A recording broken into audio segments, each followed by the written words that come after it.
All right. Welcome to the Room's Hot. We're going to make up another arbitrary number. This is week 73.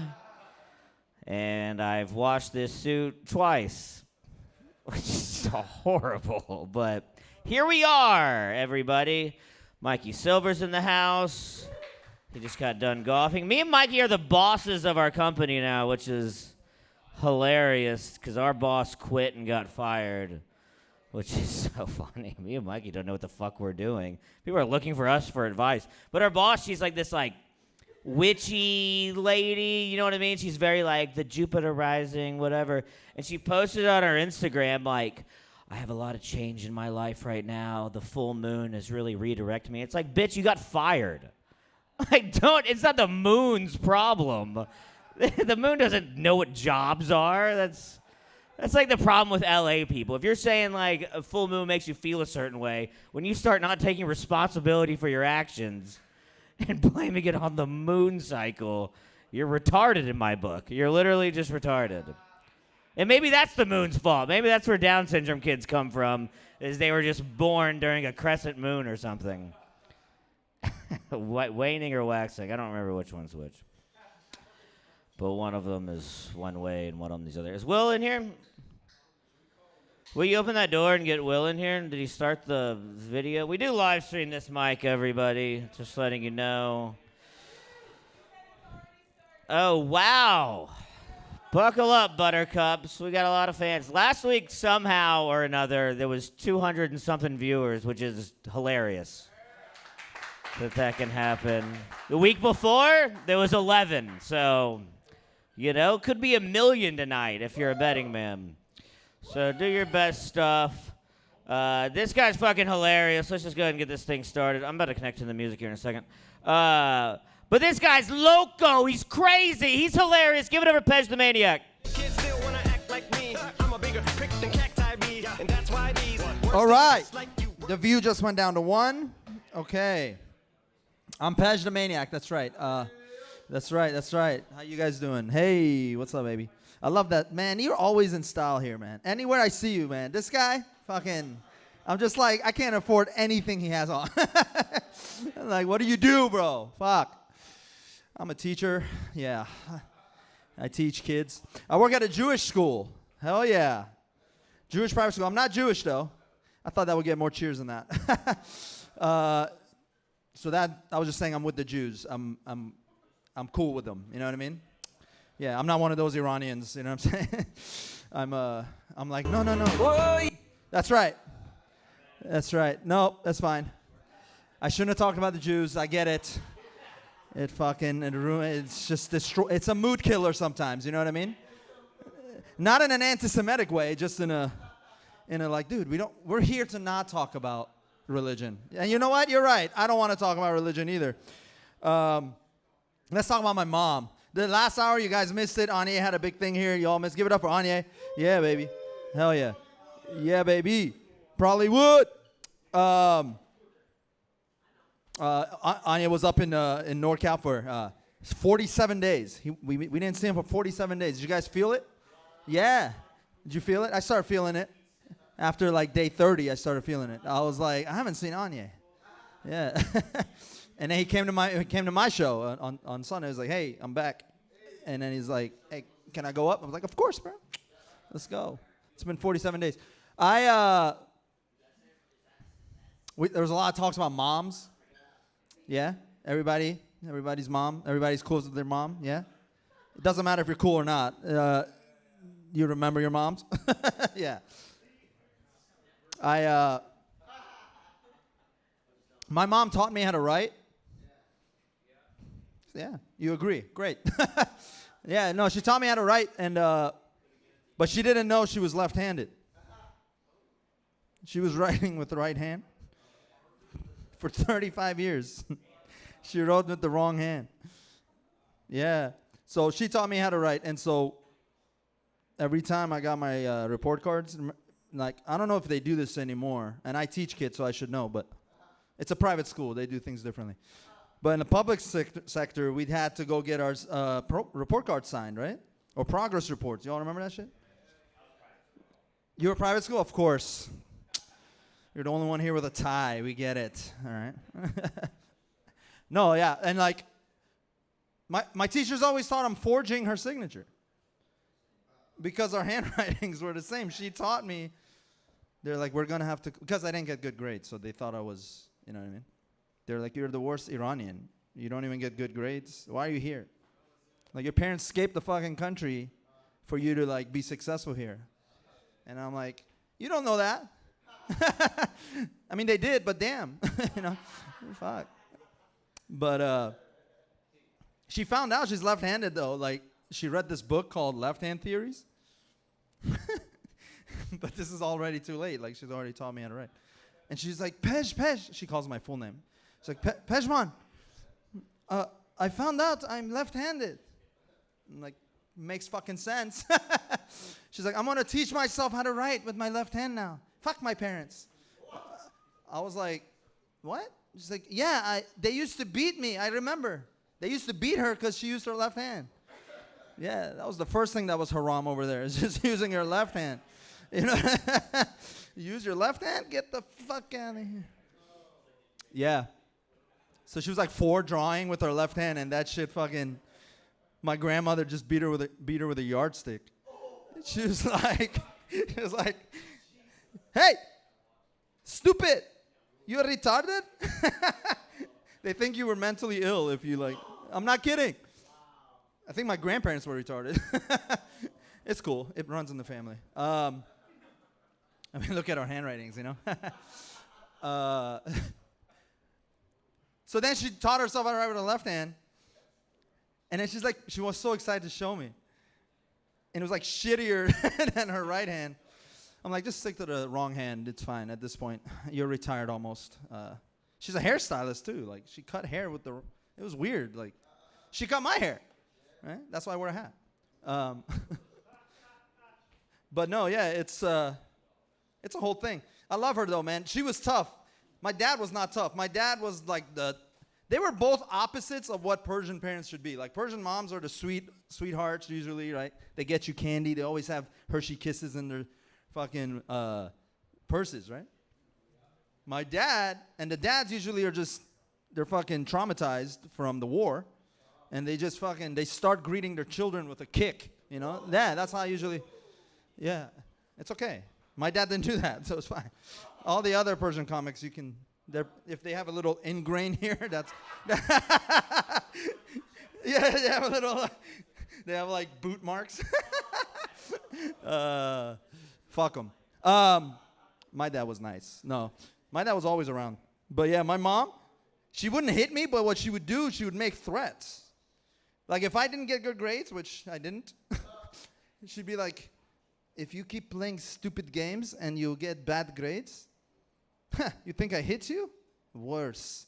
All of your stuff in the yard. And she'd do that shit. Yeah, she would do it. And she's not even kicking me out. She wasn't even kicking me out, man. She was like, now put it back. I'm like, that's fucking torture, bro. It's because she went to prison. Yeah. She was trying to, yeah. She's like, we need the money for the rent, and you used all your New Year money on fucking Air Gordons and fucking. I'm like, Mom, no, you bought me Gordons. That's why they were $20 from Payless. I bought the real thing, $320. But yeah, yeah, left hand retard. No, I'm just kidding. No, I love her. And if you see her, don't tell her I said this. This is live streaming. I just realized my mom knows how to use Facebook. Fuck. All right. It's okay. She's using the wrong hand. Thanks, guys. I'm Pej. Give it up for Pej the Maniac. Your mom must have taught you how to jack off, because I know. All right. Get over Pej the Maniac one more time. Let's keep this thing going. I haven't seen this man in a very long time. Give it up for Rich Rotella, everybody.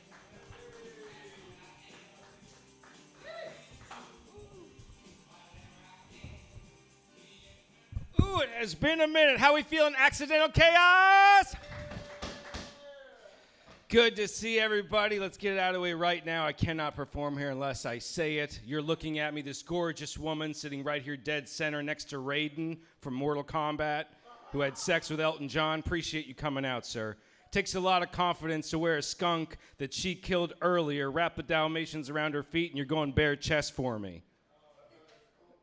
It's cold. I can see your hard nipples from here. Don't take out Alex's eyes. You are correct in looking at me, because she's like, you look familiar, and sure right. You are absolutely right, ma'am. I am Sebastian Maniscalco's bastard son. Thank you. At least Alex still remembers and appreciates it. He's going to be in a fight on August 31st. Make sure you watch him knock the shit out of somebody. All of that rage that he had built up from prep school is coming out. There's no fucking women around here. Like, he's going to knock some out. You can't do that to boys. You cannot expect everything to go as well as Harry Potter did. Okay, not all stories end well. Look at Kenny, for fuck's sake. For God's sake. But again, if there's a knife fight, and it's a rusty knife, you want Kenny on your team. Because he can just, let's go! Like, there's nothing that's going to take this guy down. He has the bones of gay, straight, and transgendered people that he has turned into a cart that he rolls into food for less as he takes all the bad fruit and goes up to the counter and goes, I touched all of this. And he gets it all for free, and that's why I always go shopping with Kenny. I get the ultimate discount. Round of applause for Accidental Chaos. And a new budget for tightening up the mic stand. I was here once, and a kid, destroyed a banjo. That was exciting. You never know what's going to happen here. Come here, beautiful people. Sit down. Sit down, enjoy yourselves, relax. They're making their way over there. They're shy. They're like voters this election. They're like, how do I cast my ballot without anybody seeing me? Maybe I'll just wear a disguise. I mean, this guy's ready to go right now. You can't tell who this guy is. He could be bought. I look at you, sir, and I know your vote can be bought. Is it $1,000, $5,000, or is it just more quality time with her? Is that your love language? You seem like a physical touch kind of guy. You do what? I was asking you who you're going to vote for, but you're not going to answer because otherwise the room will get burned to the ground. What's your name, beautiful? Yeah, you. What's your name? Nicole, where are you from? You from Detroit? Ooh, Detroit, what? They were fucking blasting Eminem earlier. Did you used to date that guy? And then you were like, I want to go a little more extreme. I want like a Prince Albert kind of penis. I want to see like a piercing that I can hook a fishing lure to and just kind of have fun in that regard. Sex can be fun, but sex can be dangerous, man. I was on the beach in South Carolina, and I was on the beach with this gorgeous girl, kind of a summer love fling thing, and we're about to like leave the beach, and it's gorgeous. You can see the Milky Way. And then she goes, hey, listen. And we had only gone on like 2-3 dates, and she was like, I want to give you a head. And I was like, don't threaten me with a good time. Like, this sounds great. So I got up off the beach, I grabbed our stuff, and I started walking back to the beach house, and she goes, no. She pulls me, and she goes, I want to give you a head on the beach right here, right now. And I was just like, I looked around, it was late. It was like 10 or 11 at night, but I was just like, but what about, and she's like, what about what? Just pull down your pants. And I was like, what about the little sand crabs? Like, what happens when my Italian balls are sitting on the nice warm sand and like little fucking Philip the crab just comes out and goes, oh, look, an egg. Bam! It just fucking slams down on my testicles. Kenny likes that shit. I'm sensitive. I can't take that. You can beat the hell out of you want my cock, no problem. But the balls are gentle. Ma'am, they're like ovaries. I know he's Raiden now, but you kicked him in the balls the first time he turned into Kung Lao.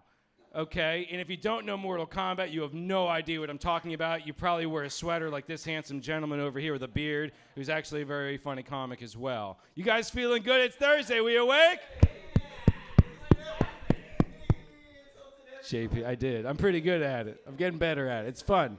It's getting fun in a roast. I think it's horrible because like you damage people to the point where like the subconscious can't take a joke, and then some comics just be like, just fucking flamethrower the whole room, which makes sense. We've got a metaphor here for accidental chaos. Okay, good. We're still on board. That's great. I have a question. Either way is fine, ma'am. Gay. I'm talking to you. You and your boyfriend that's got 3 passports and a green card. Something going on here. I don't know what's going on.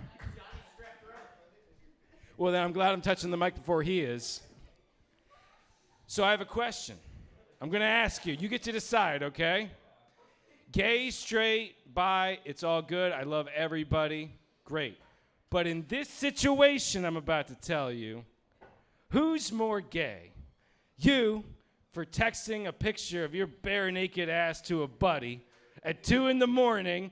as a joke, or your friend for taking that same photo the next day and then texting it to a bunch of dude friends you both know? Who's more gay? You're both gay. Corey and Alec were both gay.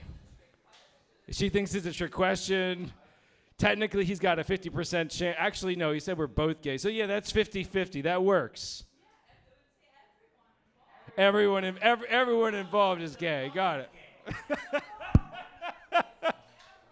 Get the fuck out of here. Stupid, crazy shit. Let's do this. I think it's cool that YouTube. You guys like listen to sleep music? Do any of you actually like put on black screen? You know what I'm talking about? The nightmares. God dang, Kenny, what the fuck? What do you listen to at night? I'm almost scared to ask.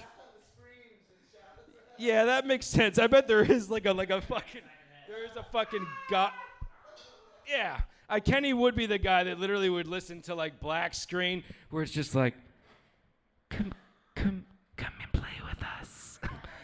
Come and play with us. And Kenny's like, it would like put anyone else would be terrified, be like, I'm gonna murder you. Like literally, if you think about it, he's probably right. There probably is a YouTube channel with that. But what I like is that there's like frequency 55.8 for healing and meditation. Frequency 97.1 for letting go of the past or whatever. Wouldn't it be great if you could just have a cop pull you over sometime and he's like, boo! And he's just like, all right, you're getting a ticket for 300. And you're like, frequency breaker 449 for radio check. And he just goes, actually, I'd like to give you money. Just totally fucking Jedi mind fuck the cops. You guys need to drink way more. Support Accidental Chaos. Support the gym. Support this place. Buy more drinks. Be kind to each other. My name's Rich Rotella. Have a good night. Give it up for Rich Rotella. I love Rich, dude, 'cause he goes in here like it's Madison Square Garden every time. It rocks, dude. It doesn't matter. This next man coming to the stage, we were just playing with the idea of him getting stabbed, which is so funny to me, because if Kenny Lyon got stabbed, he would be like, oh, my rent! I could donate that for $50. How are you stabbing me and I'm leaking out my income? This man's fucking hilarious. This is probably the earliest he's ever been here. Give it up for Kenny Lyon.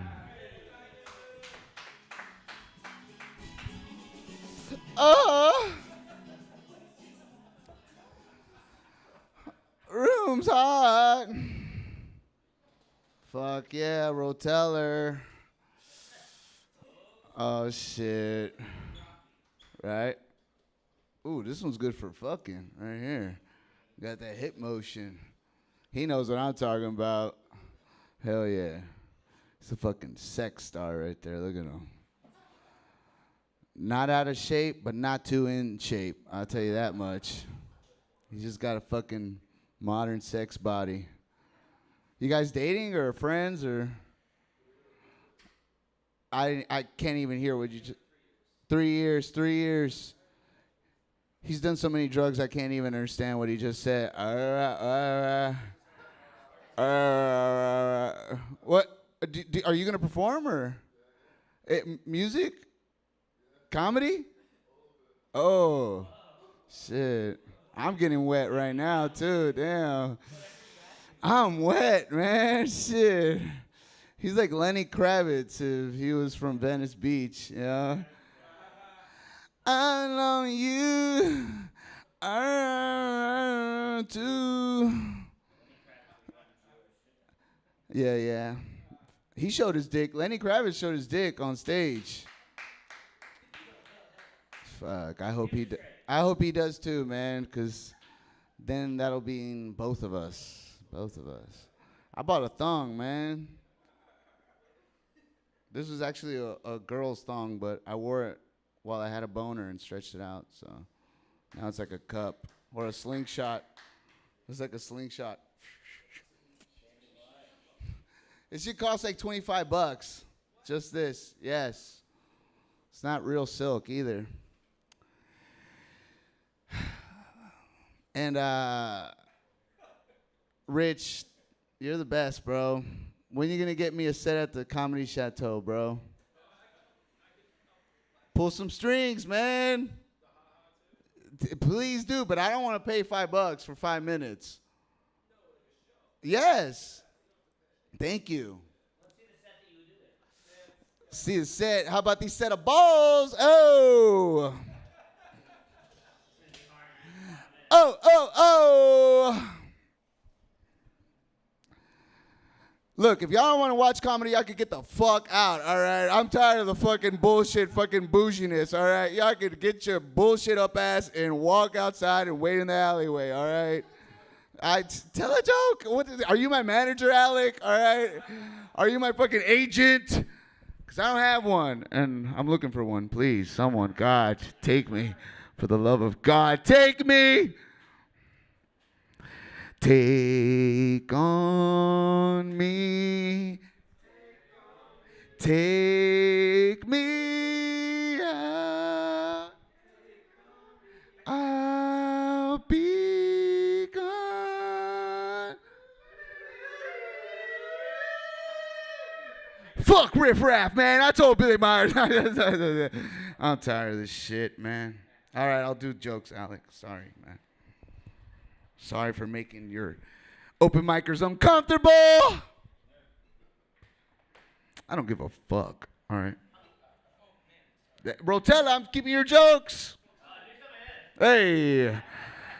So I used to be this tall, but I broke my legs, and now I'm this tall. Oh. I'm just kidding with you, Rich. Just kidding. You're the best. Jokes on with them. Who here has seen my cock? Be honest, please. Clap. Round of applause. Yes. Tommy, remember that night we were in the bathroom, okay, and we both had to piss in that toilet bowl at the same time. There was only one toilet. I'm just kidding, Tommy. Andre's seen my cock. Yeah, man. That one time I got banned from Third Wheel. That fucking night I got fucking banned from Third Wheel, man. Yeah. So what if you got a bigger dick than me, Andre? Man, it's like, I eat pussy. I know how to make it squirt. You know what I'm talking about, Rotella? That's right. Fucking just.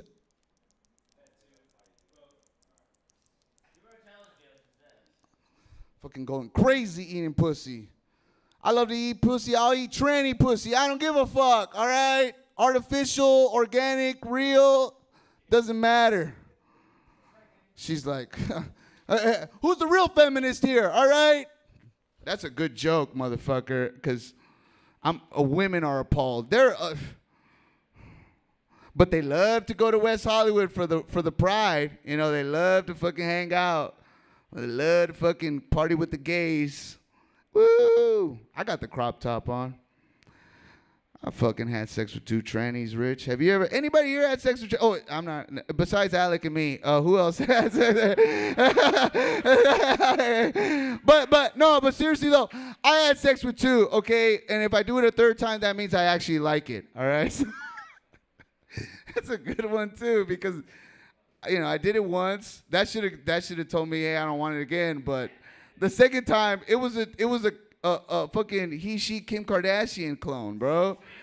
It was a different trend, yeah. But this one had nice tits, all right. The first one, their tits looked like fucking 2 Go-Gurts duct tape where the nipples were. Just some fucking skin tubes, bro. Skin tubes. It's fucking crazy. Rich, do you have him locked in here? Move the chair. I think he's trying to leave. Like, I think he got, I'm just kidding. So, I don't know, man. Like, it's fucking crazy. Like, when you have sex with a post-op tranny, they don't tell you this, but they get an extra muscle gland down there. I'm beating the shit out of this guy with a fucking meat hole, just ramming his shit, missionary style, in his sweaty-ass fucking bedroom. Like, his fucking head. I'm banging his head on his bedboard, just, dude, he's like, oh, dude, fuck, man. I'm just banging this dude. And then out of nowhere, he fucking clenches his butt cheek and fucking gets my dickhead in a UFC rear naked chokehold. I'm like, ah!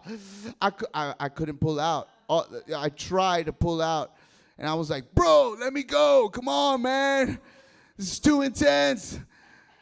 Fucking, he loosened up his ass cheek, and I pulled out. Man, I haven't come that hard in my entire life, man. It was so much sperm all over this guy.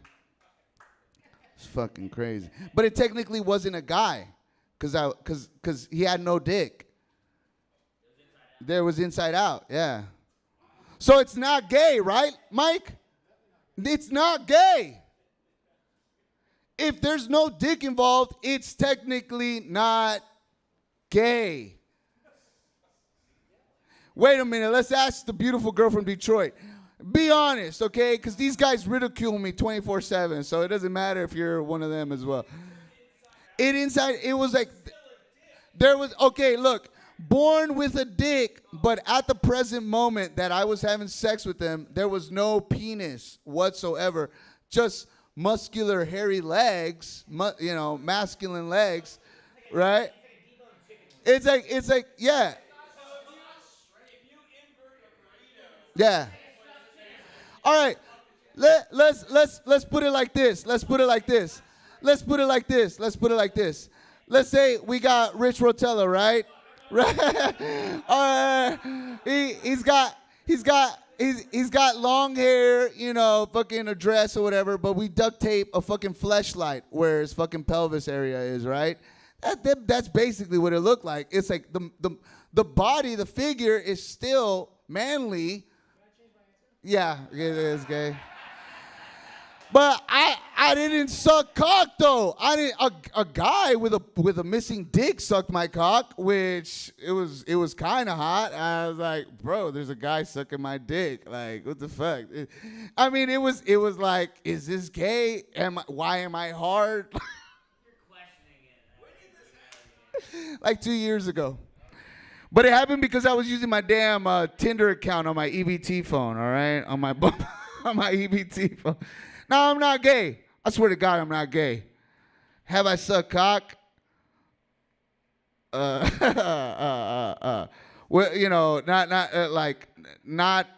not because I'm into it. Was I tricked for a free Game Boy? Yes. Okay. It's Game Boys are dope. Everyone's fucking but as a fucking in a sober mindset, do I approach any of you guys suck your cock? No. I'm not into sucking cock. I'm into pussy and showing my cock to you guys, but like I'm into that, but because and everybody's like, "Oh, Kenny, you got a small dick," and it's because I'm not fucking hard. And when I am hard, you guys are like, "Wow, that's pretty fucking fat. That's a nice fucking fat cock, Kenny. Like, you got a nice fucking fat one. It's not long, but it's girthy." And that's all that matters. Wait, we got a girl walking in. Okay, so we're gonna ask you. Okay, does it make me gay if I had sex with two post-op trannies?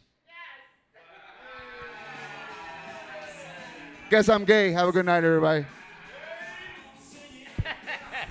Give it up for Kenny Line, everybody. You left your joint. Kenny, you left your joint. Let's smoke it. Yeah. I still gave you the light. You still got to get off stage. Give it up for Kenny Line, everybody. I now see why Kenny Line's not allowed to leave his house before 8 o'clock. This is the earliest I've ever seen you in my life. I was literally telling Mike Parker earlier, I was like, I don't think I've ever seen Kenny during the daytime. And it would terrify me. Like, I think, like, in his little room that gets paid for by plasma, they have him locked up like Hannibal Lecter. And then they go, the sun's down. You're free to go. Go terrorize L.A. Tell them about your... Go show your dick to everybody, Kenny. Go, get him. It's Gavin Newsom that just has him locked up and goes, you're free, Kenny. Terrorize him. Show your dick to everybody. Scare them. Make them pay taxes or something. I don't know. Kenny Lyon. This next man, I hope it's this guy. I don't know his name, but give it up for Christian, everybody. It is this guy. Give it up for Christian.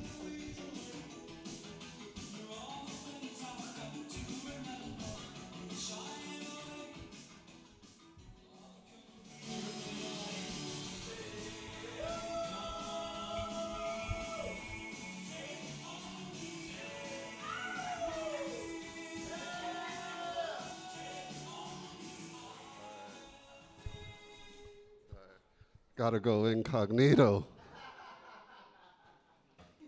I've been banned at every open mic in Los Angeles. I've been canceled before I could even get canceled. In here. Severe anxiety in the flesh. I can't even pronounce my medication. So yeah. Captions provided by Accidental Chaos. Any moment now. Just wait. How's everyone doing? Everyone's all right? How you doing? Are you good? That's good. Where the fuck am I, though? I love it. I love it. No, I'm new to this shit. Give me a minute. I'm going to reach Zen at the end of this, so we're all in this together. All right. God, comedians telling me to take comedy more seriously. Take it more seriously. How do you tell a comedian to take it more seriously? Like, what does that intend? I don't. If you're trying to get your political insight from a comedian,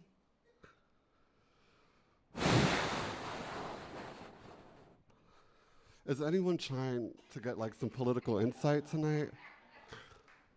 Anyone? What the? I don't understand. It's fine. It's fine. Trump got shot in the ear by McLovin in Butthole, Pennsylvania. He's like, is he a rapper? He went back to the hood. That's what happens. That's what happens. You don't do that.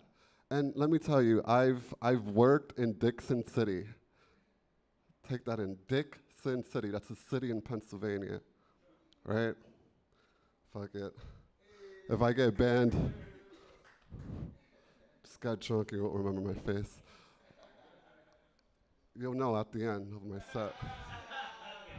You'll know. Just saying. Hang in there. Hang in there.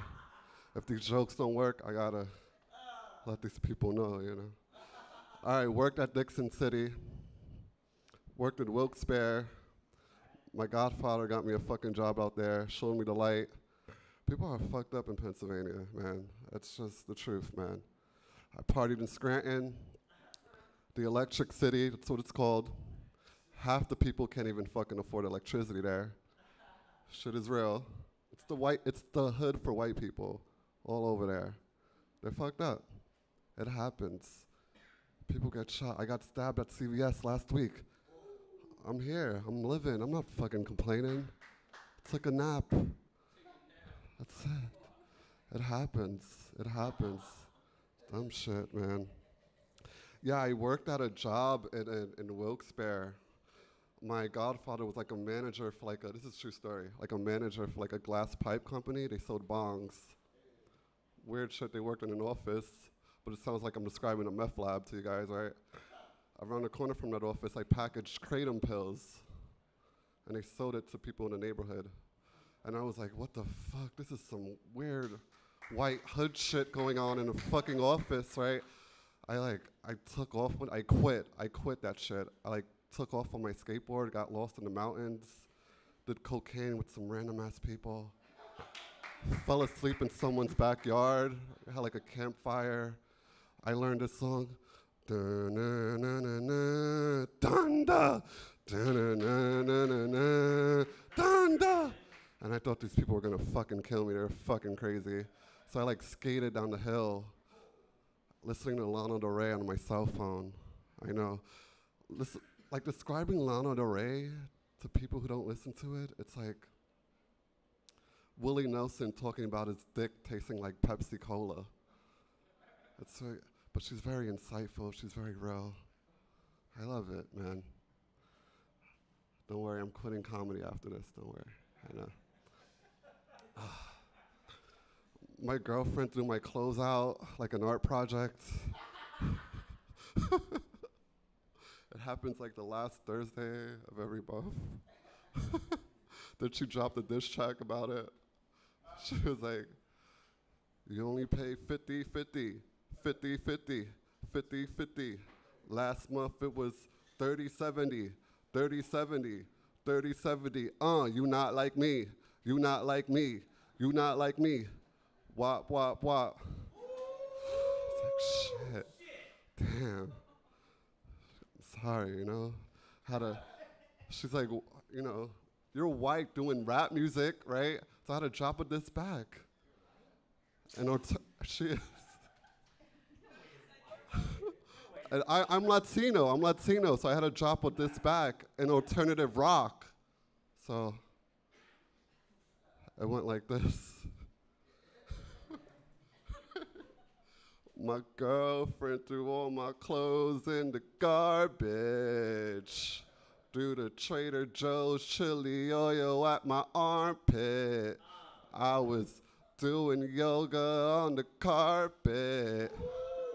I blocked it. Then she tripped. That's when it got real.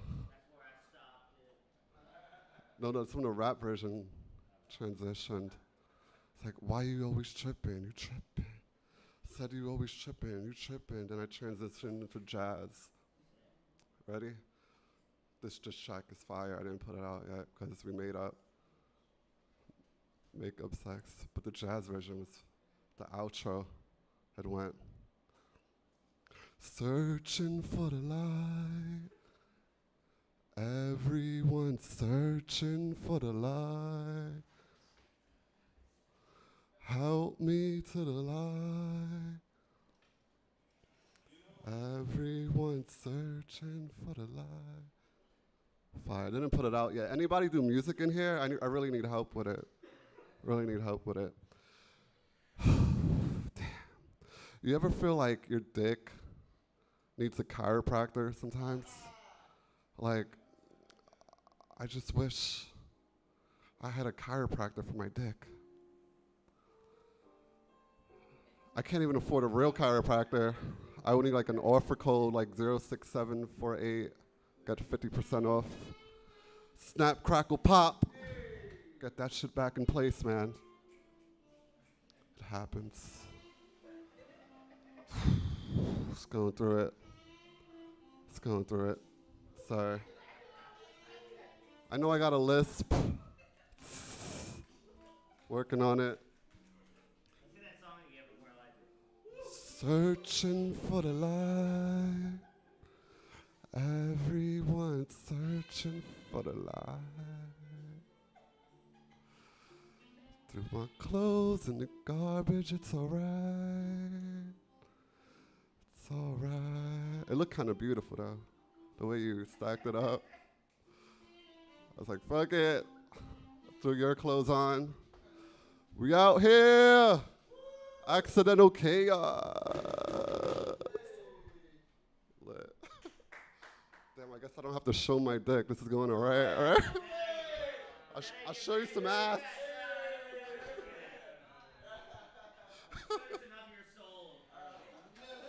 Do I have more time? I don't know. I just want to end it like this. All right. It's less than you expect, but anyways, Harvey Weinstein, right? I feel like some people didn't. Los Angeles, Harvey Weinstein, West Hollywood, about that life. No, Harvey Weinstein. I feel like some people didn't get the memo. I feel like some people didn't get the memo about Harvey Weinstein, right? Because there's always that guy at that bar. It's like, yeah, I was an executive producer for Entourage, the movie.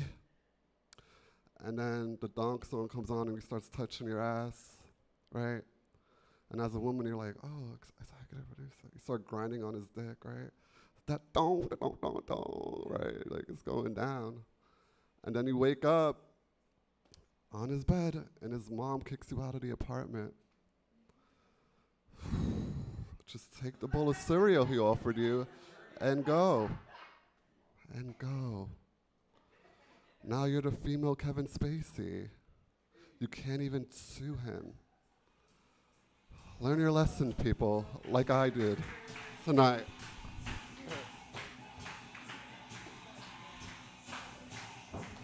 Give it up for Christian, everybody. That was something, right? I still don't understand how you got banned from it. I don't believe that you've ever been to an open mic, to be honest, but that's neither here nor there. The jazz rendition was good. I should have had the jazz music queued up earlier. That really would have saved it, but yeah, you know, fucking, that was that, you know? That was awesome. I'm hard. Like, you know what I mean? That's actually, you just pull out your penis. That would have been the greatest ending to, that's what you should have done. You should have just done it with no apology. Should have done it unapologetically while you were doing your jazz rendition, and then you pulled out your cock and you had it play the trumpet or something. That would have been amazing. What could have been. Next time, do that. Teach your cock how to play the trumpet, then you're allowed back here. That was mean. Sorry. I liked it. This next man coming to the stage is a very funny comedian. Give it over to Mike Parker.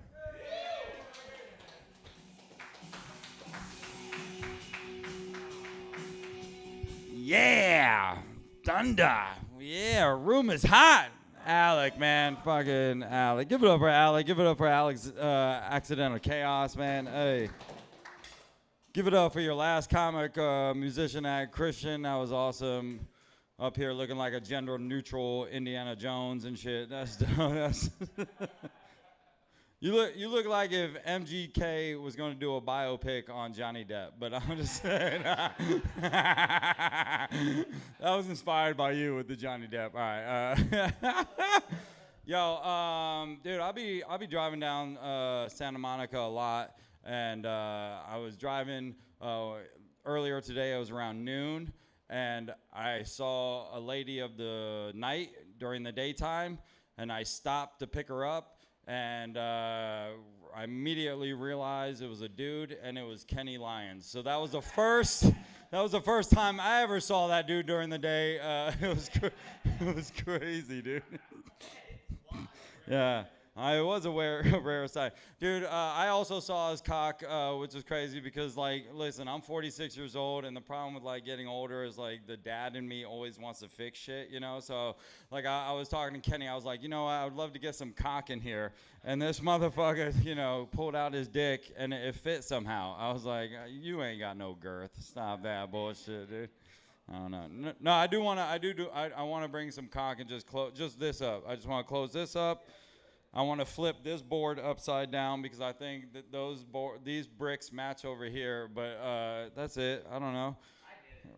You did it? Yeah, that's fine. That's why I thought you were a little hard on Christian because I was like, dude, this is what a real man that wears sandals looks like. You know what I mean?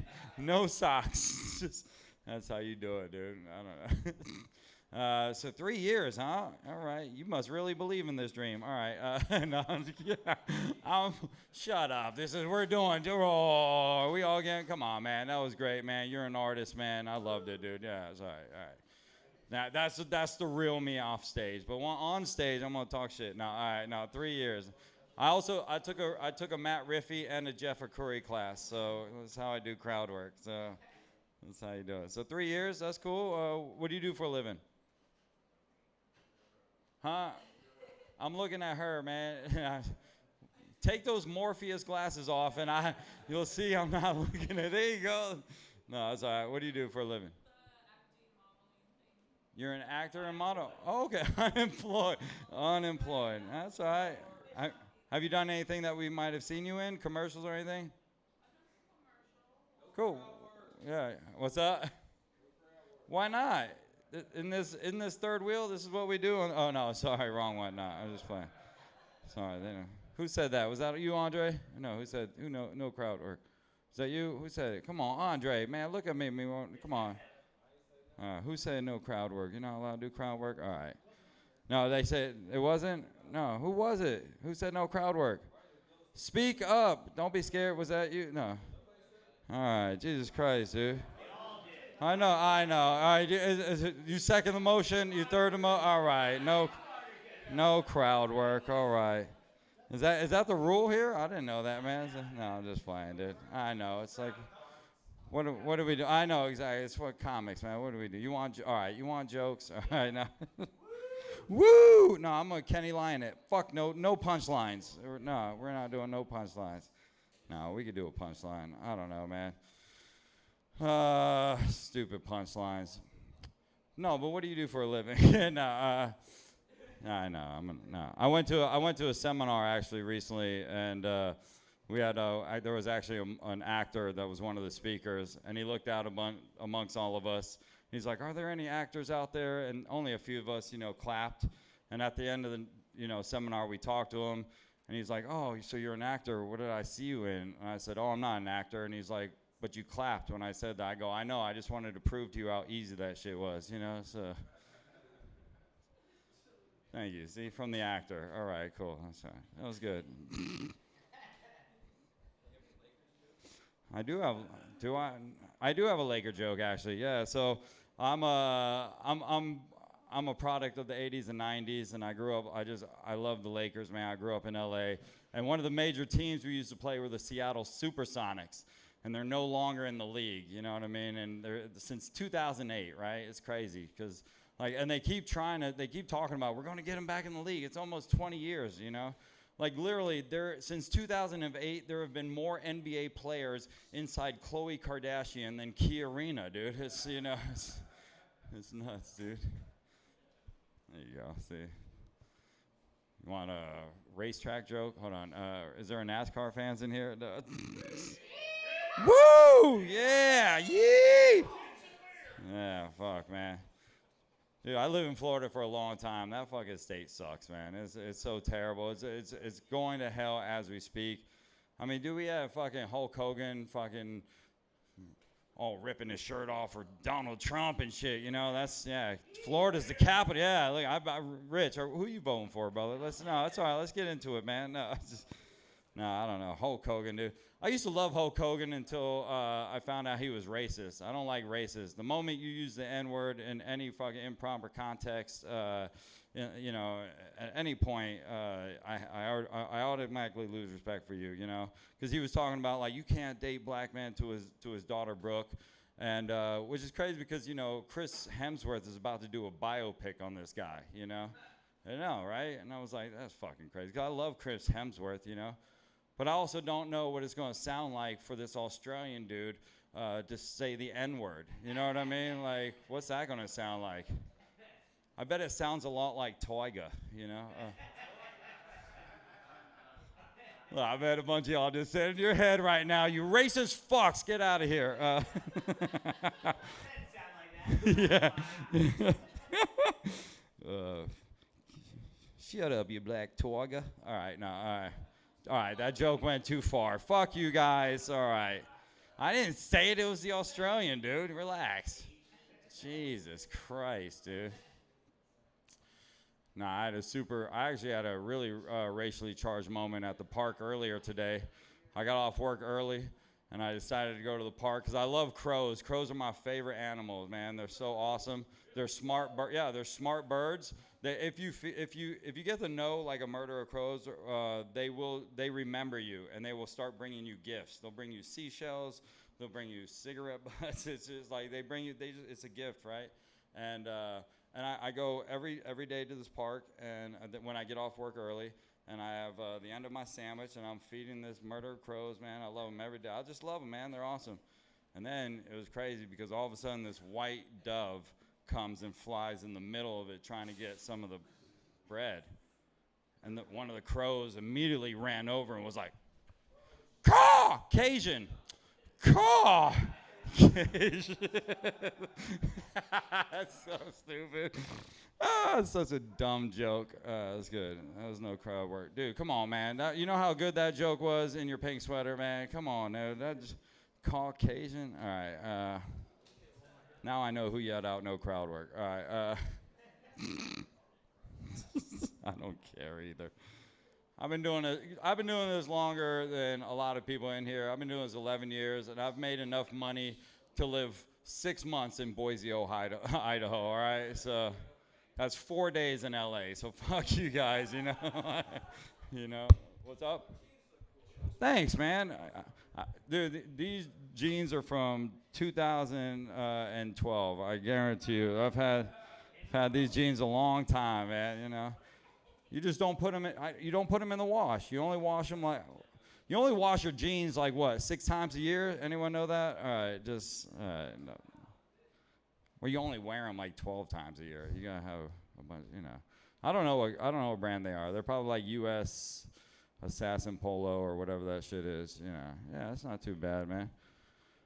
Rich, you've been, first time I met you was at the Comedy Chateau, I believe, right? How long, how long you been doing it now? How long you been doing comedy? Yeah, and that's about the first time I met you, and it's been night and day just watching you, just grow, to be honest with you.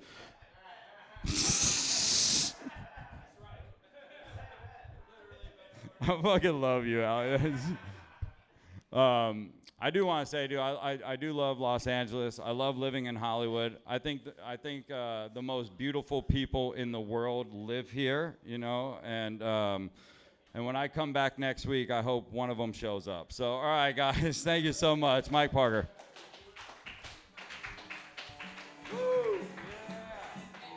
Give it up for Mike Parker. I was going to make fun of Rich for asking about what pants were because it's his first time he could ever wear them. He wears jorts for pants, which is funny.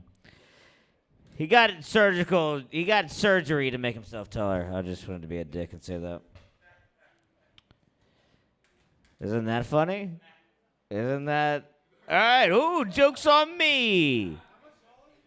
2 feet. 3 feet taller. He was 1'7", and now he's 4'7", thanks to modern medicine. yeah. And for my next trick, it's gonna take 1 year of regrowing the bone in my femur, but I'm gonna come back behind this curtain. And I'm gonna be 2 inches taller, which isn't gonna fool my sperm. My sperm is still gonna be 5'3".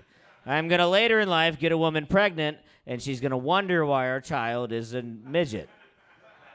And I'm going to say, I don't know, honey. That's Charles Darwin for you. Give it over for Rich Rotella. Give it over this next man. He's very funny. Give it over Keith Kelly.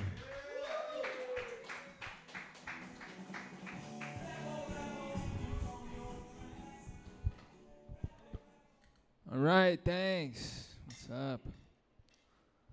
So my fridge just broke. The technician wanted to charge me $200 to fix it. I'm like, forget that, man. It's not there's any food in it anyway. So I just cleaned it out, put all my clothes in it, turned it into a dresser. Just got my underwear in the cheese compartment. Friend came over, he wanted to borrow a shirt. I'm like, yeah, just go in the fridge, help yourself, man. Just grab me some socks while you're in there. So I was filling out a job application too. It asked if I ever been arrested, and I marked yes, just to make my application stand out. Then we're said to explain. I put international espionage because I'm like, you want someone that been to college or someone that can take down the world order, you know? So I been going to McDonald's a lot lately. But I don't ever buy anything. I just go in there and use the ball pit, you know. They're trying to kick me out last time. I'm like, well, I'll leave when some kids get here. You know? I'm only in here when it's slow.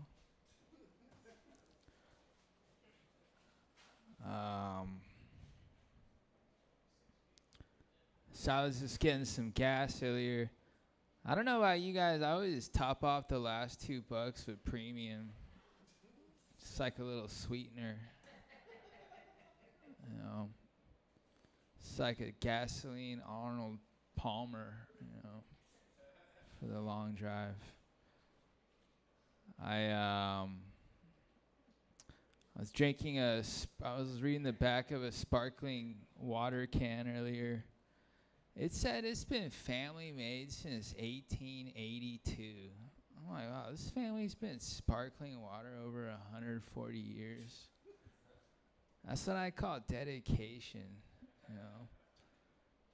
Generation after generation, just carbonating water. And I'm like, I bet there's some turmoil in that succession too. Just father telling his only son, like, no, you're not running off to Hollywood. You're staying here and you're carbonating water. Just like your forefathers. You know? I'll be damned if I let all this water go flat, you know. So, be legit.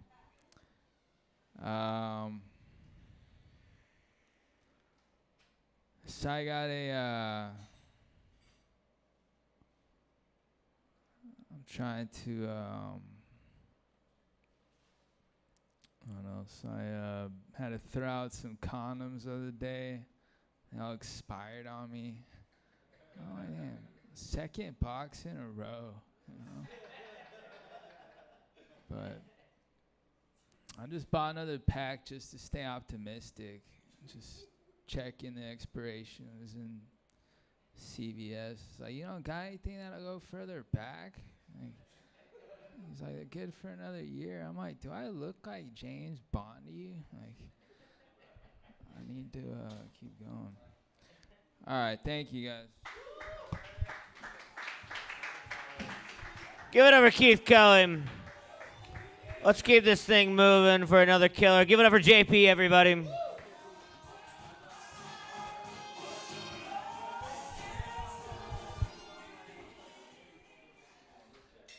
Hi, you leaving? Good. Fucking, you can't handle me, dude. I'm too crazy. I heard some people talking outside, like, it was like, man, I don't even want to be here today. And it's like, dude, if I didn't want to be here, I can't think of an easier place to not be. You know what I mean? Like, that would be the first place I wouldn't go if I didn't want to be here. It'd be so easy, so simple. I don't know. I've been doing this for a while. I remember I recently saw a comedian giving like a newer comic. I always was told when I started comedy to never wear shorts on stage, and I don't know why every older comic feels the need to tell that to younger people. It doesn't matter. One time somebody came up to me and I thought I knew what they were gonna say. They were like, "Hey, don't wear shorts on stage," and then they were like, "'Cause that's my thing," and I was like, "Oh, okay, that can be your thing, Thumper. You fucking freak, you have that."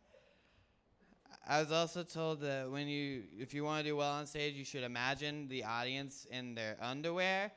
But like, if I'm already using my imagination, can't I just pretend that you like me? What's the extra naked part for? I don't like that part. I don't want to see your dicks, okay? Right now, I'm using my imagination right now. You're wearing extra clothes and have no penises. It's for my safety. I think that men should not be allowed to be born with penises. I don't think they should have them at the beginning. I think you should have to earn your dicks, okay? Through good behavior and manual labor, all right? You should have to work. It can be like, getting belts in karate. Like, you rank up, and if you're good enough, you get a black one. You get to that level. I don't think people should have genitals. I think nobody's doing it right. Everyone just, it feels like people are wasting time fucking around. Think of all you could accomplish if you didn't have your dick. Think of what you could get done, Think of say hello to embroidery, Get into it. I don't know. I'm fine. Don't worry about me. Don't worry about me. I'm okay. I met a rich man, a very rich man who said, I'm working on my second billion. And I was like, oh, when you're tired of your first, can I have it? I don't know if that's funny, but I do. I'm a poor person. I think a lot of people I've heard the thing when you're rich is to like act like you're broke, which is how you remain rich. You spend like you're broke. I'm broke, but I think I act rich. Like it's bad. Like I'll earn $100 and be like, yeah, I can afford a boat. I'll start looking at some marinas. I like to dress rich too. Which is just like I dress fancy, which is just I wear this, but also a monocle. I go around. I like going around to like monuments and asking how much people think it is, and they're like, "That's the Statue of Liberty." And like everything's for sale. Okay, I will own this country one day. Just like go to art pieces and museums and just be like, "I'll take it." It's like that's the Mona Lisa. It's like, yeah, it is. All right. And it's mine. Somebody told me that they were like, if you took the vaccine, you're gonna die. And I was like, oh no. I took it 5 years ago. I don't think I'm gonna die. I'm definitely dumber than I was since I took the vaccine. I think I've become stupid. Like I used to be able to juggle. I don't know what happened to that. That's gone now. And I don't know who to blame. I used to be able to entertain people on a whim and 3 balls. It was easy. Fucking Ruth Bader Ginsburg or something ruined it. Piece of shit. This country sucks. Okay. There's just white dudes in here, right? I'm half white, but I'll speak for white people. Thank you. I work very hard. I don't think we were ever supposed to find out about Tyler Perry. I don't think that was for us. I watched Medea Goes to Prison recently. I'm like, oh, this was supposed to be a secret. This is for them. Some whitewashed archaeologist dug it up and was like, no, that's the forbidden fruit. That's for them. I got bubbles. Don't worry. Yeah, that's right. They call me the bad boy of LA comedy. Yeah.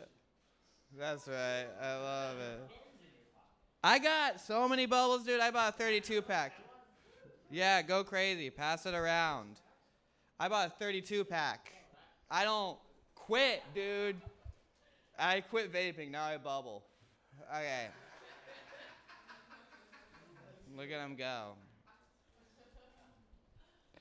I want to talk about other things. I'm getting a little nervous about one of the members in my suicide pact.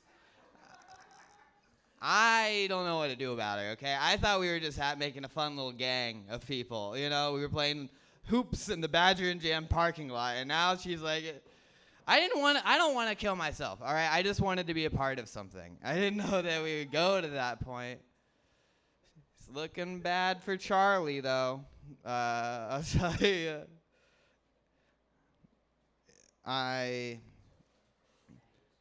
Hey, it's fine. I'm non-binary. I don't associate. I feel like I don't.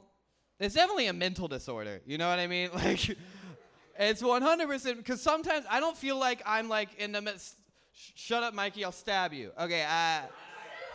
I'll fucking stab you. All right. Listen, these bubbles are a privilege. Okay, don't be abusing them in the middle of my set. Okay. Please no crowd bubbles. Just keep it to yourself, all right? Keep your bubbles to yourself, and we'll all be okay. I'm sorry, I know you guys just got rid of cocaine, and I didn't mean to introduce bubbles. It's a chaos. I didn't mean to do that to you guys.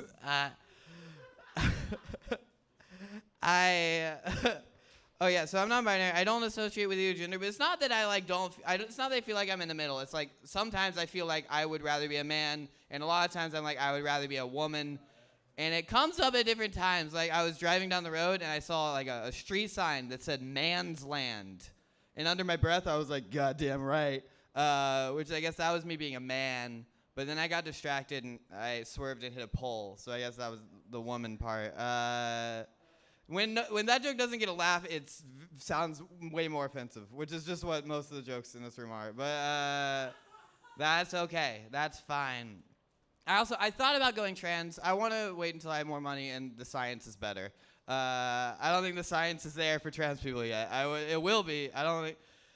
I also don't. I have autism, so I couldn't get tits because I could never be like, hey, my eyes are up here, because it's also like, also don't look up here. Also look away. Please don't look at me. I have more things to say. Lucky you. I don't like furries at all, which is, I'm asexual and non-binary. I'm all the things you can be, but furries fucking. I don't like that they're pretending that it's not a sex thing. I went to a furry convention and they're all got big dicks, and why also it's like they're just like, I feel like I'm a fox on the inside. It's like, well, why does your fox look like it wants to rape me? Okay, I don't like your fox. Okay, be a different kind of fox. Okay. Anything else? That's fine. Do you think when people say get off your high horse, they're talking about giraffes? That's what I think it is. That makes sense to me. Okay, that's enough. Bye.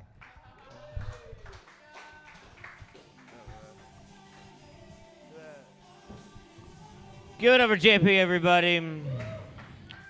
That's how you fucking do it. I got bubbles now, which is amazing. Who's got the mushrooms, dude? Every single concert I go to when I trip mushrooms, if I see anybody with bubbles, I go, can I please try? Can I please? I turn into a child. Give it over, JP, one more time. Give it over this next man. Give it over, Bernardo, everybody.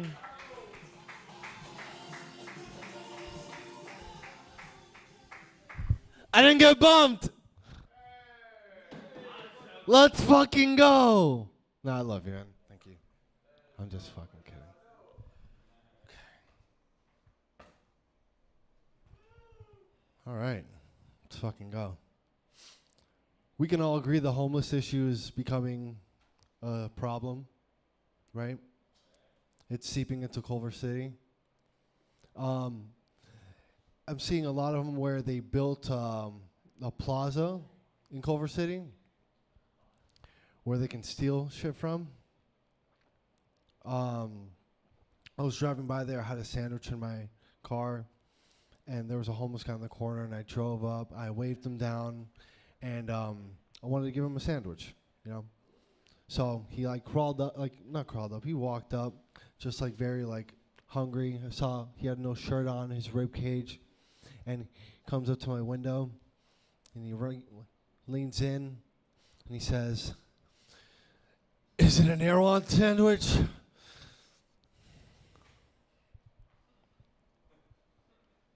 What? No, bro, it's not a fucking Erewhon sandwich. I'm one Erewhon sandwich away from homelessness. It's a problem. It's a real problem. A lot of asshole people in this fucking country. We can all agree on that. Went to Walmart. Needed to pick up one or two things. Stop stealing my jokes.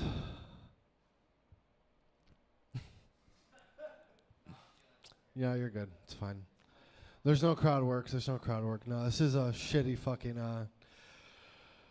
joke anyway. Anyways, yeah, I went to Walmart and needed to pick up 2 or 3 things, Need to get out of there quick. I took the self-checkout counter. There was 2 of them, and there was people grabbing their groceries.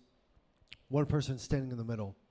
So, had the items in my hand. I just had to ask. Went up to him, asked him, "Hey man, which line are you in?" And he looks at me, turns around, he goes, "I'm kind of in both of them." It's crazy. It's fucking wild. Jackpot, you know what I mean? Jackpot. What was that? Right? It's pretty cool. Yeah, you look like the type of guy that would be in both lines at once. Great. Room's hot. All right. What do we talk about? Have you guys heard of the term on brand? Something I'm new to? Noodle on brand. Yeah. If it's used properly, it could be good, you know? It could be done great. You know, like, for example, I was driving and I saw a bumper sticker that said, Area 51, authorized vehicle. Saw it had a license plate that said United States Air Force, no, Space Force. I'm so sorry about that. Space Force. On brand. We can say that's on brand, right? On brand, yeah. On brand. It was on a 2003 Honda Civic, though. Not on brand. Not on brand, sir. Drove past him and he had a Lyft sticker on his window. Back on brand. Back on brand, people. Saw a homeless guy in a face down in a box of closed pizza. We can all relate. He had a unfinished slice of pizza in his hand. He was taking a nap like that. Almost envied him, you know? Almost envied him. Because I have to drive around all day. I have to pick people up. I have to pretend to care what people talk about. And this guy has to finish his pizza. That's it. That is it. What else? Anybody have a job in retail? Yeah? No, let's go restaurant. Yeah, let's go restaurant. I had a job in a restaurant. I also had a coworker that didn't blink in that restaurant. Did not blink. It's crazy. He asked him for a ride home one day, and on the drive, he casually mentions me that he had downloaded an app to remind him to tell him to blink. It's called Blinker. It's crazy. There's an app for everything. An app for everything. What else? What else? Got into a car accident today. That's cool. Yeah, we can cheer for that. Rockstar. Dude, I fucking love you, man. You're like the most energetic guy in the corner. Yeah, got into a car accident. It was fucking terrible. I fucked this guy's bumper, like the lights hanging out, paint's all scuffed up. I mean, I must have cost like, yeah, go do your thing. I must have cost like $5,000 worth of damages. I mean, you should have seen the look on this guy's face when I drove away. I'll leave you guys on that. Thank you.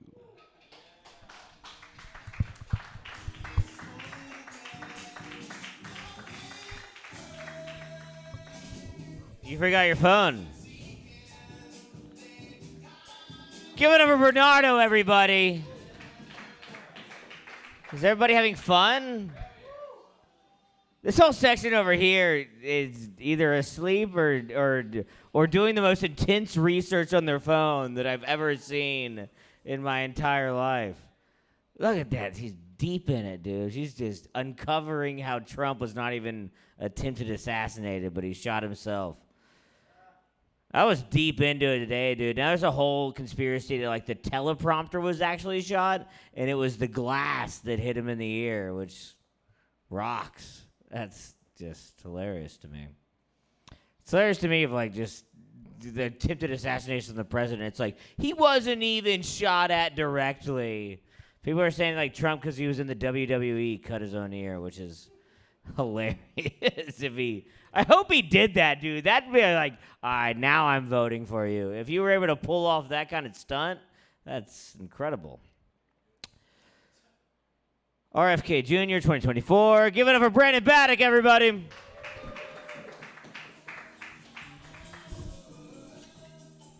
RFK 2024. Let's fucking go. A lot of homeless talk tonight. I I don't know, man. I feel like, everyone's saying, like, here, LA has, like, bad homeless.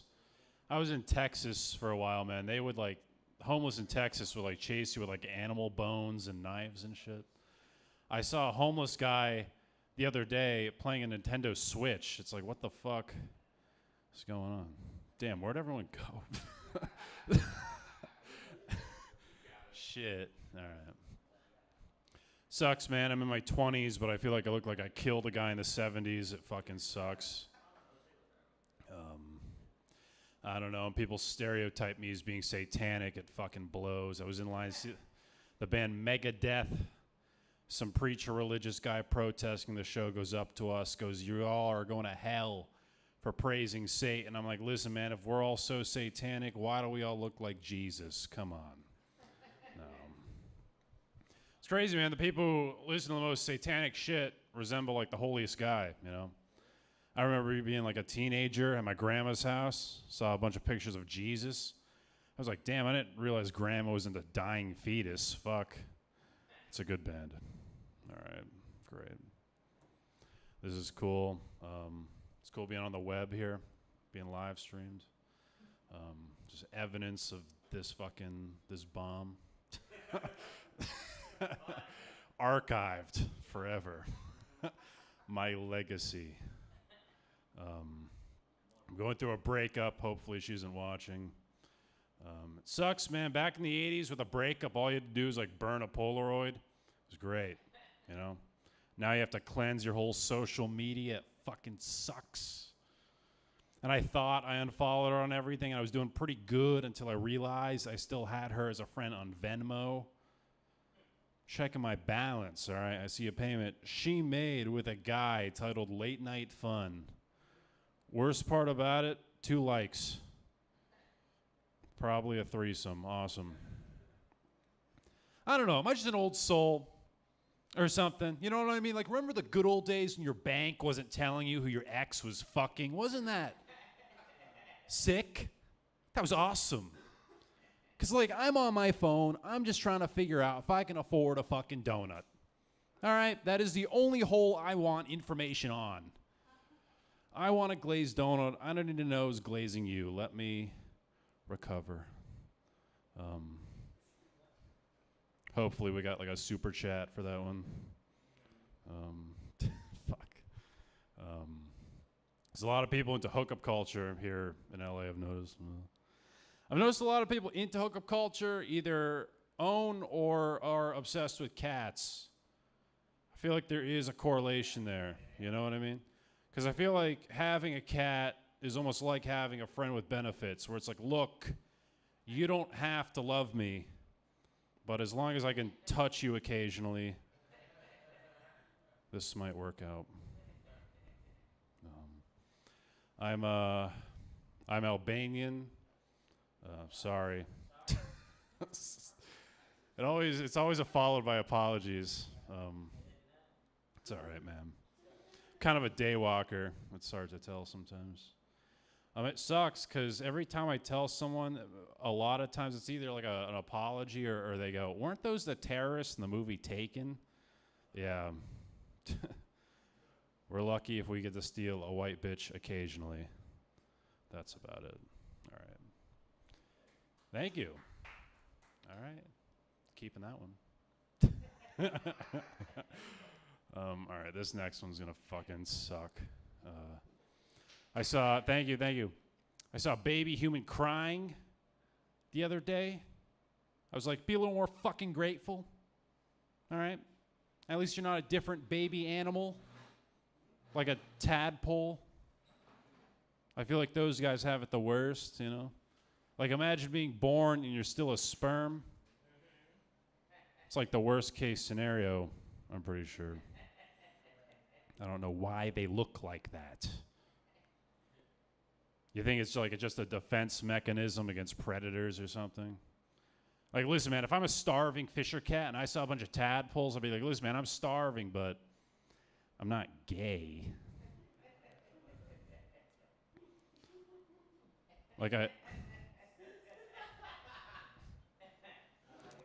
Like, I know a group of birds, it's called a flock, but is a group of tadpoles just called cum? Let's be real.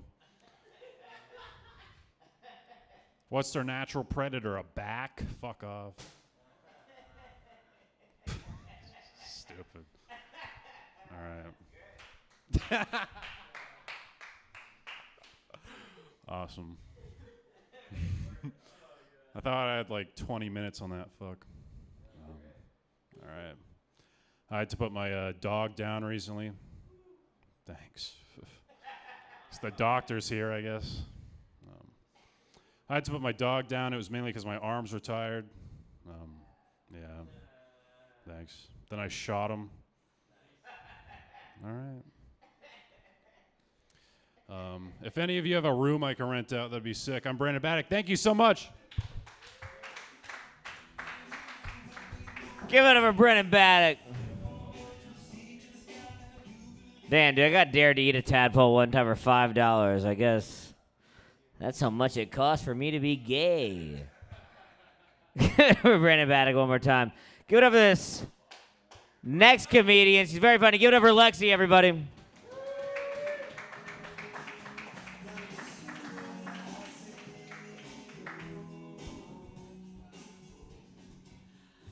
Hello, boys.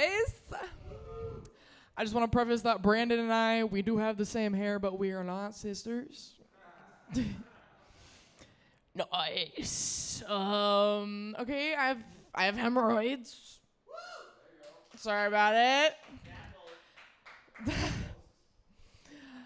Yeah, actually, every time I go to the bathroom, I actually like that I have hemorrhoids because, like, every time I look in the toilet, I'm like, yay, my butt's not pregnant. I recently posted a thirst trap on Instagram. It was like me tanning in the sun, just a brawn, you know, something sultry, sexy, savory, and sweet. And only my brother swiped up. And he said, "Damn, girl, you white as toothpaste." And I was like, okay, first of all, it was really scary because you know how you can see a preview of your messages? And I just saw my brother's message and all I could see was "damn girl ... And I was like, all right, what is about to go on in the DMs? I had male brain in that moment. I was like, if he in the DMs, anything could happen right now, you know? I was like, if you don't fuck, like, I'm telling mom. I was like, if you compare me to toothpaste, like, what you want? This toothpaste in your mouth? Like, okay, my toothpaste has 3 colors. I have 3 colors. And I got sunburned that day. It was one of those, like, Colgate toothpaste where it's, like, red. Has a little red and white swirl. Very American. Let's see. In high school, this is going to make me seem very uncool. I was the leader of the Anti-Vape Alliance. Leader and the founder, might I say. It was just for college. I just wanted it to look good on my college applications. But there was something really cool that I got to do. I got to go to the California State Capitol and testify in front of the California Senate against a bill that we should not be selling flavored vapes anymore because, you know, it encourages children to, like, smoke on watermelon. And the funny thing is like, I was addicted to vaping the entire time I was a part of this alliance. Like, I pre-gamed in the Senate bathroom because I was like, this is scary. I don't want to do this. Like, I need to get high before I testify, you know? Yeah, everyone's like, why are your eyes bloodshot? And I'm like, the children, they're addicted to the weed, and I just can't help it. Okay, I just moved to Hollywood. I live in WeHo. I love the gays. Someone talked about how white girls love dancing with the gay men, and I'm like, yeah, because they don't grope us, and it's more fun to shake ass on a man when he's not hard. And I have a story. I haven't really, like, told this out of mic yet, but I have a story about being a young, vulnerable, impressionable woman in Hollywood. I was on Melrose, and I was, like, just window shopping because, like, nothing was gonna fit me. And I passed by this store, and it was like the Hollywood costume for the stars, and all the lights were off, and I couldn't find the door. And I was like, okay, I'm gonna suspect that this place is closed, even though it looks really cool. I want to go inside. And I went to a couple other shops, and when I come back, I see a guy standing outside the front door, and I'm like, okay, this is perfect. Like, he's opening the store. And I later learned that he was just getting his DoorDash. So he reached for his DoorDash with his right hand, and I like slipped behind him on his left side. And then he turns around, and I'm just like in his store. And he's like, what the fuck? And I was like, oh my God, I'm so sorry. Are you guys closed? Like, I can totally leave right now. And he was like, oh yeah, we're actually appointment only. And I was like, okay, that's totally fine. Like, I'll just leave. And he was like, but I could show you around if you want. And I was like, okay, this seems fun. It was like a cool ass store, you guys. Like, had all these like celebrity costumes, like these like mannequins that said like Britney Spears wore this, and Paris Hilton wore this, and Cardi B wore this. And I was like mesmerized. I'm like talking with this guy. His name was Rich. He seemed like a seemingly cool dude. And I know you guys are imagining a very gay man right now, but he was straight. Yeah. So I haven't learned. I'm a 22-year-old impressionable young woman. And I was like, he said appointment only. I didn't know he meant dick appointment at the time, okay? So I'm like going around the store, like looking at all these costumes, and I'm like, I just think, oh, this guy is like really nice. Like, this is so cool of him to like let me into the store and show me around. And then eventually he asks me like, do you want to try on a costume? And I was like, of course. Like, let's do it. And this is when I got like kind of a red flag. I was like, I don't want him to like help me put it on, but he was nice. He gave me my own dressing room. He was like, I'm gonna go eat my DoorDash in the other room. And then later I learned, I was like, that's how he gains your trust. I tried on like 7 things. Like, I was like, I'm gonna milk this man and not with a hand job. Like, I am gonna like absolutely milk the shit out of this experience.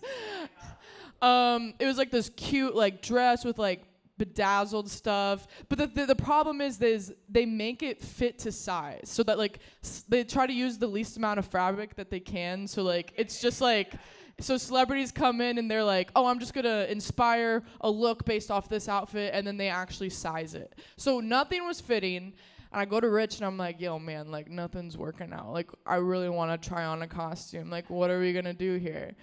And he was like, oh, I have the perfect solution.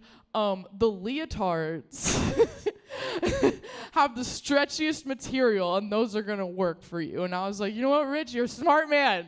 You're a smart man. So I go over. Rich leaves. He's eating his DoorDash. I'm, like, in this room just looking at the leotards. And eventually I try one on, and it fits. But I couldn't zip it up in the back because, like, I couldn't reach.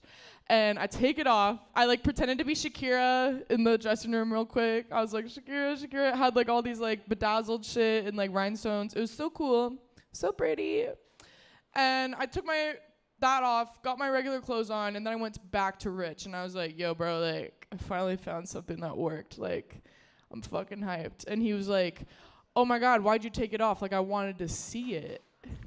And so I was like, you know what, Rich? You're right. And I think this guy's just really into fashion. I'm like, this guy just really likes working with his clients. So I go back into the dressing room.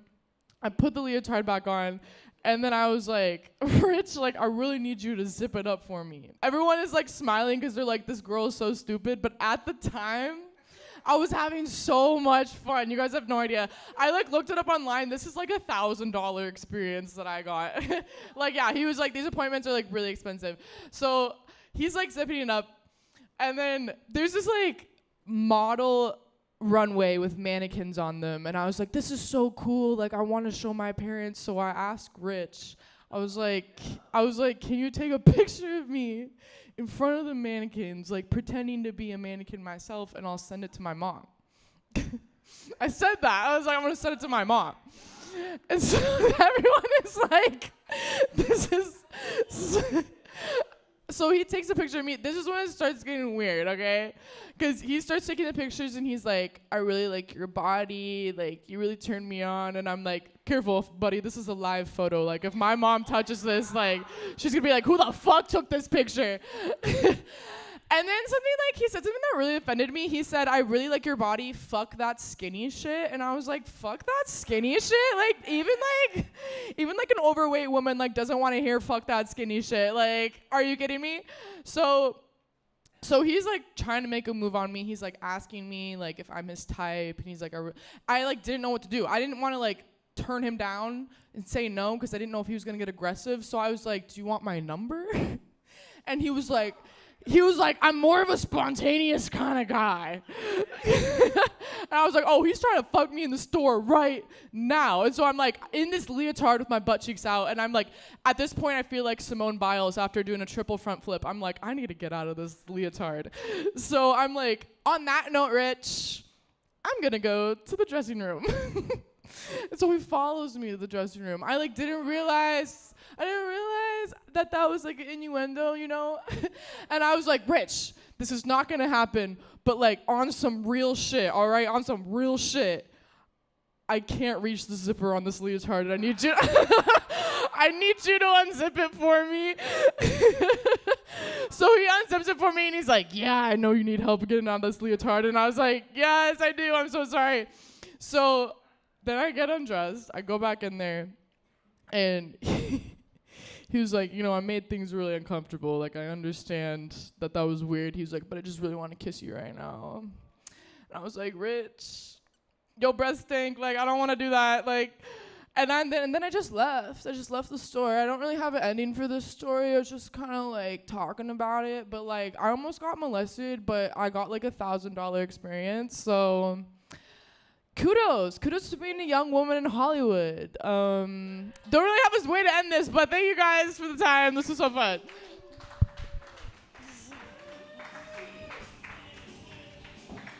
Give it up for Lexi. That was amazing. I've never felt less bad about a rape victim in my life. That was crazy. You maybe never want to ask a girl ever how she got raped because I would just be on that guy's side. You broke into this man's store and then went spread eagle and wondered why he was trying to fuck you. That guy was having the greatest day of his life, dude. That guy was like, "Damn, this girl broke into my store, and then now she's trying on all of my clothes and doing a weird Pretty Woman, like, wedding day before scene where she's like, 'Do I look better in this one?' And then he tries to fuck you, and you go, 'You rapist! I didn't ask for any of this. You B&R'd him, dude. You broke, entered, and raped him somehow. Rape victim. That was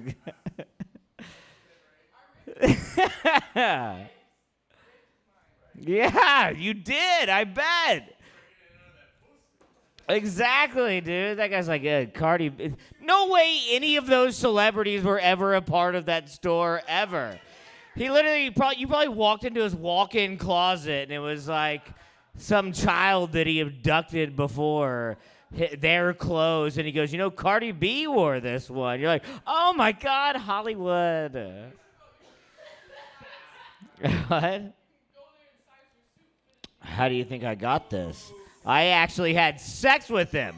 I did what I promised. I broke into his store, tried on his clothes, and I did what any good American would do, and you sucked that man's dick. And that's how...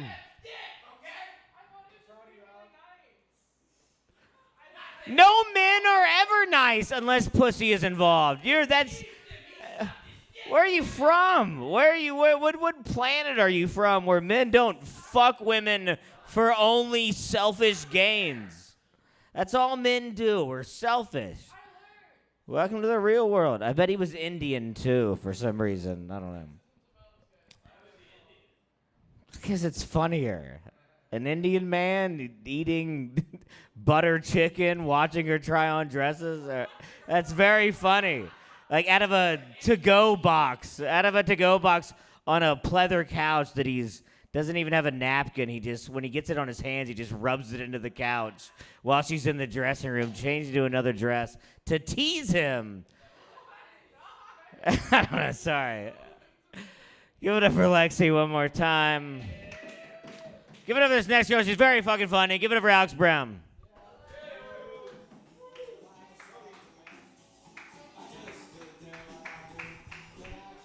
I'm so traumatized by your set. Not because it triggered me, only because I remembered when I was young in Hollywood. That was really a nice feeling when guys used to offer to take me on weird dates. That doesn't happen anymore. I would totally do that. I would trade places with you in a second. Also, a pro tip, if someone says they're following you to a dressing room, that's not a euphemism or an innuendo. They're going to fuck you in that dressing room, even if it's Target or somewhere. Yeah, I don't know. I envy you.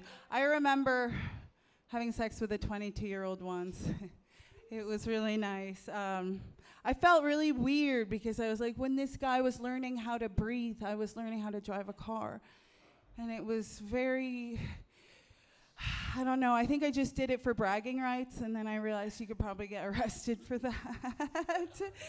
Hollywood, though, it's not the weirdest thing I've ever done. I think this might be the weirdest thing I've ever done. No, coming here sober without drugs is the weirdest thing I've ever done. The weirdest date, you reminded me though, the weirdest date I've ever had recently was, he's a member of the U.S. Olympic sailing team. Okay. Yeah, already I was like, this is going to be interesting. He wanted to go lobster fishing. Again, I know, I was like, if this isn't the whitest fucking date I've ever been on. Lobster fishing. First of all, lobsters are expensive, right? But what he didn't tell me was it was going to be at night. Have any of you ever gone lobster fishing before? No real men here? No? Oh. You sell lobsters? You've been crabbing? Is that an innuendo? But it's just that you go, so you know what it entails, right? Dude, but this was in the middle of the night. He had me like scale down a cliff, which already we don't walk in LA, so that was difficult. And then he was like, you're going to take your sneakers and we're going to tie them to a rock so they don't wash away. And that should have been my first clue. And then he was like, and then you're going to have to time, right? Here I am on the edge. And he's like, you're going to have to time your jump for when the wave isn't hitting because you're going to get just pushed back onto the wave. This was extreme, very extreme dating. And he put a weight belt on me. Because,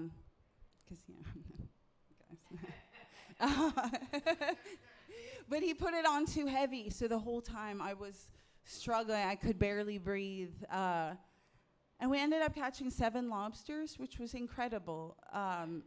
Except the next day, he didn't give me any lobsters. The next day, he sent me a picture of the cooked lobster dinner that he had prepared for someone else. Yeah, I was very upset by that. And to this day, I will not support the Olympics. Oh my God! But don't, I'm better now. Just but don't hate me because I have a boyfriend, Liz. Lexi, shit, almost got it. Shit, Liz. Lexi, don't hate me because I have a boyfriend. Hate me because his wife got fat. No, that's something I say. It's a tip. That's something I like to say at weddings, just so I don't get invited to more weddings. Have you guys been to those? Those things are fucking awful. I just got invited to one, and I was like, why? Why? I've already had one of those. They're terrible. They're a lot of money. Just, if I wouldn't pay to watch you consummate that marriage, if I'm not going to pay to watch you have sex on OnlyFans, why would I pay to watch your wedding? It just sounds like a terrible thing. Other things that I say at weddings so I don't get invited to more weddings is, wow, the flower girl is cute, right? That always works. Or the groom wasn't that fat when I fucked him. That's usually, that's a good one. Or you just sleep with the bride's dad. That always works, and then you never get invited. I was married once, and I was also kidnapped once, but I still can't decide which one I like better. Because at least with the kidnapping, there was some sex involved. No, I know, just feels really nice to be held sometimes, right, guys? Even if it's hostage. I got carjacked and kidnapped after doing a show at the Ice House in 2019. And when I tell girls at parties that this happened to me, they tell me, don't tell people you were kidnapped. Tell people you were taken, because that's less scary. It's like, I don't know if you know this, Alec, but you can erase trauma by making a really cool Liam Neeson reference. Just works every time. But I wasn't taken from some like fancy apartment in Paris. I was taken from a Shell station in Highland Park. Yeah. The guy had been waiting in the bushes. They looked at the footage afterwards, and he jumped in the car when my friend got out of the car to buy cigarettes, and I was still in the car, and he drove away with me in it. Yeah. I had to jump out of the car going 45 miles an hour. I know, I'm the only real. Would you do that? Would you be able to do that? No? It was a Kia. I was like, come on, dude, this guy's house can't be nice. His basement isn't gonna be good. If I'm gonna be locked to a radiator at some dude's house, he better have Disney Plus, right? Yeah, he asked me for all of my money, which I thought was hilarious. And I, of course, being a comedian, I was like, sir, I'm a comedian, we have no money, I have no money. And he didn't laugh, which was really hurtful to me. And I think that's why I jumped from the car, because I was like, this is never gonna work.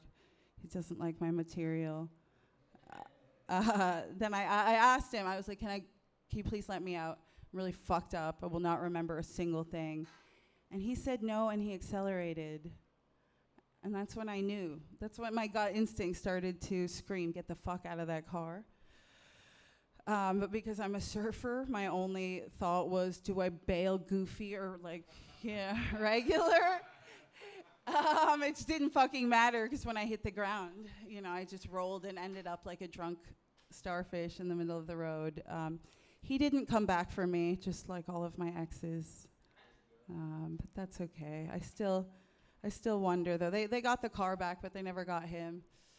So for the rest of my life, I'm always going to wonder about that one that got away. It's just, I think it would have worked out if I'd had Cash App or Venmo, I think. How do you pay someone for a human hostage? What kind of emojis would you use for that? I don't know. The world's kind of crazy right now. Everything's weird. I used to shoplift for fun. Now I just shoplift for food. It's awful.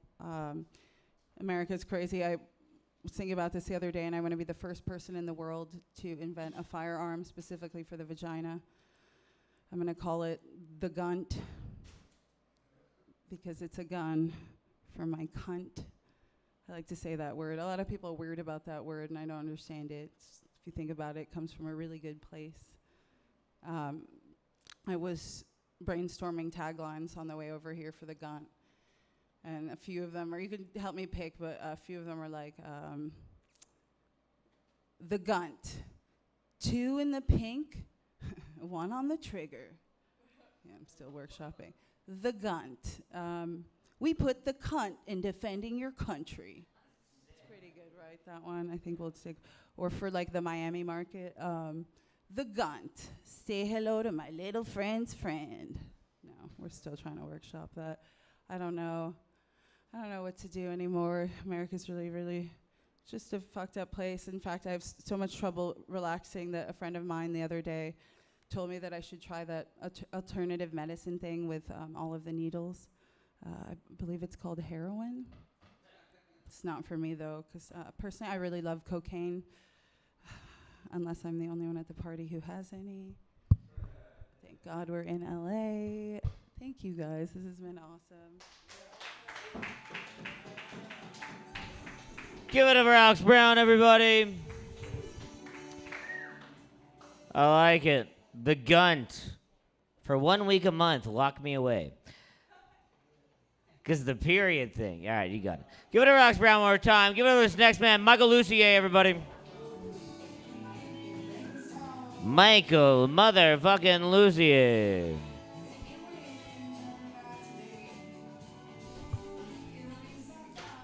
Keep it going for Alec.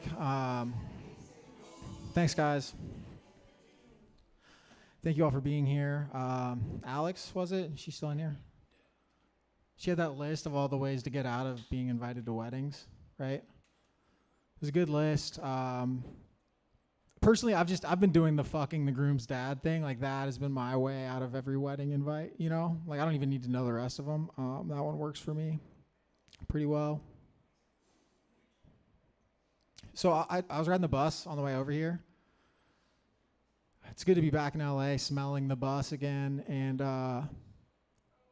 I got on, the bus didn't smell good. A guy got on and remarked on that. And I was like, what, you've never been on the bus before, dude? And then the driver stopped short, and this guy sitting kind of next to me nearly fell out of his chair and then just started cussing out the driver. He's like, you motherfucker, you got one job. Because of you, I almost fell out of my seat, busted my head on the stairs. And I just thought that was a hilarious thing to blame somebody else for. You know, it's like the guy was sitting there leaning into the aisle, like sharpening an axe. I mean, like, if you are ever in a position in life where, like, someone else, the way they drive can cause you to, like, fall in down the stairs and cut your head open, that's on you, is I guess what I'm saying. So that was cool. Guys, since I've been here or been gone, there's been a lot of big news, you know, politics and stuff. I don't really follow this stuff, but you guys, did you see the Diet Mountain Dew thing? Oh. So J.D. Vance, who's going to be the vice president, was giving a speech in Ohio, and he said, you know, it's so strange to me. Democrats seem to think it's racist to believe, and then he stopped. And I should say, like, I don't know what he was talking about. I don't know the context. Sounds like some racist belief this guy has, but he's like, I don't know what the context. He's like, I don't know. It's weird to me. Democrats seem to think it's racist if you believe. Well, shit. Democrats think it's racist to believe anything. You know, I had a Diet Mountain Dew yesterday, and I had another one today. Democrats probably think that's racist too. Yeah, interesting. So it actually did better when I just said it in here than when he did it on stage. I guess, like, delivery and charisma may be a factor, but no, I don't know. The guy just did a bad joke in a speech, really, is all that happened. But it made me think, like, I think it's an opportunity if Diet Mountain Dew had any balls to rebrand as the official soda of racists, you know? Like, not like, I don't think they should actually be racist. But yeah, it's like, do the Dew. That's the slogan for regular Mountain Dew. And then for Diet Mountain Dew, it's like, do they need to put black people in every commercial, you know? Like, can we have some? And they'd make versions for every race, by the way. So we wouldn't actually be racist. It'd be whatever. I learned something interesting about U.S. currency. So Susan B. Anthony was put on the silver dollar coin. You shaking your head at me? No, Susan B. Anthony was put on the silver dollar coin in 1979. Give it up for Susan B. Anthony. Women's suffrage. Yeah, Susan B. Anthony, women be voting. That's how you remember that. Yeah, exactly. Exactly. And she became the first non-fictional woman to appear on U.S. currency in 1979. Non-fictional. Yeah, well, I guess because before that they were putting fake chicks on there with, like, huge tits and stuff like that. But, like, Susan B. Anthony, as Handren said, she complained so much that she became the first ugly woman to be on U.S. currency. So give it up for her. I think that's pretty cool. You know what's not cool, guys? Using drugs. I mean, some drugs are cool, but some are not. I think weed is too strong. I had a vape pen the other night too many times, and then I was, like, trying to talk to this girl afterwards, and, like, I'm normally pretty good at that, but I was just blowing it. It was like in Space Jam, you know, like when they steal the guy's powers at the beginning. Like the NBA players, like that kind of is like what happened to me when I hit this vape pen. And I'm just standing there like, is there some cartoon alien somewhere getting bitches while I'm blowing it? Like, this is fucking crazy.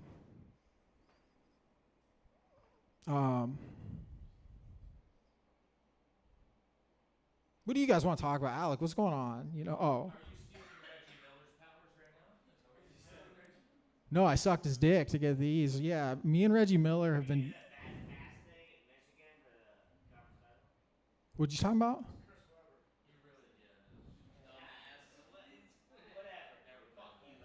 I don't think Weber played for the paper. No, I mean I guess it's blue. It's blue and yellow. It's blue and yellow. I get it. Yeah.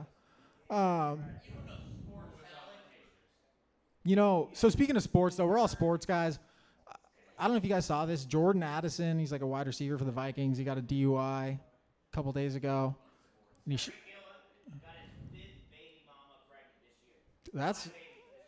so he's trying to he's going for the Cromartie. He's going. Well, I mean, that's impressive. He's like the fastest guy in the league. He's not flexible enough to touch his toes. Yeah, because he's so like bound up. Like I know this is gonna sound racist, but like his muscles are different. Like down, and I swear to God, there's an article they talked to his track coach about it. But Jordan Addison got a DUI. He was found asleep at the wheel of his Rolls Royce, actually in LA like a week ago, and then he showed up at training camp this week, and he's giving an interview like, I'm gonna keep learning. I'm really, I was at a low point. All I can do is put my head down and keep learning. And it's like, so you didn't know that you hadn't learned yet that you're not supposed to get fucked up and drive your car? Like that was new for you? Or was that like a tough one to grasp? What he is gonna learn though is how many benefits you get in life if you're really good at football. And he's gonna learn how good at football he is basically.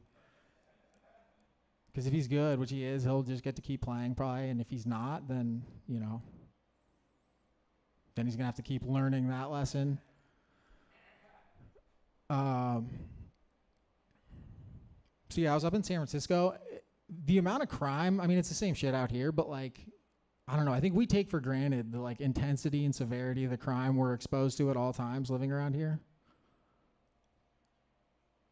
And, like, people, like, I have family from other parts of the country, and they'll, like, give me shit. They'll be like, what's it like living in California, all that crime? They say the same stuff about being gay, and it's like, I think both those things are similar. Not that one is the other, but, like, that I'm all for both. Like, do your thing. Just don't make me do it, Maybe I'll do it if I want to, but so far I haven't really done gay stuff. I've done the crime. Crime is fun, some of them. But I feel very similarly about the two.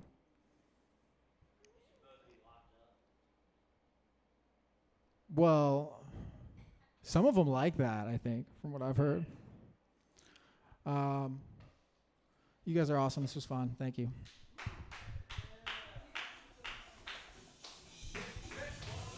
Give it over, Michael Lucio, everybody. Let's keep this thing going for the man, the myth, the legend, Mikey Silver.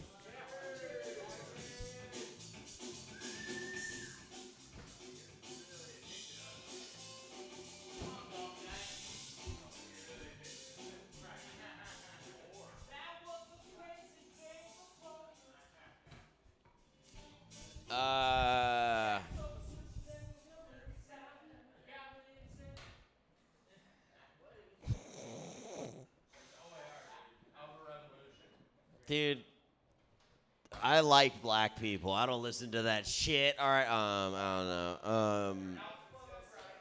I hate it because, like, every time Handren, like, mentions a band, I don't want to act like I don't know the band, so I just nod my head. I'm like, yeah, bro, I bet they're I'm like, they're funky.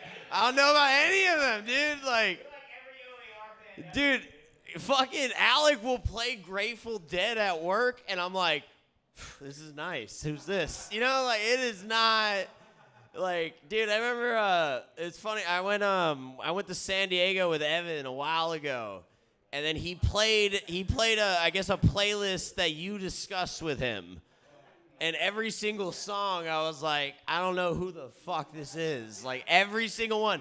This is 2 hours. Dude, I did not yell at everyone. I was like, you all seem racist.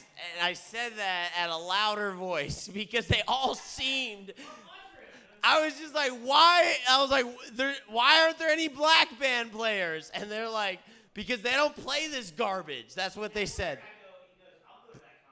Yeah. And I asked him to play it beforehand, and that's on him. He didn't. Okay, he did not. But yeah, I was very out of place in that. I did not like it. I did not like it. What? Do I like lacrosse, Handren? No, I said, did they let you? I was like, you fucking ski, dude. Dude, you're a professional skier. All right, who's whiter? I don't know, man. I lacrosse. I try. Yeah, dude. I'm not gonna lie, dude. I love wearing golf shit now, dude. It is. It's so comfortable. Dude, I could fight all of you and probably win. All right, dude. That's how fucking athletic I am right now, dude. Yeah! Dude, bro, I got promoted at work, Alec and I, and then I've realized recently, I was like, it is dope being white. You know, like, it's like you're late to work, yeah, and you somehow get promoted. It was awesome, dude. I loved it. It was weird, though. Alec told me recently, he was like, yeah, dude, they all know you're high at work. And I work and we are chefs at a rehab. So I was like, dude, they don't fucking know. And so, like, now I'm so paranoid at work.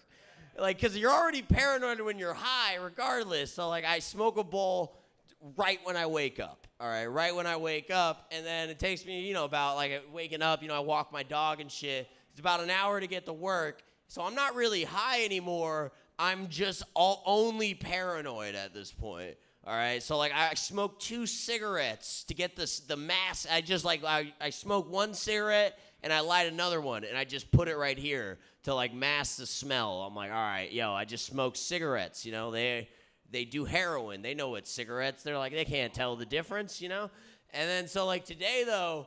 I had my buddy Jose. I love this guy. He's the best. He's like, Mikey, you smell like weed. And then I was at this point where I hadn't smoked weed in about 6 hours, all right? So I was like, there's no way I possibly smell like weed right now. He's like, you definitely do. And I was like, you don't know drugs, goddammit. And now he's fired. No, that's not what happened. He's a good guy. I wanted that to be funnier, and then it just wasn't. So... I'm pretty sure Alec is my boss now. I don't really know what is I feel like he could. Handren, how you gonna leave? I didn't make you laugh at the first one. I'm sorry, Handren. There's nobody here. Yeah, man, get out of here. Yeah, you fucking get out of here. All right, but no, I'm pretty sure. No, man. All right, dude. All right. No. Yeah, I always watch Handren. Look at the Handren, bam, dude. We're fucking doing it. It's amazing. I know, dude. It's awesome, bro. I feel like I walked through the golf course today, and everybody was like, "This guy's gonna be good," and then I wasn't. All right, I was not good. Yeah, take a picture because I look amazing, dude. I look awesome, bro. Like at one point, I love it because I went with Pete, and if you guys know Pete is the only person who I can say is as angry as I am constantly, if not more angry. You know what I mean? Like it was awesome. So at one point there was these 2 dudes in front, or these group of people in front of us, like multiple people in front of us, and they decided to only hit with a driver each hole. Yeah, it's wild, dude. Like only a driver. So they were taking fucking forever. And like the cart girl was telling us, she's like, hey, you should just pass them because they're getting really aggressive with people.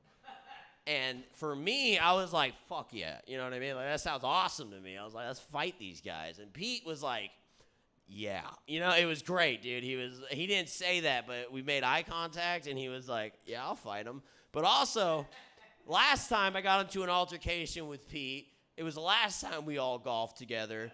And so what had happened was, in a golf course, when you hit a ball and it goes near someone, you yell 4. It's a basic concept, all right? If it hits them, you yelled 4. So it's like you say you're sorry. There's not much you can do about it. It's just like golf etiquette in that way. You're just a bad golfer. That's all it is. You're embarrassed because you hit such a shitty shot in itself, all right? Shit happens, okay? So it's like Pete, before that happened though, like, so someone hit a ball, they didn't yell for, so we were upset about that. But before that happened, Pete thought that the people behind us had hit his ball. No, they took his ball. They took his ball. No way to prove that. There's no way to prove that. It's all hearsay. All right, guys, there's no way to prove that, but that he got that in his mind. So the fact that they didn't yell for, they hit a ball, it hit near us. It could have hit us. Even if it hit us, it wouldn't hurt, but they didn't yell for, so we're already mad at this, okay? So Pete, aggressive guy, mad guy. He's like, fuck this ball. I'm going to hit this ball. And he hits the ball out. No, you can't find.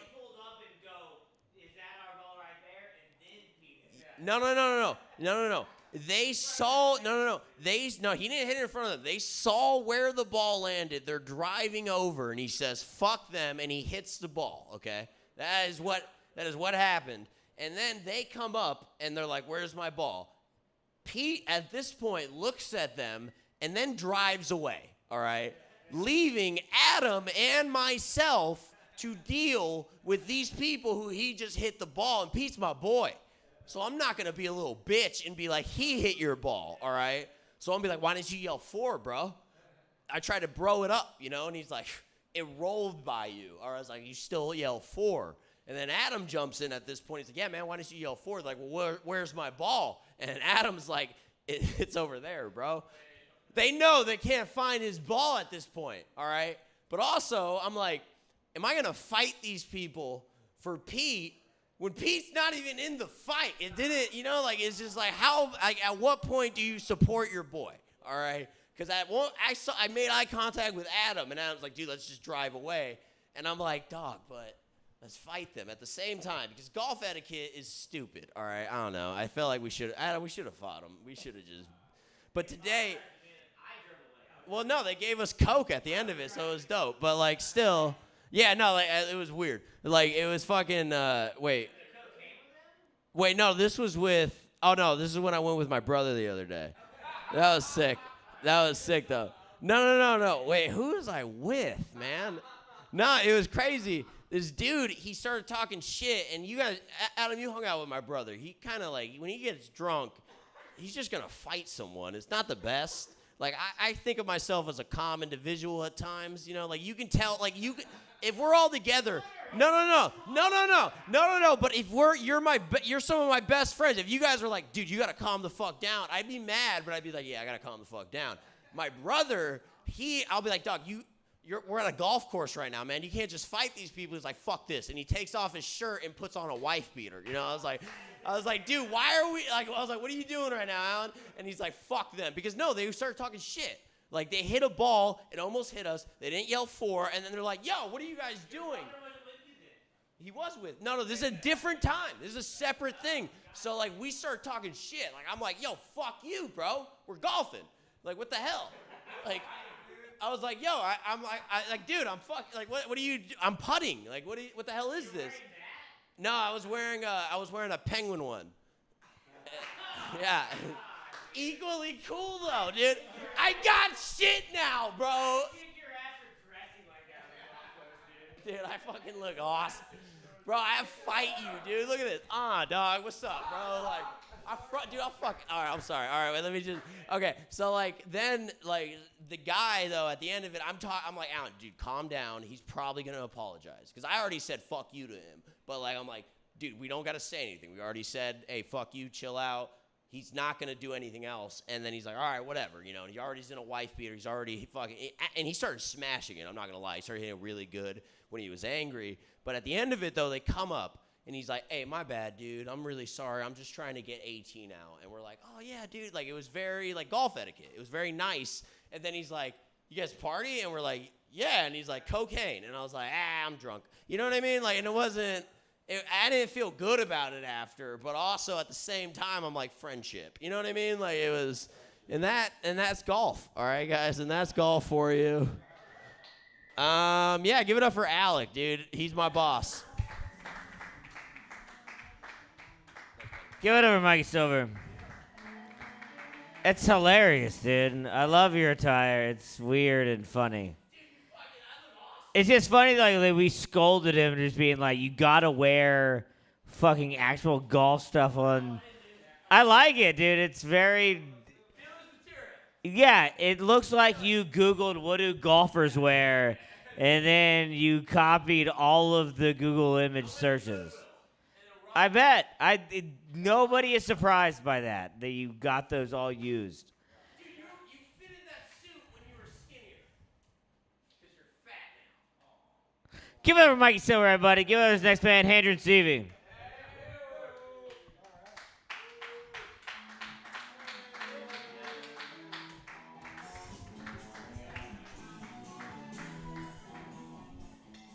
Who's that? Widespread Panic? Oh, roasted. I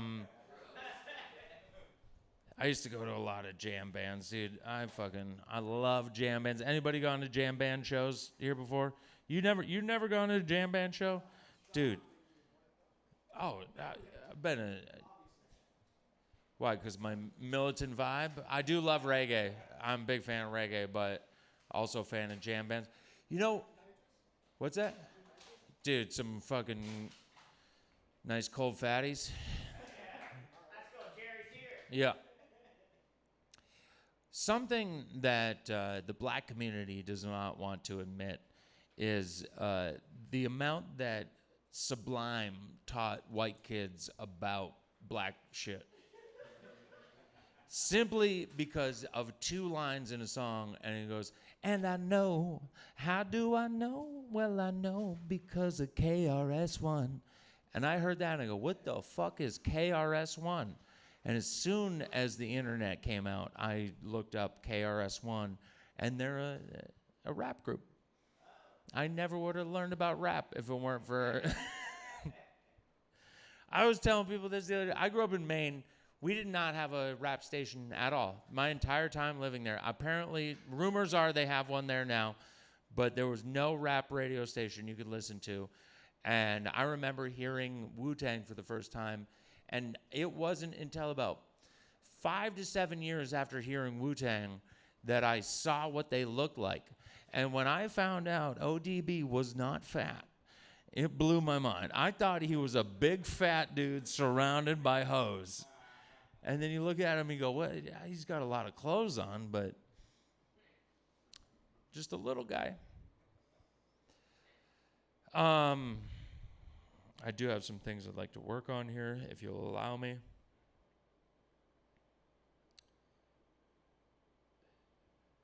Get out of this poker game.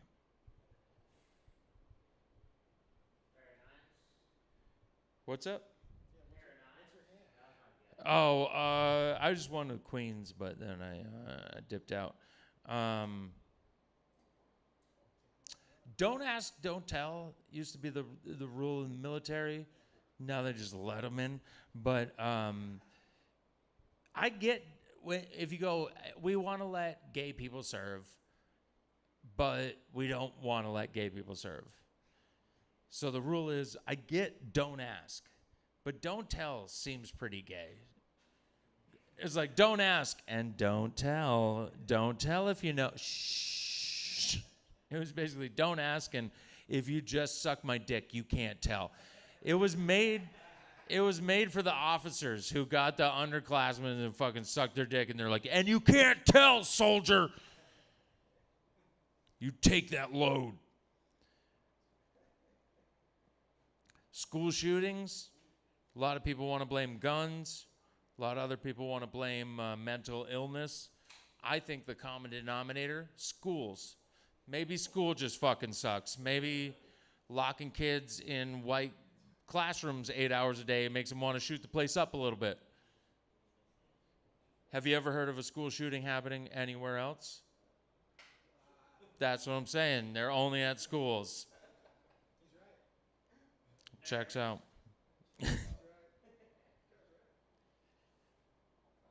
Whenever I hear the term "shot up a school," I just think of like Yosemite Sam, like ringing the bell. School's out. Because shot up a school means like, oh, they shot out all the windows. It was like a siege on the school, and it was like, no, the building's fine. It was a systematic murder of children, is what it was. Almost not a bullet hit the wall.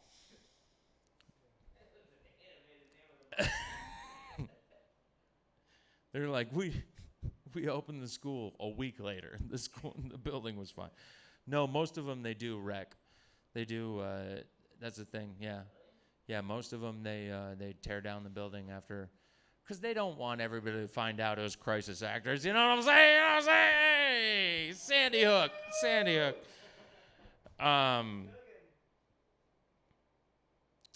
Oh, holding a phone makes you look gay. If, like, however you hold the phone, if you're hanging out, but you don't look gay because you have the phone in your hand.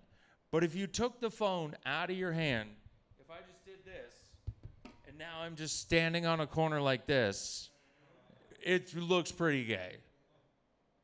However you do it, like if you didn't have a phone and you were just sitting there going, yeah, people would be like, well, he's practicing touching little dicks. And I realize it's because phones were invented by gay nerds. They're like they've built it to fit their fucking hands. I grew up in the woods. This is not good for my hand. I'm constantly dropping it. It would be an axe handle. It would be an axe handle, and then I'd look at it. And I'd hold it down here, and it would be up here. I would never have to get my hands this close. Just getting your hands close to your face is what you do if you're going to suck a dick. Nobody gets their hands close to their face unless they're doing some gay shit. Gays even hold their phones close to their face. You friends with any gays? Whenever they get a text message, they go, who's this from? Okay, no dick, no dick.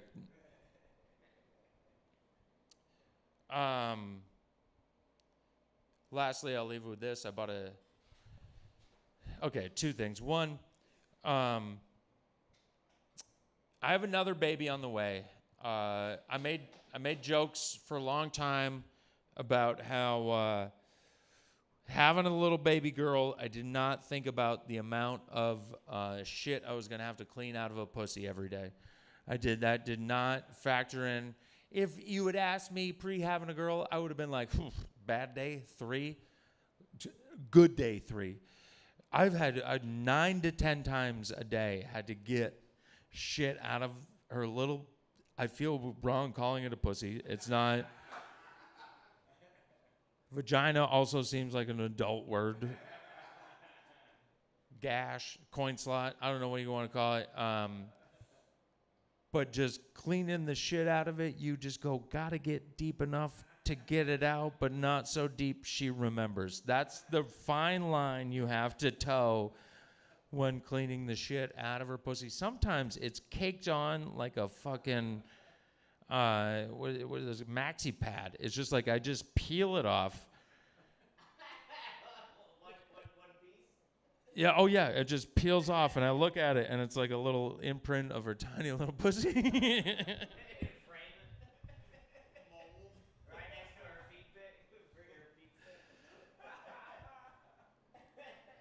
But I was glad when I had a baby girl that I wasn't having to fucking polish a little baby cock every day. I wasn't having to just clean shit. Also, this is not a baby cock. Like anything, this like a baby cock is like this. Like if this is, so I have a son coming. I'm gonna have to clean a baby cock. If it's like this right out of the womb, I go, that is not my kid. If it's fucking.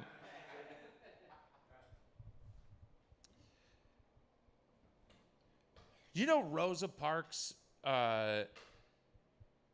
was not just an old lady trying to get, I know, what a weird turn. I just, what a swing. What a swing, thank you. Everybody goes, oh, she was just an old lady who tried to sit because she was tired. One, she was 37. She was not that old. And two, she was not just trying to sit down, coming home from work. She was an activist who had been doing that for a long time to try and get arrested to bring attention to the fact that there was segregation in the South. And she had actually sat in the front of 12 other buses before she finally got arrested. And I just would love to see her getting off of those buses going, "You cracker-ass pussies, you're supposed to call the cops, god damn it." Just riding it for like 10 hours straight going, one of them's gonna. Just had to get off like, "Not today, Malcolm, not today."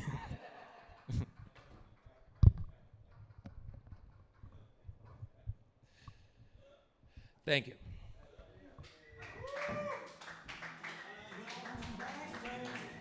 Give it over Henry Stevie, everybody. I do like the idea of like just next to the foot picture, like it is, like they stamp the feet when you're born or whatever, and your hands, and then it's like, "Would you like the pussy stamped?" And then it's like the post office or whatever, and he goes, "Oh," and like dips her to one of those little pads that has it, and he goes, "All right, coming out to you. All right." What's your address, sir? We'll mail it to you. It seals the document like a Game of Thrones candle when they melt the wax. Yeah, when he melts the wax, but it's just, you know what it is. Give it over, Andrew, one more time.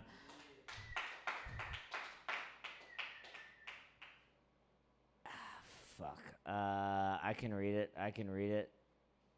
It is. I know. Yeah, now I know. Dude, I'm so high. Fuck Mike Parker, dude. He got me. He tried to hand me the weed pen back after I had just finished my coughing fit. Give it over, Andrew, one more time. This next comedian is so fucking funny. Give it over, Catherine Yoon, everybody.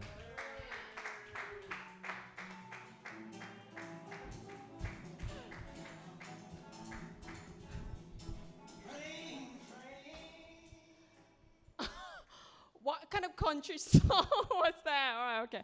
I like it.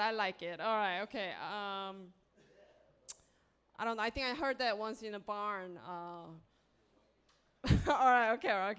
I you know what? Have you guys seen a psychic recently? The other day I saw a psychic, and you know, apparently they don't like it.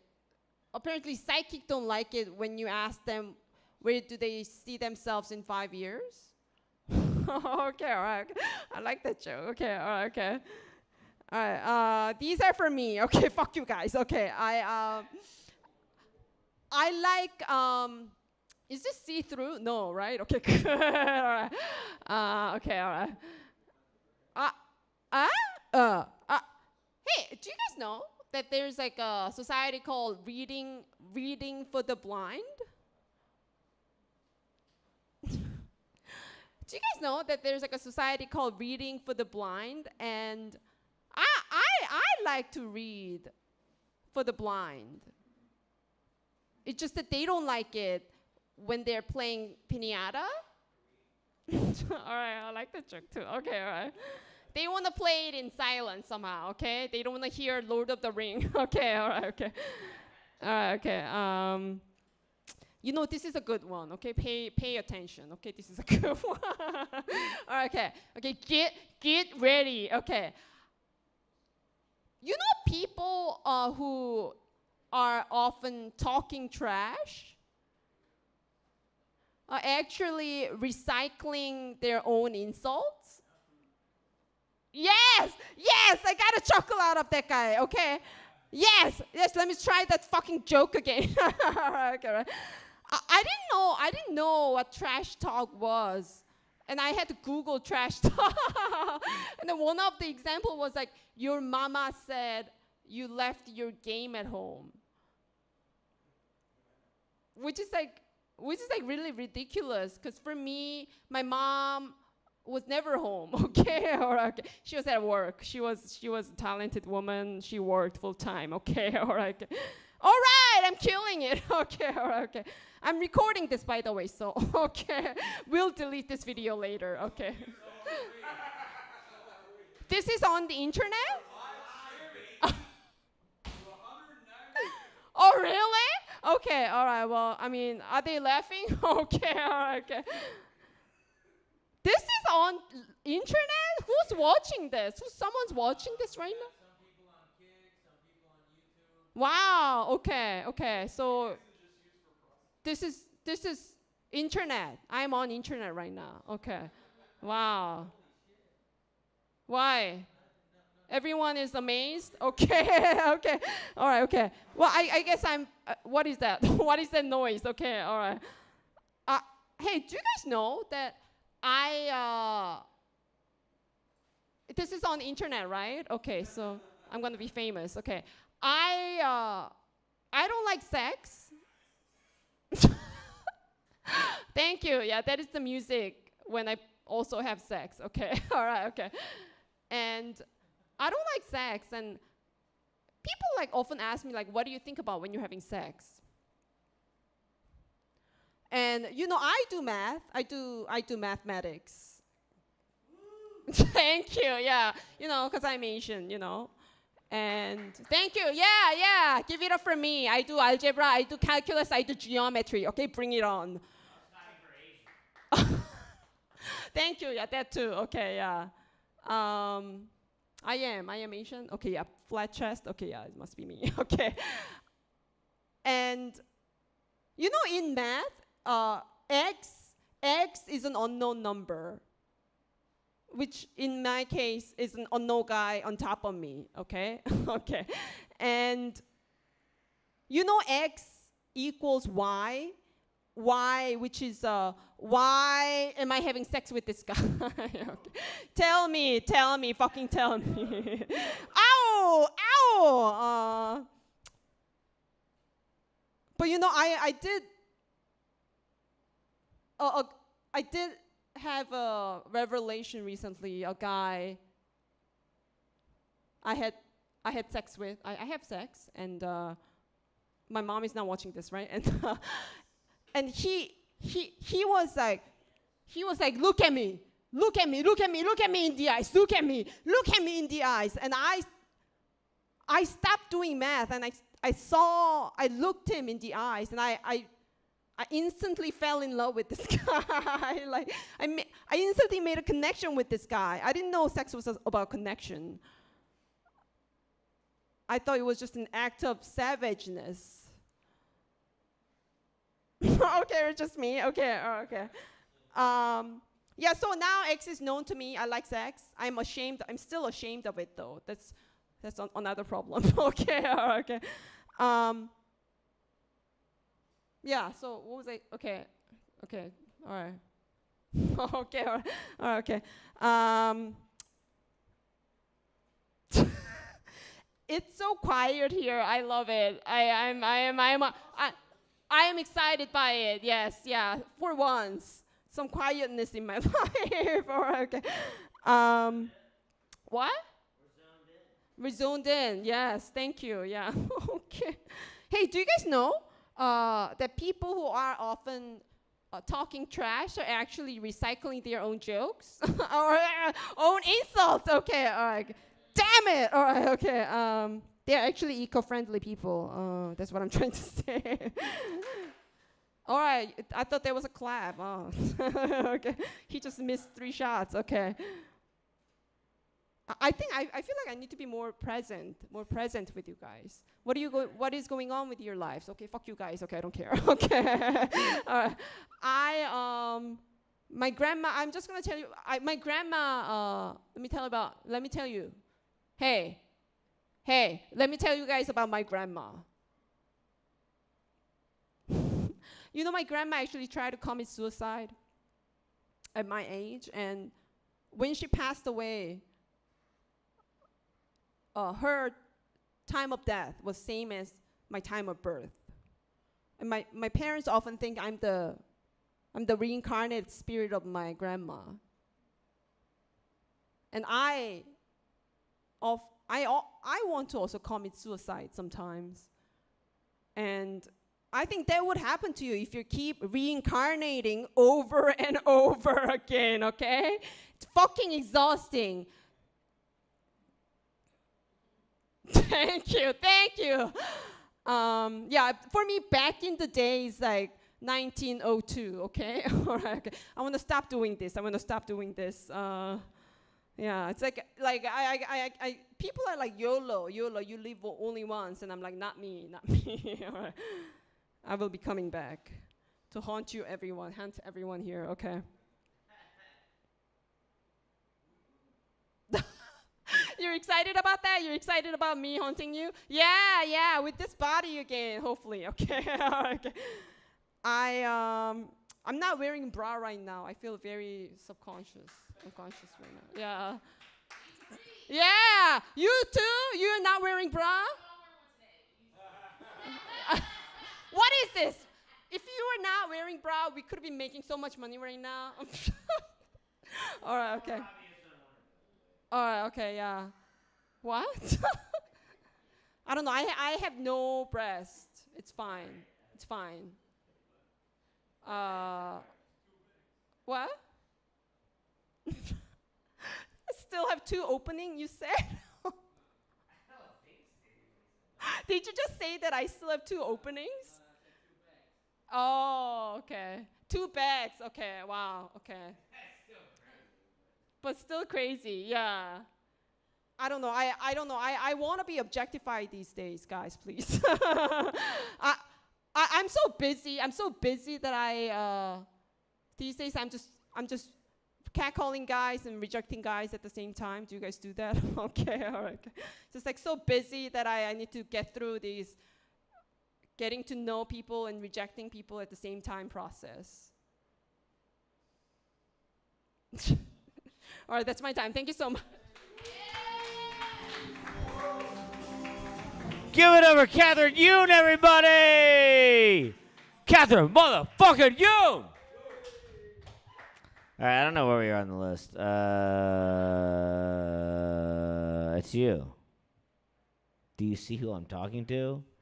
Isn't that amazing that I can just go, I literally could just fuck up the whole show right now. And I could go, Ray's on stage. I could say that. I could say that. All right, I take back everything that I said. No, I'm not going to do that. Actually, Jordan, I am going to bump you only because it's very important. Give it up for Will Martinez, everybody.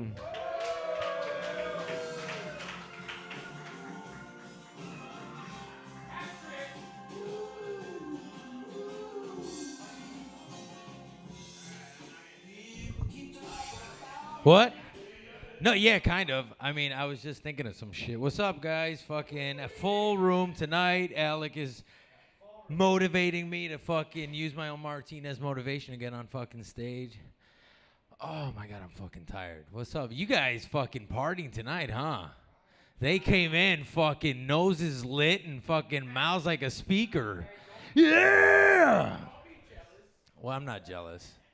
I'm not jealous, Ray. Definitely not jealous. I mean, he's like, I live with my mom. He's trying to evict his mother and shit. That's some shit. Yeah, Ray's trying to evict his mama.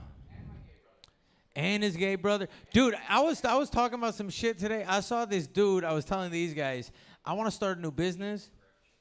And it's where we will be live streaming, fucking moving in on squatters and tormenting their lives until they get the fuck out of the house. There's this dude, Asian Andy. It is fucking amazing. And me, like, my family, like most of you guys know me, you don't. My family does real estate. So I'm rooting for these guys. I'm like, yes, get that bitch out of there. Put somebody in who pays. Like, and then this dude pulled this move where this to me is fucking ridiculous. He grabbed a hose from the outside and sprayed this shit under her fucking door. And like, I think that's hilarious. But then the homeowner in me is like, no, that's gonna cause mold. Like, you're gonna fuck up the property value.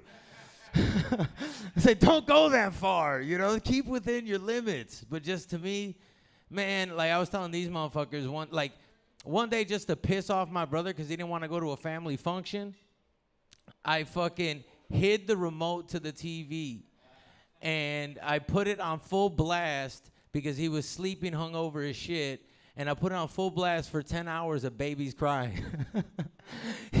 45 minutes, we get a call later, fucking you hear the babies crying in the background. He's like, where's the remote, Will? I was like, because, man, I don't know. He's got his little system. You trying to analyze the fucking Latino ghetto network that we got set up. You know, just because you got the fucking white, like, my remote controls everything, I have an AirTag on it. You know, fuck, man. We ain't all that ballin'. Some of us, like, have to fucking crawl our way to make it there. And then I found that it was funny that you said that you do Asian chick. What's your name?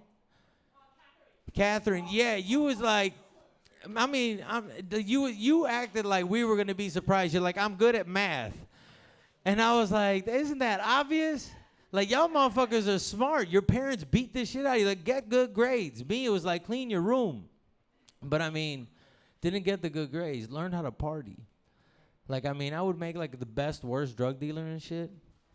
Because I'd be partying and shit, and then I'd fucking, oh, Corey in the house. Ladies and gentlemen. Yeah, that is a good voice. Yeah, y'all motherfuckers know I do that bullshit. I was thinking today in the gym, I was like, I would like to have, like, that old man confidence that's in the gym, but in the locker room specifically. Like, what age do you turn to where you could just walk around with your dick hanging out? I've seen two old dudes talking to each other. One dude's legs like this, the fucking other guy's his face right there, and they're talking about their stocks. And I'm like, bro, like, you know, like the old dudes, me, I'm covering up. I'm trying to be, and the old dude like, how you doing? And I'm like, yo, you know your dick's out? You're not supposed to talk to me when we're doing this? You know, there's a no dick out conversation fucking rule. But, like, what age is it? Because I'm getting old. I'm 37. I look young, though. Everybody's like, you look 28. I'm trying to think of, like, you know how they say black... I know. I'm about to be 40, my boy. Yeah, yeah. And I look young. No, I don't, like, dude, I've gotten young before, like 27, 28. I mean, why would you want to suck dick?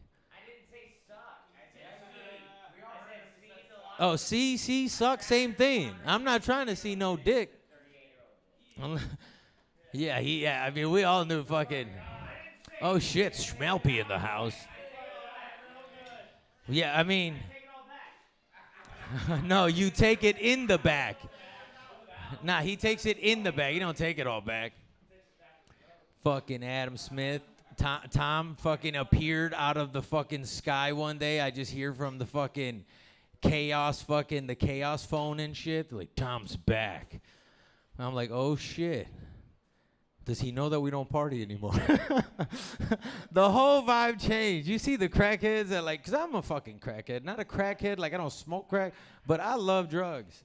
Like I just grew up loving drugs. Like that's, white people get the free pass with drugs. Like if you're rich and old, have you seen Ozzy Osbourne? Sharon! Like, if he didn't have money, you'd be like, oh, that's a crackhead. You know, no. Fucking into the Latino parents, you know, who is that guy? That's a rock star, mom. Motherfucker still doing Super Bowl commercials. I wish I could be that cracked out and fucking make a couple mil. One day, right, Ray? Fucking Adam worked with Ray over here. Found out he's like, I can't scam with the Jews. Like from the guy that does like financing and betting and everything, he's like, one thing I can't fuck over is an old lady in her house. Damn. All right. I mean, we went a little south and shit. He doesn't sex traffic. He's an assistant pimp.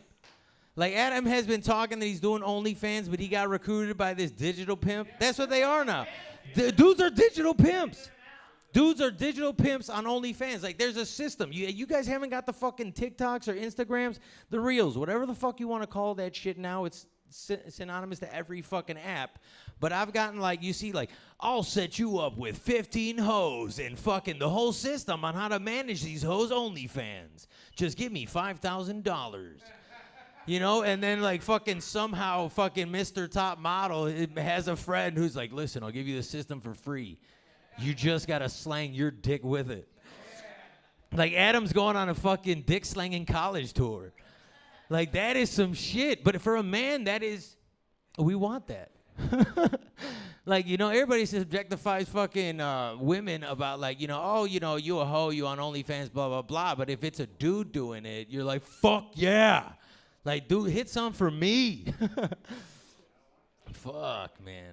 No. Wait, give me that. Oh yeah, can you put that shit on? Because I was just thinking about that one. It's my phone, but who has control of the music? Of course you did, dumbass. That's why I handed you the phone with the song. Yeah, did it, do it. Damn, this is the point of the night where Alex like, I hate. Oh, but no. Damn. All right. Wait, let me see this. No, man, he totally fucking killed that. See, that's why I need a good staff at Accidental that is my sound guy. Like Adam, everything, you're white. You're white. This motherfucker, you know you don't dress. I know, right wing, motherfucker. But oh yeah, we got a fucking black female running for president. This shit is getting dope. And you saw that what she said to Netanyahu? She told his ass to chill the fuck out. Straight up. I'm like, ooh, our country's getting fired. Like we got some. I think it could be a new forward movement for America. I mean, that's the thing. The Jews are powerful, man. No, I don't. I think she'll be all right. I fuck with her. I don't fuck with Trump. Trump's on some white people shit. I always say like there's the old joke. Yeah, that's what you think because you're the right-wing conspiracy. This motherfucker, Alex Jones, I've been drinking at my house, thinking of America. Fucking, yeah, they be sipping that shit. They be sipping that. They think every minority that's in here is going to fucking rape their bitch and shit and fucking take their money. Dude, I take your money from selling you coke and your bitch fucks me because she likes Latinos. You know, it ain't... It ain't that deep. Like, none of us, like, fucking my parents came over here, became lawyers and shit. My dad's like, I'm going to protect my people. Criminal defense, my boy. Criminal defense. And I used them a couple times. Okay. So what I was thinking about that, you got me started, son. Yeah, hold on. You can get it back. It's not like I'm going to steal it. You know where I live. You can find it on Monday. Remember, tune in. Fucking Stone Cold Sobers, 8 p.m. or 7 p.m. Mondays. Huh? Oh, he's joining? Are you in?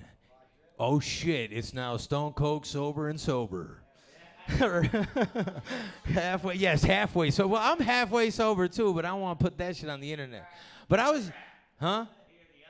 Yeah, I'm the other half. Nobody saw that. Man, I wish we could put that shit on TV. Like, man, if you could live stream the fucking insane parties, that would be so much fun. But you can't because people are weak. Okay, yeah. With this shit, I was just thinking, like, because I'm from Chicago, and they got gangbangers out there and shit, right? And everybody's got their gangs in New York. But, like, the gangbangers out here and, like, the sets and shit, they have, like, their own theme music. Like, it's the West Coast hip-hop. It's like, you know, they're like an all-boy group because it's a clique and shit. And, like, when you hear this shit, it just goes hard. Like, I was thinking Mexicans, like, white people already can understand Spanish, and these motherfuckers created up an additional language. You hear that? You're like, I don't understand, you know, one, how am I understand both? and then this is, like, with their theme song shit, they be coming in and like you'd be in a gang fight and one dude would ride up in the Lolo and have to turn this shit on. Like, you feel that shit? And then they do the little dance. You know, I need to learn that, but I got a fucked up leg. But don't that shit just make you want to rob. Okay, there you go. Well, I'm fucking, dude, I thought about it in the gym. I'm trying to think of a fucking bit with it because just that shit goes like, that shit right there, that West Coast shit goes hard. You got that E40 fucking hyphy music. Shut the fuck up, Alec. I'm out of here. Goodbye. I love y'all. Alec, you're drunk. Bye. Don't even say I'm drunk. It doesn't matter if I'm drunk. You literally begged me to play that song and then all you had was this. There you go. All right, thank you for that. Give it a roll my chance one more time. Give it up for Jordan right now, everybody.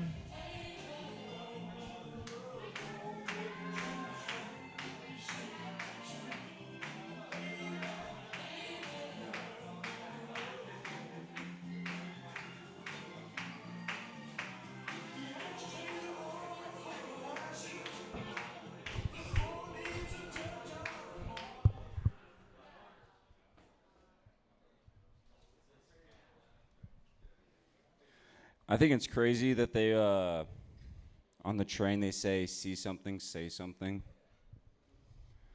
Because I got stopped for jaywalking with the cops one time. And I said, yo, there's a guy smoking meth over there. I'm seeing it, and I'm saying it. He just looks at me and says, how do you know we don't have an operation going? Thought it was pretty crazy. Tried to do good. Obviously can't. How many people actually get stopped for jaywalking?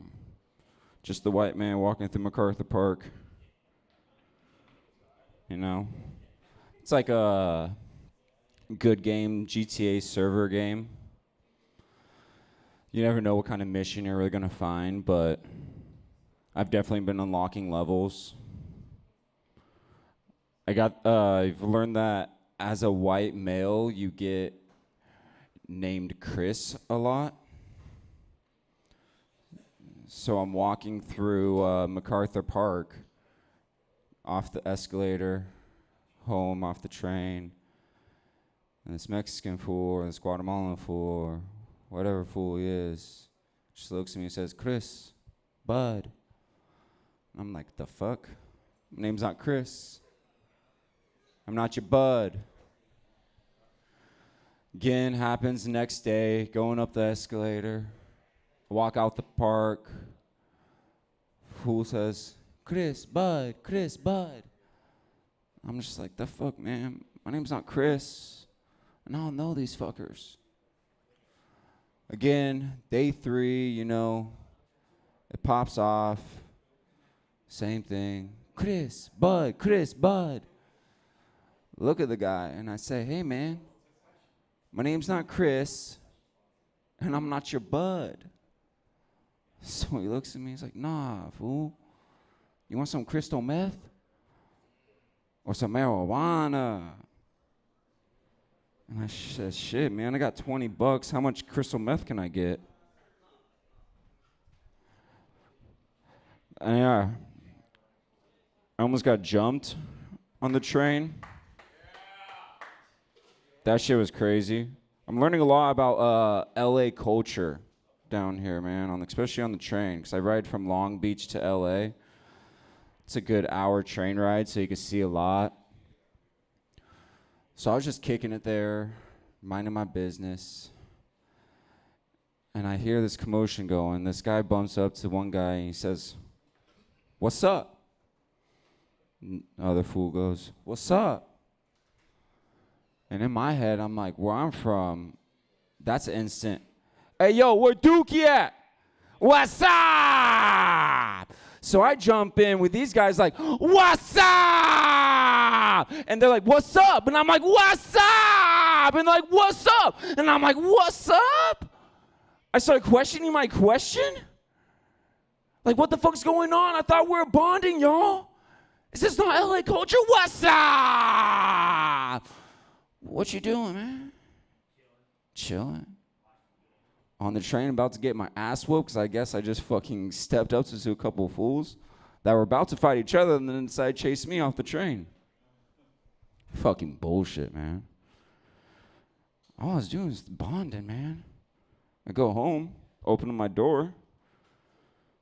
White roommate sit on the couch, and I say, what's up? It's like, what's up?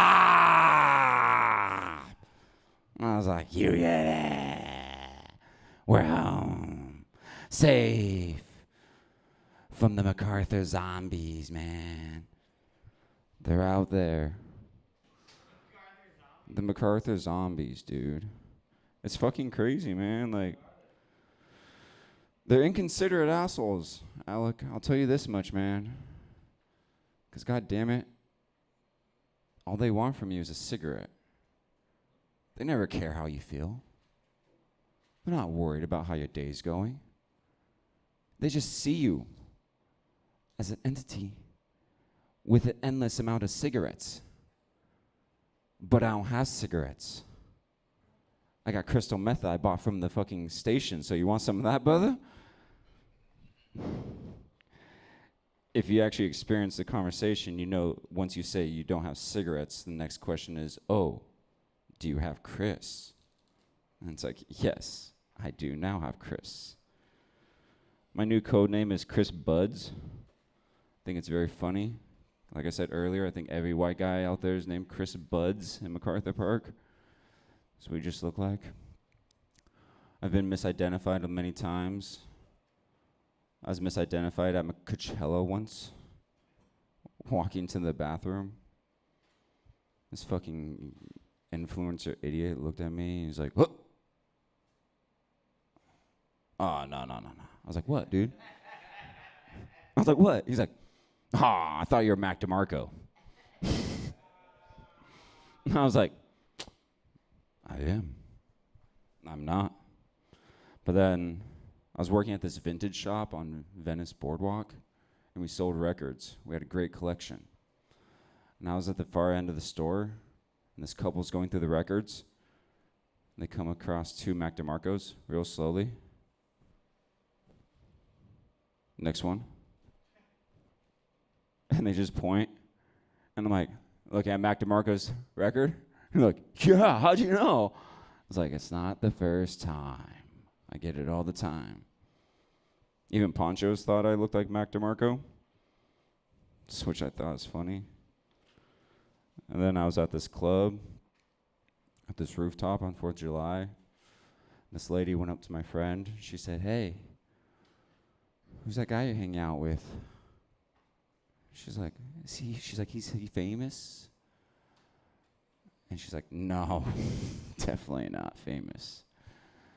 But it really felt good to think that people think that I resemble famous people with semi-talented abilities.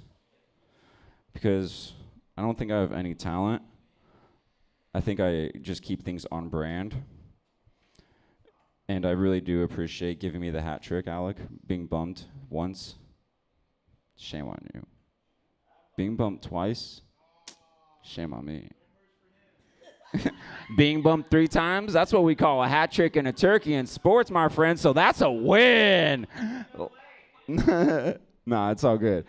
I love it. Hey, appreciate you guys. Beach Bumps Never Die. Keep doing it. Room is hot. Accidental Chaos. Thank you, guys.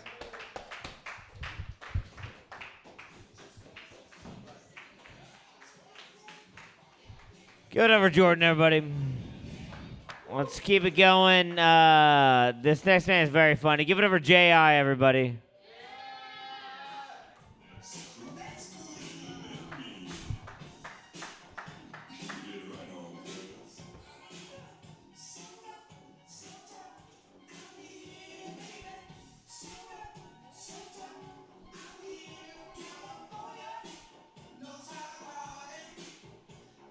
Man, it was hard to party.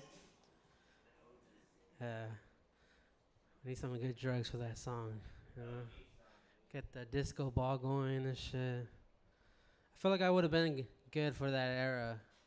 I'm good at parties. Have you ever like wanna like you're like, man, usually this person throws dead parties. Bring me. I was blacked out drunk one time. I invited myself to my first ever wedding. Best decision that motherfucker made. I kid you not. I invited myself, and then he was like, "Yeah, man, fucking sweet." Like, and I thought, he was just tongue-in-cheek shit. I thought he was just fucking around. I was blacked out. I was like, he's probably just saying, yeah, going along with the fucking drunk guy.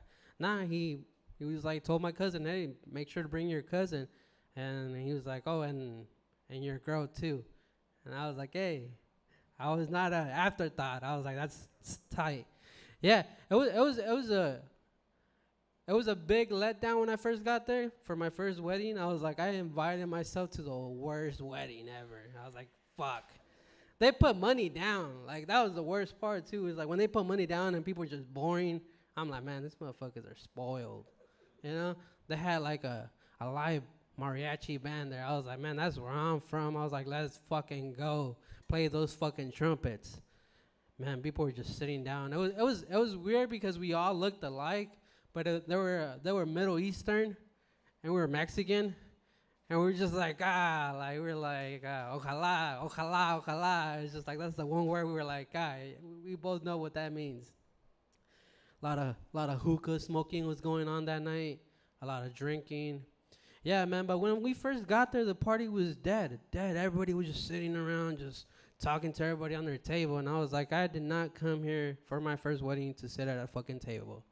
This is not how it's gonna go down. So I got to drinking. I got my table drinking. I got the people drinking.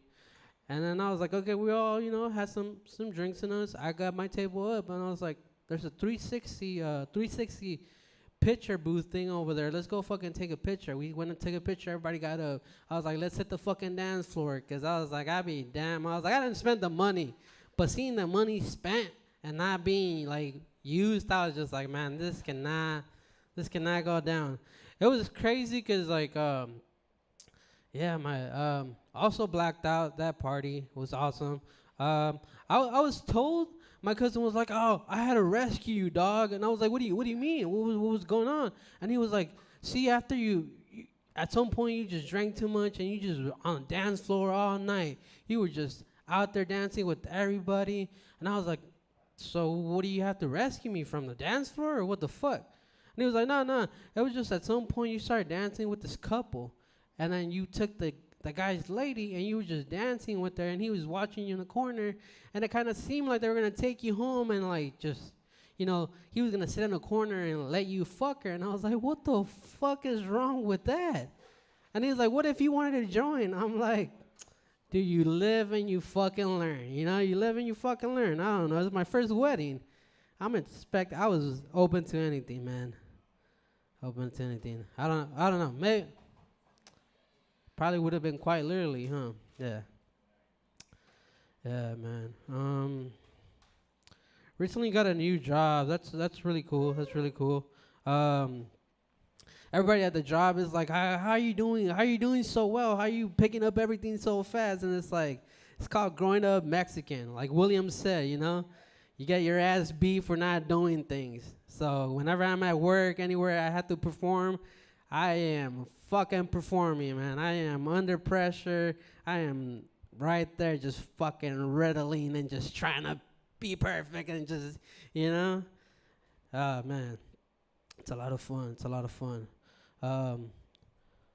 I've been using the HR system lately in my new job though, cause I work with a lot of older people, older, like, I'm talking about my parents, like a lot of these people are like my parents. And it's weird because at least for me, it feels like when you grow up in like in a Mexican like culture, they have that it takes a village mentality, and that it's hard to leave. So when I get this job, like sometimes everybody wants to tell me how to do things, I was like, bro, I watched the onboarding videos just like you did.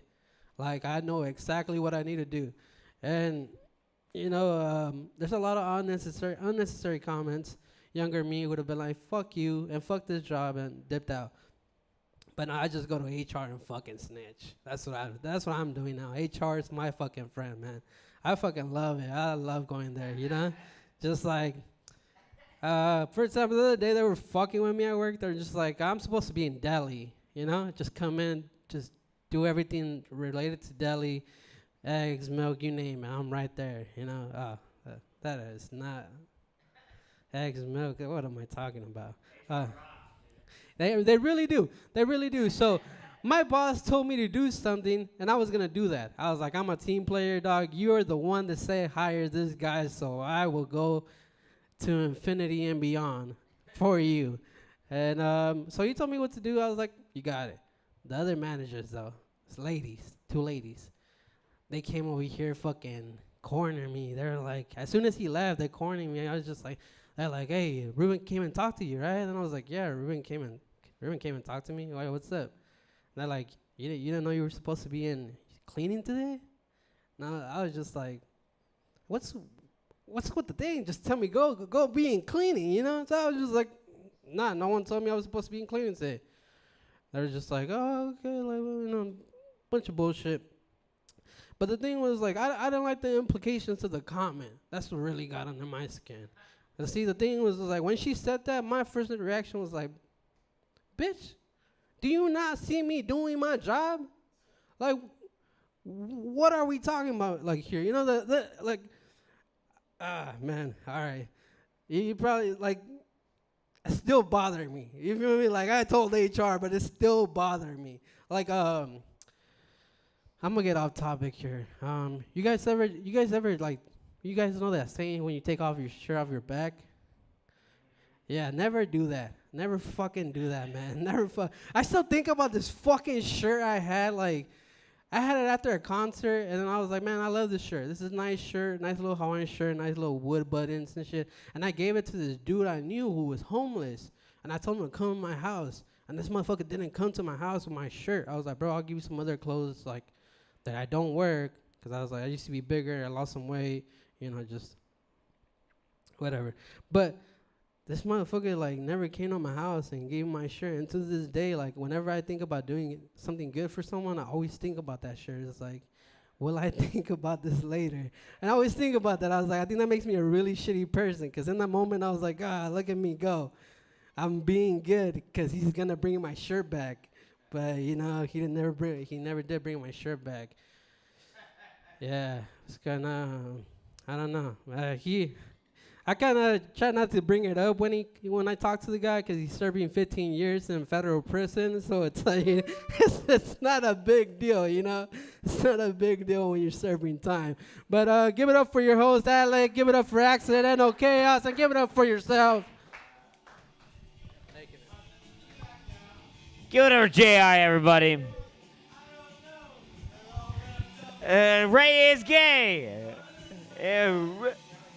Ray sucks dick. Takes it in the butt. Blitzkrieg pop. Ray is gay. All right. We're going to keep this thing going with everybody we love, because there's a lot of very funny comedians coming up stage, like this next comedian. Give it up for Chelsea G, everybody.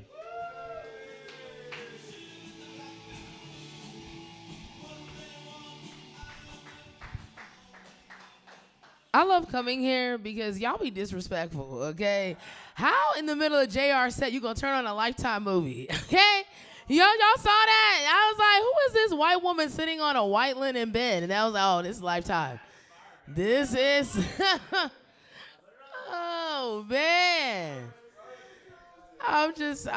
No, I love it. No, I'm saying I love it. You just, because this is a place where you can do comedy and also like do living room stuff, right? You can like roll a smoke a blunt. You can just watch, yeah. Oh man. What about a living room? All right. Yes. People be talking about the people like with Trump supporters or whatever. And everyone's like talking about like the Trump supporters and everything, talking about all that. This is my thing. I'm not worried about Trump supporters, Kamala supporters. There's a specific American that scares me. There's only one type of American that scares me. Those Americans that sit at home and they just drink alcohol and watch TV and be on the internet all day, and then they get drunk and they wake up the next day and they go to the liquor store and they just get blackout drunk again. They stay on the internet and they do that every day in a row for 7 days. Then they go to the liquor store and they ask for their favorite whiskey and they're like, oh, we're sold out. And they're like, and now all of a sudden they out of your whiskey and now America ain't what it used to be, right? Now, right? The people, they be like, what do you mean you out of Jack Daniels? America used to be a country where you could get American whiskey anytime. This country is going down in shambles. And now they're like, I got to do something about it because they're out of your favorite liquor. So those are the Americans that scare me. That's those people. Those are the leave the world behind people. I'm going to put them in their own category, their own party. What else is going on? Oh, yeah. I want to talk about this because did Catherine leave? She left? Okay. All right. Well, she was talking about earlier about like women's bodies. Listen, I think making fun of another woman's body, that is like the dumbest thing in the world. It's really so dumb, right? And I'm just saying because women, it's like tell me you're insecure without telling me you're insecure. It's like the women who make fun of other women's bodies is just trash to me. Because, if you think about it, right? If you have big breasts and then a beautiful woman who has smaller breasts walks in and you make fun of her, right? It's like, I feel like women who make fun of other women's bodies, like those are women who center men, right? You center men, so you're like, you try to use the attention you get from men and that body part to elevate yourself, right? But here's the thing. There are women that have the perfect body. There are women like in the black community, a Meg Thee Stallion body is considered, I would think for most black men, like the perfect body, right? She's tall, she's got slim waist, big breasts, big booty, long hair, natural, all that stuff, right? But there are women who look like Meg Thee Stallion that have gotten cheated on with women that are built like a ceiling fan. Right? Women, you know what I'm talking about, like small in the middle, but wide extremities, right? And then, but those women be bagging dudes. Like every woman who's gotten teased for having small booties, small breasts, too skinny, too big. I was in Oakland recently. I've seen every woman that the passport bro says will never find anybody with a ring on their finger. Okay? In Oakland, all them hoes is married. And and that's the thing is it's like confidence trumps everything. There are men out here that spent their whole lives being ass men. They're like, oh, I would only end up with a girl with a big booty. They spent their whole life dating big booty BBL girls, right? And that same man right now is married to a flat booty chick, and he is happier than you would ever imagine. And he be smacking that flat booty every day. Most of the flat booty women I know got rings on their finger, fat rings, right? I'm just saying, like. Yo, like making fun. It's like when you making fun of another woman's body. It's like you're trying to make her feel like, oh, men won't want you because you look this way. Men want to stick it in. Okay, that's what men want to stick it in. It's crazy that women just be trying to flex on each other, like. And the thing is like don't tell your man as a woman. You can't tell your man when like about another girl that you're jealous of or whatever. You can't tell him because if y'all ever break up or get in a fight, that's the first hoe he going to, right? Because he know it's gonna eat at you. It's like how he go with Keisha? She built like a wall, right? Hey, but that coochie's built like the ocean, okay? That's how they do. I be talking about sex, but I don't have it anymore. Nah, and it just, I'm abstinent. It's been almost 2 years, and I was like, but thank you. No, don't apologize. This is intentional. Very intentional. Have you seen what it's like outside? People are like, Chelsea, you're closing your coochie on for men. I'm like, have you met men? Have you met them? Like, really talk to them. Like, as a woman, because it's the thing. I had a conversation with a homie of mine who's a comedian.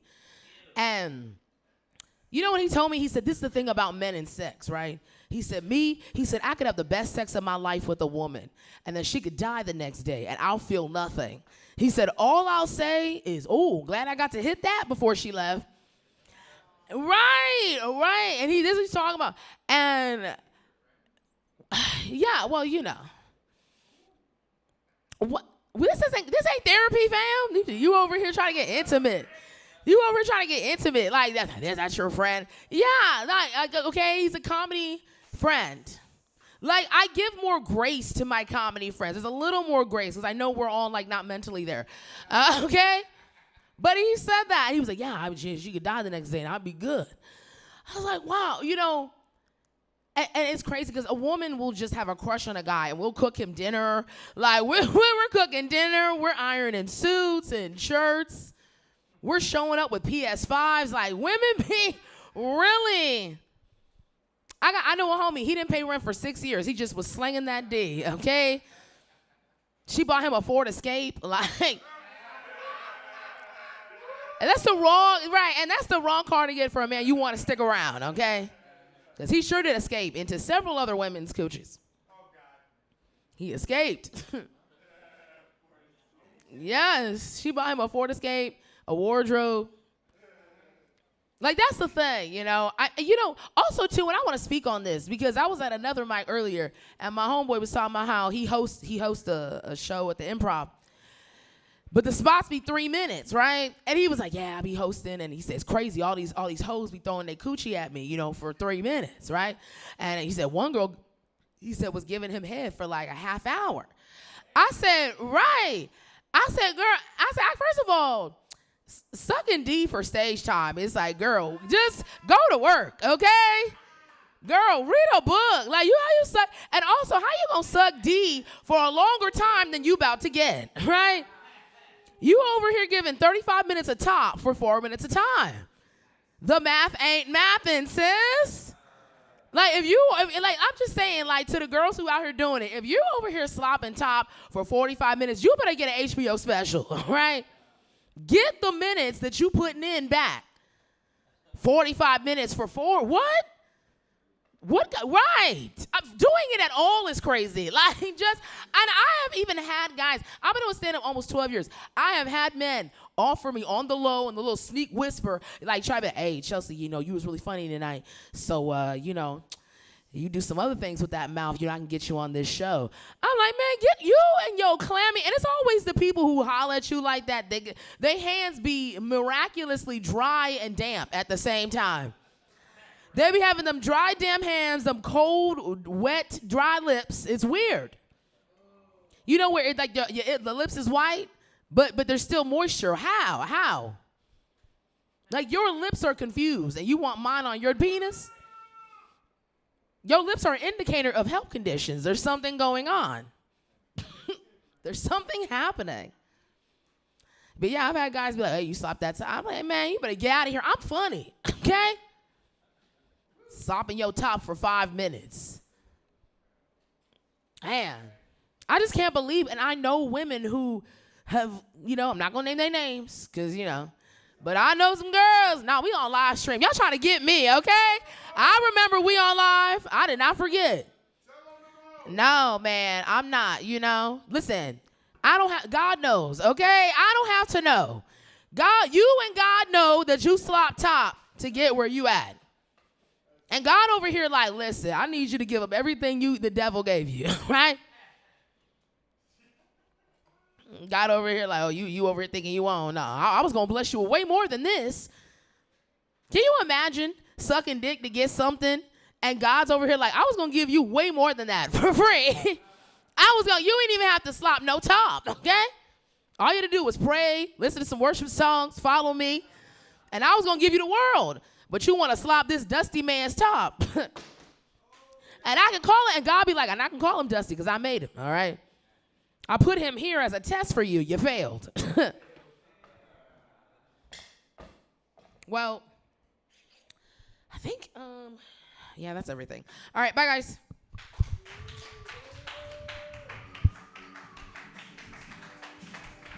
Give it up for Chelsea G, everybody. That's how you fucking do it. We're gonna keep this shit going. Give it up for Andre motherfucking Mulligan, everybody. Andre Mulligan.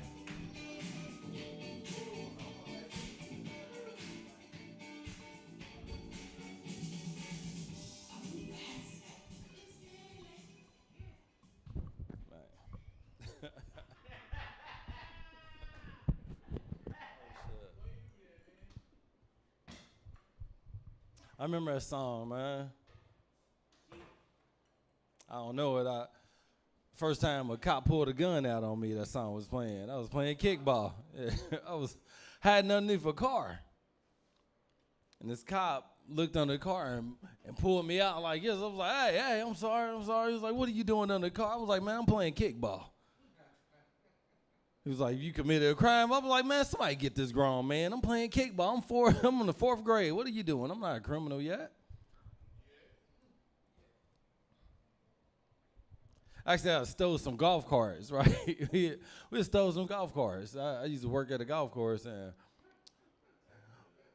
we came up with this diabolical scheme to steal some golf carts because you can steal them with Cooler Light caps. So we was... Don't go bum car riding on golf carts. It actually is dangerous, man.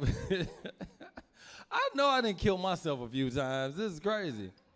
I remember I tried to do 2 front flips. I was trying to show off for these ugly girls, man. It's crazy when you trying to, everybody from where I'm from, we always used to talk to these twins. It was Dalitha and Dalisha. And it was like the Q10 twin, the ugly twin. I always got the ugly twin, man. She was so ugly. She was ugly, but she had a booty, right? The fine one, she ain't have no butt at all. She was trash. Dalitha used to beat us up, man. I'm like, why I got the aggressive, ugly one, man? You know, son, I'll be honest with you, man. She made me feel like a king, dog. She did. She did. She did. You ain't living until you sit between the ugly girl's legs and your hair braided. I was, you know what I'm saying? Because she was out. I was like, hell yeah. They was like, man, you would dilate the hell yeah. I was like, don't. Yeah, I'm with Dalita, man. She dissed me hard, man. Fellas, you remember when you was ugly? You remember how they used to treat you? Treated me so bad. I blossomed. That 2 years, oh man, within 2 years, I turned up. It was over. Cause I looked like Steve Urkel at first. And then that whole summer I came back looking like Stephon Arkell. I was like, what's up? What we doing out here? What are we doing, man? They was like, oh, you look nice. I looked the same way in 6th grade. Quit playing with me. Don't trip.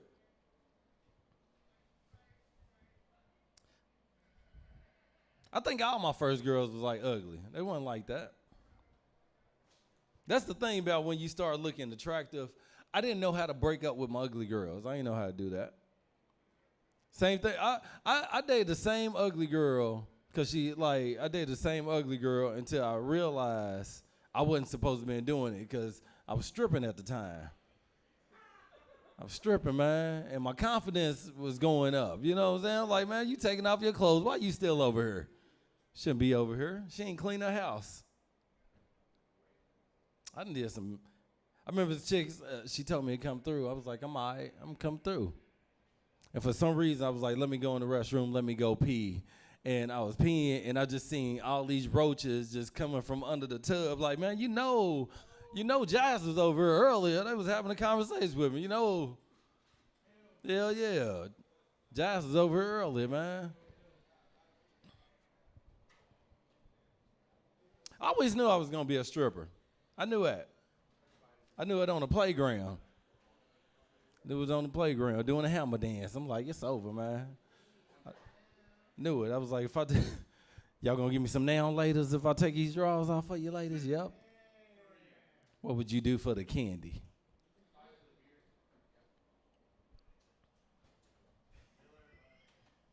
I started off dating. I went from like this ugly dude to like this 15-year-old with a 27-year-old girlfriend. She was fine, but my confidence changed. I didn't know I was gonna get her. I stepped to her like a 17-year-old though. I was like, "How you doing?" She was like, "What's up?" I was like, "Let me get your number." She was like, "How old are you?" I was like, "I'm 16." She was like, "You ain't 16." I was like, "Yeah, I'm 16." She was like, "You really 16?" I was like, "No, I'm 15." She said, "All right, I'll take your number." I was like, "Cool. Take my number then." I remember we used to watch Friday all the time. We had Friday on VHS, and we only had a VCR that went one way. So you had to watch it all the way through, and then it start back over after with wine. And we was all sitting over, we was watching Friday. Got this call. My cousin Phil was like, "Hey, Dre, phone." Get on the phone. She was like, "Hey, what's up? How you doing, Romeo?" I was like, "I'm good." She was like, "You want to spend the night?" I was like, "I missed the last bus."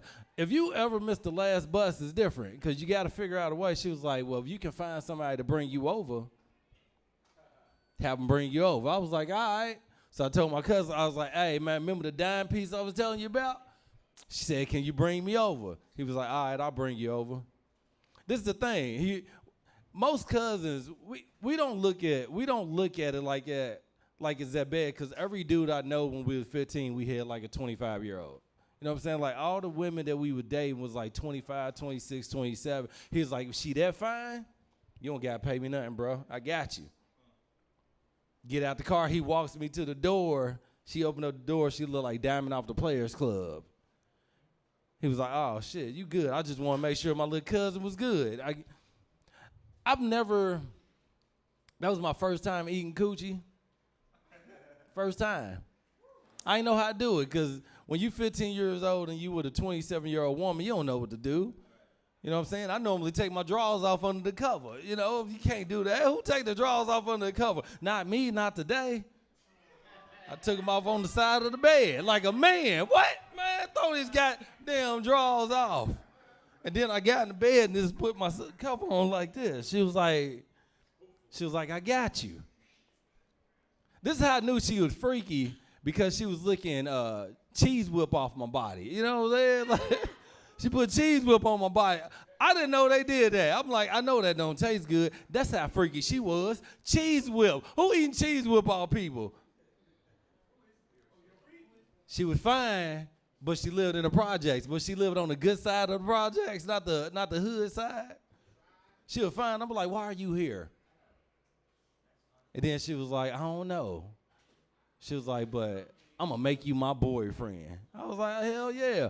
This is why I always used to tell women I never ate coochie, because I always close my eyes, you know? Like, it's not eating coochie with your eyes closed. Shut up, don't judge me. It's not eating coochie when your eyes is closed. I just close my eyes. What is that? That's why women be like, you ain't doing that. I don't know what I'm doing. I'm really scared to do this. I don't know what's in there. It tastes like battery acid. This is what it tastes like. That was my girlfriend. This is the thing. I remember the next day when we left, she had a 9-year-old son, and me and him got on the same bus to go to school together. And we got on the same bus. We both had a backpack. We was sitting on the bus with a backpack. She was right there. And before I got off the bus, she kissed me, and it was like, that's your mom. I was like, Nick, that's my girlfriend. What are you talking about? That was my baby right there. I loved her. This is the thing. I was 15, and she was one of them women that loved dudes out of penitentiary. I'm not that kind of dude. And I remember the next day she was like, well, my ex-boyfriend is getting out of jail in a few days. I was like, you gonna smash him? She was like, no, I'm not. I was like, I'm 15. I can't, what I'm gonna do? I can't pay no rent. I'm 15. I can't do nothing over here. I'm eating all your noodles right now. You don't want me over here. I don't know if y'all ever had a girl cheat on you. But when you 15 years old and a 27-year-old woman cheats on you with a man out of penitentiary, I fell in. I was like, what is this? This is... Sorry about that. Sorry about that. It was so cold inside that hole, I couldn't feel nothing. We can feel it. We know. I was like, why am I in here? Why am I in here? I can't keep up with this. That's why I'm glad I got the penis that I got now. I do. I'm glad I got the penis I got now, because most men couldn't follow my penis. Can't follow him. You gonna drown if you go after me. I understand a 15-year-old. You know, when I was 15, I understand. But now as a man, you better not cheat on me with a 15-year-old. He gonna die. You know, he gonna die. It's like, ah! That's what you get. I never knew my penis was big. I never did. I never knew my penis was big. I never did. Women, she told me that. She was like, you got a huge penis. She was like, yes, you 15? I was like, yeah. She was like, this is a grown man penis. Grown man penis, because I always used to put it on my shoulder. You know, it's just like, why are you doing this? So, like, I realized when I was 15 years old, I couldn't have sex with women around my age. Like 15, 16, 17. Like, you had to be grown. You had to be a grown woman to get this penis. So, like, from the age of 15 to like 19, I didn't have to buy no clothes.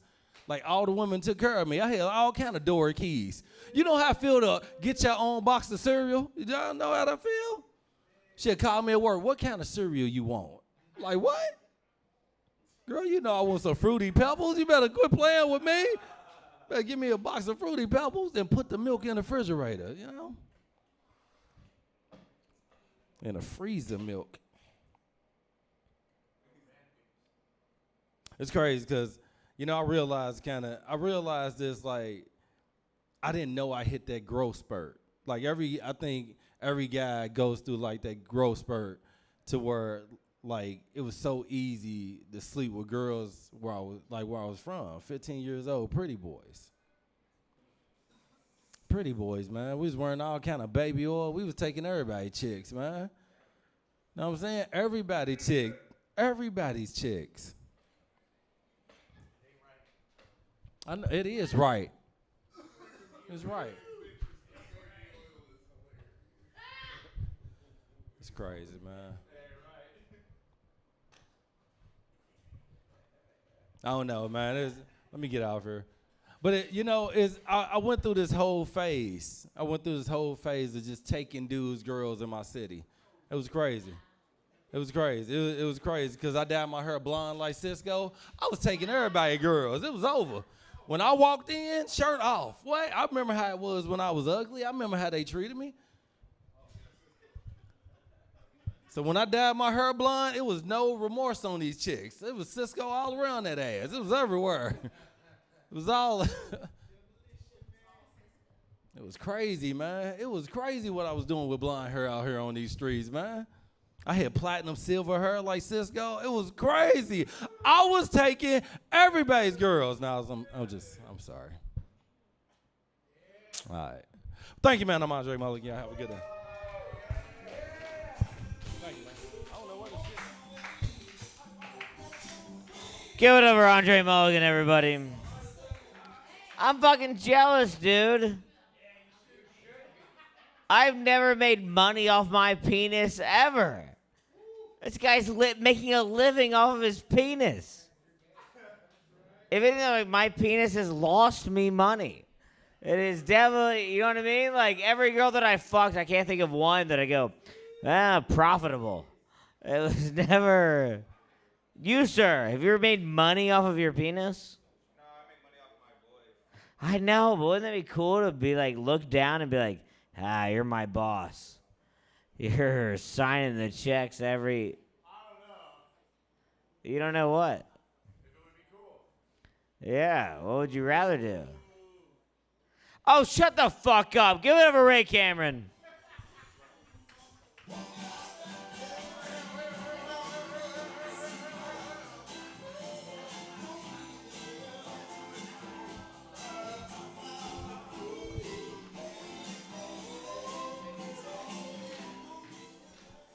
I remember My Boy, the movie from YMCA times, and I just think of all the music Alec plays just comes from that movie. And it's amazing because if I listen to that, and if I watch that entire movie one more time, I'll just kill Macaulay Culkin myself. It'll be amazing. My favorite part about comedy is all the funny ideas I get in my head right before I come up here, and then as soon as I get on stage, I go, nope, to all of that shit, right? It's amazing. No. Anyway. Yep. I had stuff I wanted to say, and then I got on stage, and now I'm gay, and I'm like, oh no, what do I want to say? I'm having a lot of issues right now, and it's weird because I wanted to talk to you guys about them, and then what happens at Accidental Chaos is it'll be 12:30, and then half the room will double. With cool people, not you, but it's okay. I like it a lot. My biggest issue with younger people is that they look like this, but they act like this too, and that's a big issue for me, man. You can't if I acted like that, that would make sense, and I do, but at the same time, like if I'm hot and then I do this shit, fuck, I'll be so mad. See, there it all went. I'm depressed, and I don't mean that in like a pussy bitch boy way. I'm just from LA, and I see everybody coming here and being successful, and I go, why? They're not. It's amazing. Yeah, I know. They're hot, and they're a bit cuter than me. It's okay. I wish I was cute. A little bit about my sex life. I've never paid for sex before. And I know, right? A lot of you are like, no, fuck you. That's bullshit. And that's true, because I am the demographic for adult friend finder, okay? And I know about that shit, and a lot of men do too in here.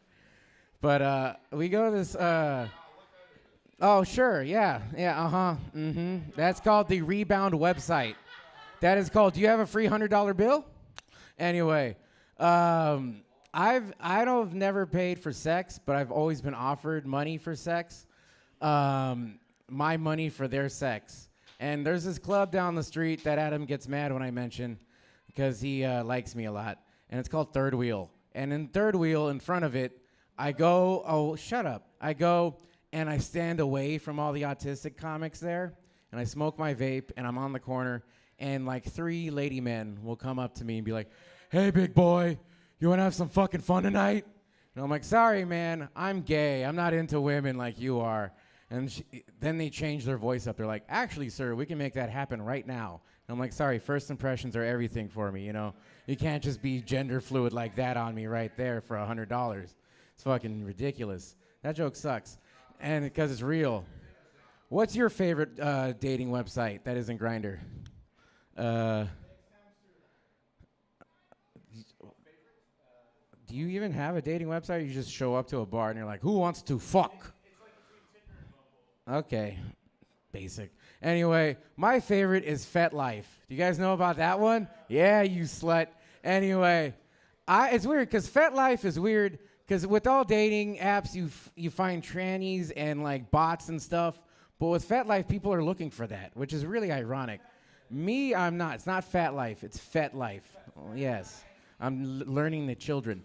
So FetLife is nowadays I would consider myself vanilla because I like anal, and that's it. You know what I mean? And that's not even a big deal. I'll eat your pussy, try to make you squirt, try to make you come. I got into an argument today with a guy who said he didn't like squirting. And I was like, what the fuck is wrong with you? Are you gay? He's like, no, I just rather would make a woman come. I was like, listen to me. Squirting is like the 4th of July, and coming is like Memorial Day. I celebrate both, but we all know which ones are my favorite. You know what I mean? Which one has the real fireworks going off? And when I use FetLife, can you guys guess the demographic of women that likes me? I'll give you a hint. Every time I hit on them, the first question they have is this race play? And I always go, no. And it's amazing. Shut up, you beaner. Anyway, it's okay, no one else is Mexican. And a lot of you don't even know that term anyway. Huh? I'll get into it right now. I was 24. I was a graveyard security guard in the arts district. I wasn't doing comedy. I was the worst version of myself possible, okay, guys? And I was willing to shut the fuck up. And I was willing to do anything to put my dick in a pussy. And so, anything. When I was in arts district, all of you shut the fuck up. And in FetLife, this woman, I would just like to say she was Lane Bryant size. You know what I'm talking about? Funny guy 2112. And yeah, faggot retard 69. That was my. Hey, you know how you're short? Shut the fuck up. Anyway, yeah, you too. And anyway, this woman hit on me, and that's very rare for me at 24. Now I just shut up and it happens, and I'm happy. Yeah. And it was like a direct message. She's like, hey, you want to have some fun? I was like, of course. I was like, this is a bot. I don't care, but yes. She's like, meet me at this address. I'm in Arts District. The address is, you might know it. It's the parking lot near the In-N-Out at LAX. But across the street with all the fucking nightclubs that you've probably been to. Yeah, you have, motherfucker. It's a fucking dope place. So I show up to the parking lot, and then the entire time, I'm like looking for her. And she texts me, and she goes, hey, meet me at this orange Cadillac CTS, which is a very nice car. And I go there, and when I approach the car, what I could only describe as fatter, shorter E40 is standing right there. And I'm like, tell me where to go. You know what I mean? Yeah. And I know. If only there were jokes before the story and that part. And I will fight you. Anyway, no, I love him. I'll fight anybody else for him. Anyway, room's hot. And I show up, and he's still asking me questions. And I'm like, yeah. He's like, hey, man, she's in the car right now. And I was like, cool. I go in the car, and goddamn, I'm the luckiest person in the world. It was exactly the person she said it was. I didn't get catfished. She was beautiful, light-skinned, black chick. I was so happy. And, you know, she's like, hey, can you take off your pants? And I was like, fuck yeah, I can. I'm in my security guard outfit. I look like fucking Paul Blart. It's amazing. I am living the dream, right? Huh? I had vag. That's what I had, you bitch. Anyway, she starts sucking my dick. But the thing about that is that the window was down and E40 was staring the entire time. Ladies and gentlemen, this was my first experience being a bull, and I didn't even fucking know until it was happening. So the other thing about it was that he was a weird type of cuck where he liked to be aggressive towards the bull, and he started yelling at me through the window outside where there was 20 other people in front of us, just, you know, gangbanging and fucking doing drugs and shit, and it was really fun. They were Mexican, shut up. And it's okay. No, God, thank God. And anyway,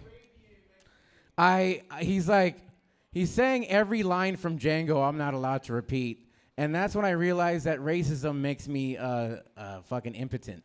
So I get soft in her mouth because, you know, I don't like being called the N-word either. And it's fucking crazy. He was like, hey, man, you got to go. And I was like, yep. And yeah, I don't know any E40 songs, guys. It's okay. And I basically leave the car, and basically another version of me with glasses is waiting outside, waiting to also bull that couple. I'm really happy I don't have herpes yet.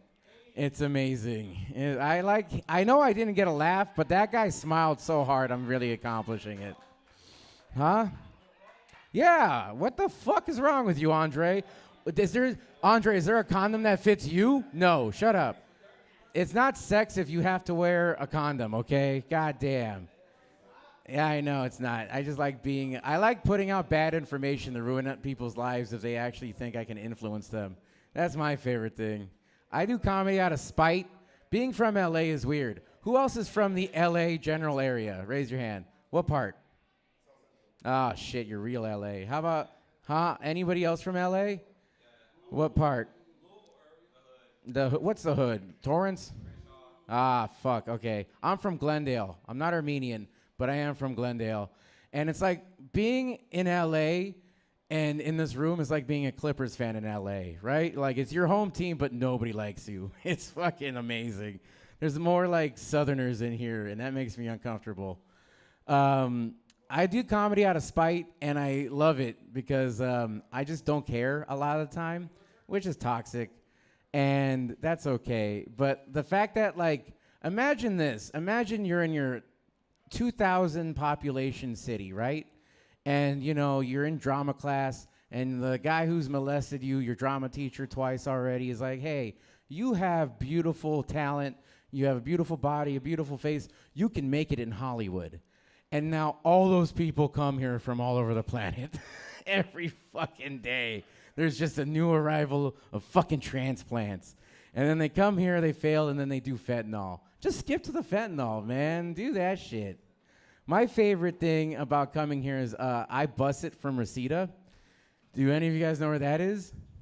Yeah, good. It's bad. It's an hour and 40 minutes away from bus. I take the bus to the Orange Line to the choo-choo to here. And a lot of people don't like me calling the red line the choo-choo because I get it. If anyone dies at that rate on your train, you shouldn't call it the choo-choo anymore. I like homeless people now because I just have every reason to avoid them, no matter what. I saw a homeless guy ripped, right? It was nighttime. He was ripped. He was fucking had underwear on only, and he was walking into the same area I was going. I was like, he's like a zombie. He's just somebody I want to avoid because he's probably going to physically harm me or try to. I'm on a rant right now. You guys like impressions? What? Yeah. Here's my impression of what everybody wants me to do right now. Have a good night.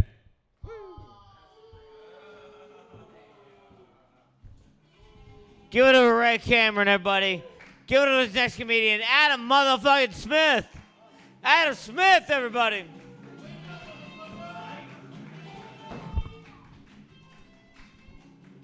What up? Room's hot. Give it up for Alec. Fucking the alley's hot, huh? Alley's hot.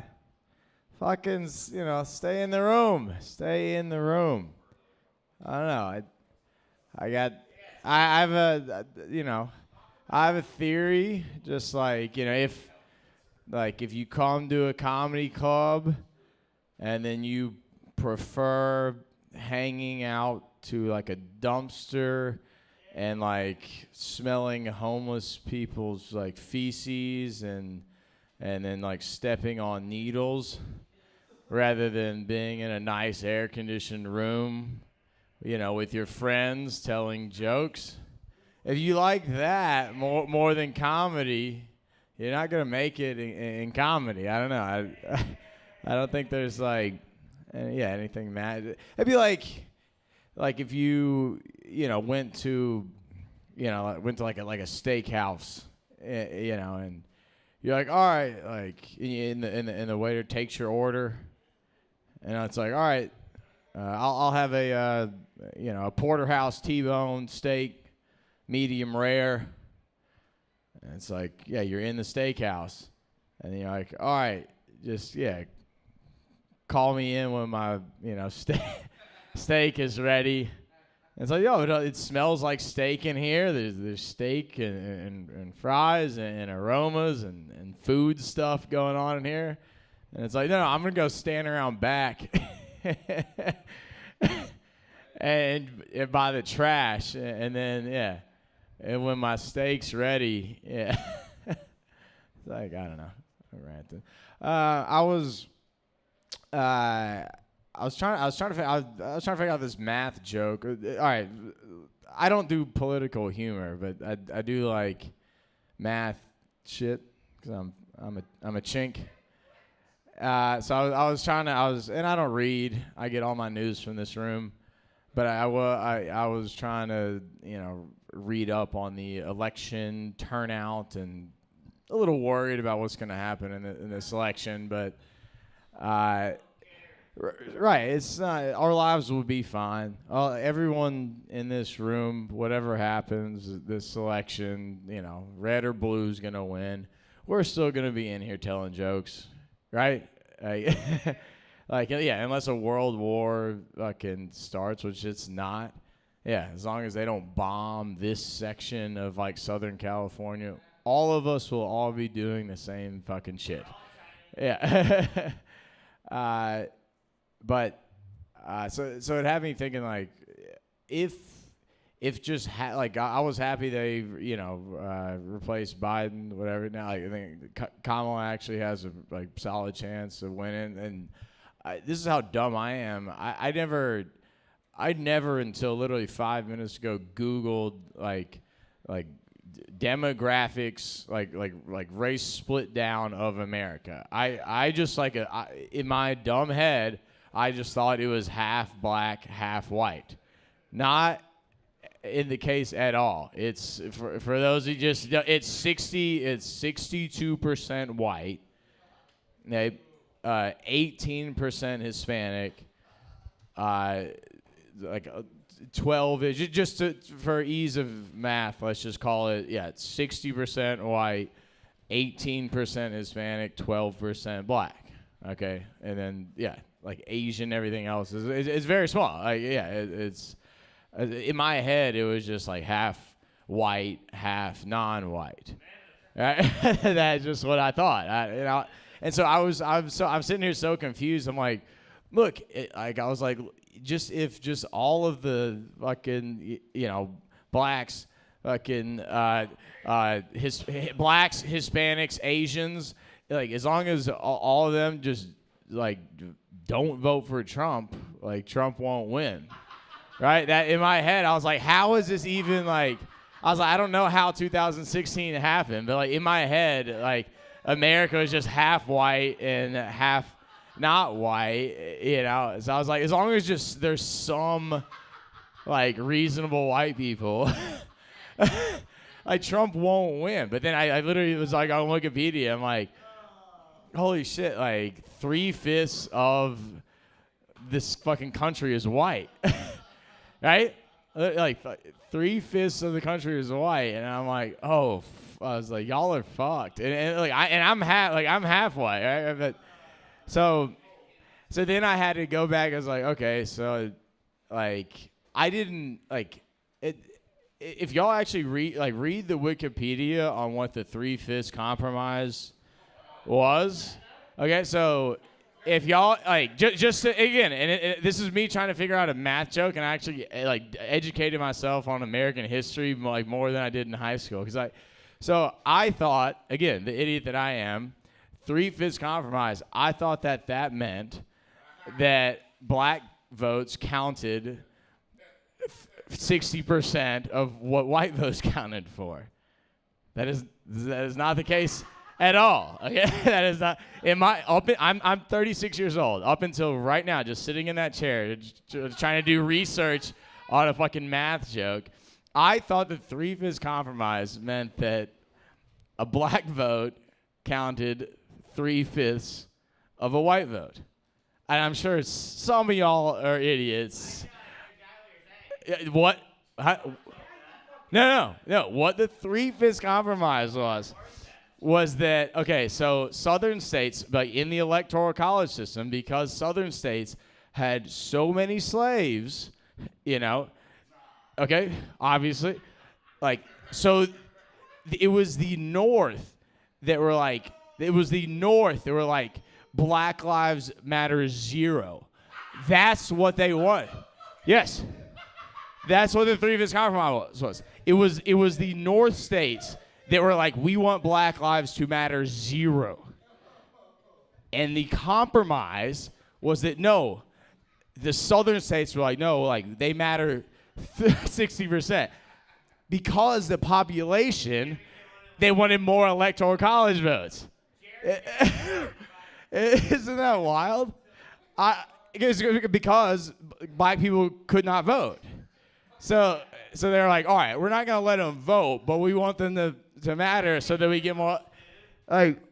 It's fucking crazy. So now, this is how fucked we are as a country. All right, right now, and again, I don't do political humor. I'm a math guy.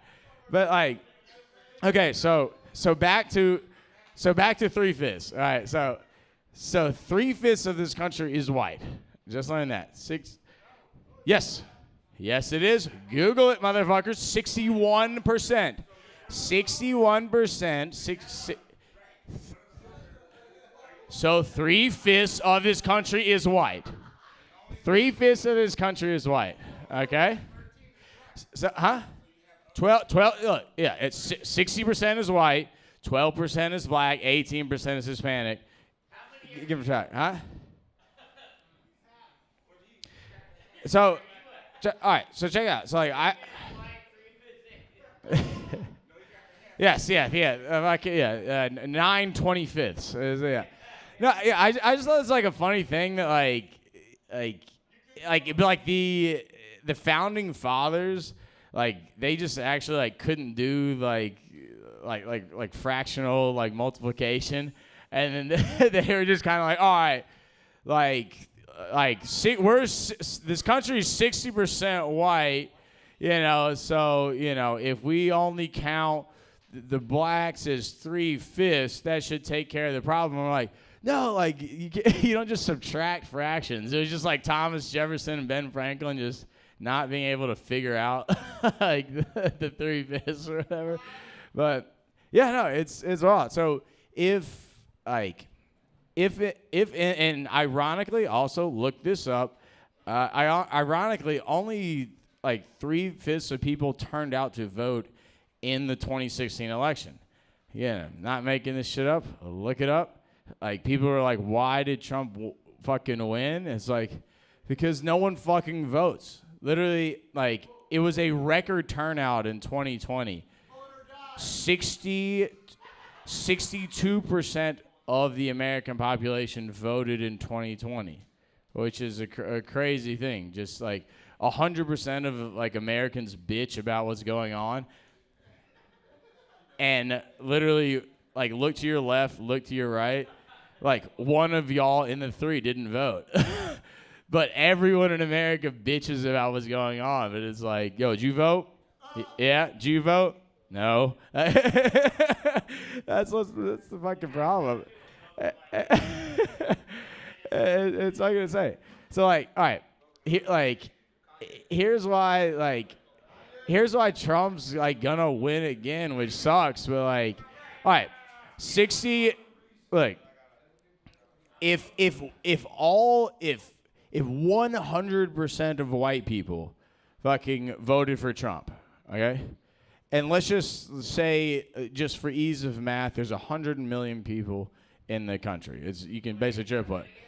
If every single white person in the world voted for Trump, or sorry, in the country voted for Trump, got it? All right? And we only counted them as 3/5. Okay. So that's 40 million. Okay. 40 million. Yeah, I know. Like he would only have to convince fucking just 10 million more people to vote for him. And that's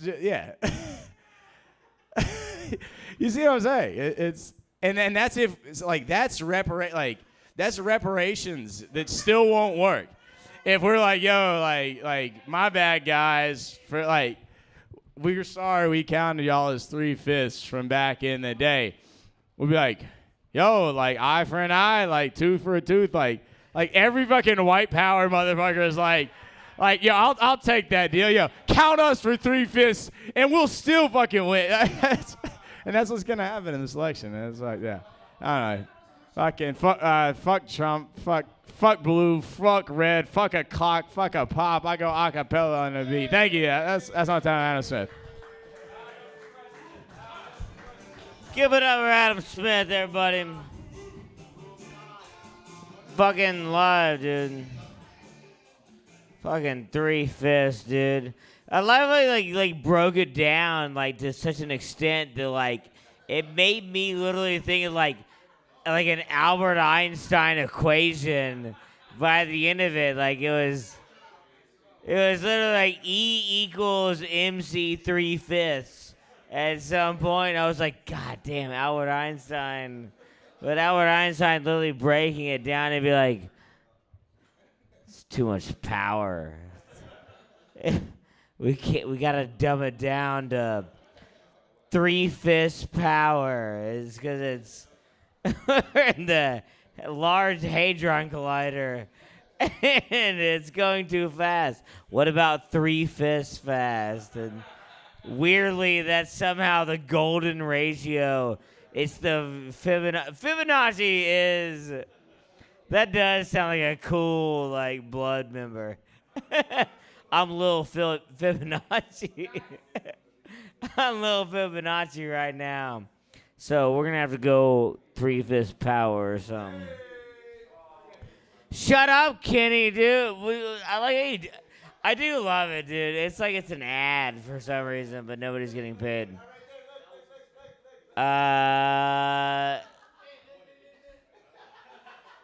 Adam. Give it over Small P, everybody. Alex motherfucking Poppy.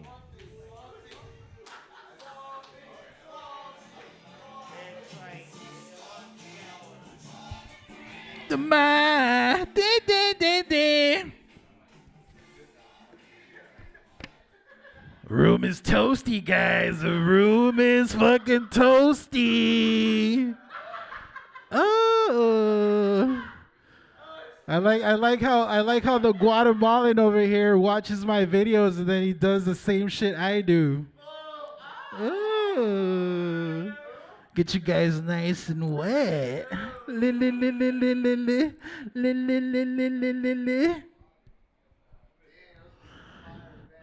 Those are some fire bands that I found in the alley.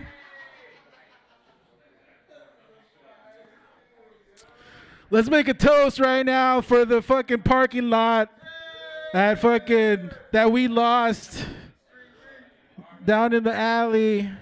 They're trying to give us the third wheel fucking treatment. R.I.P. parking lot.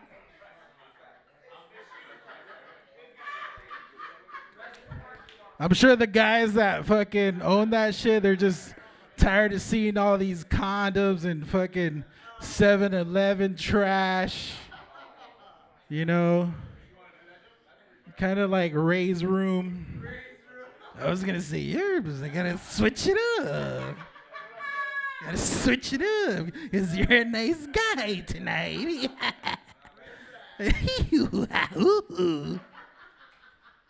Oh man, let's take another sip for another fallen soldier besides the parking lot. FPS, where are you? Ah! Oh, I'm sorry. I'm sorry. Fucking cease and desist over here. Cease and desist.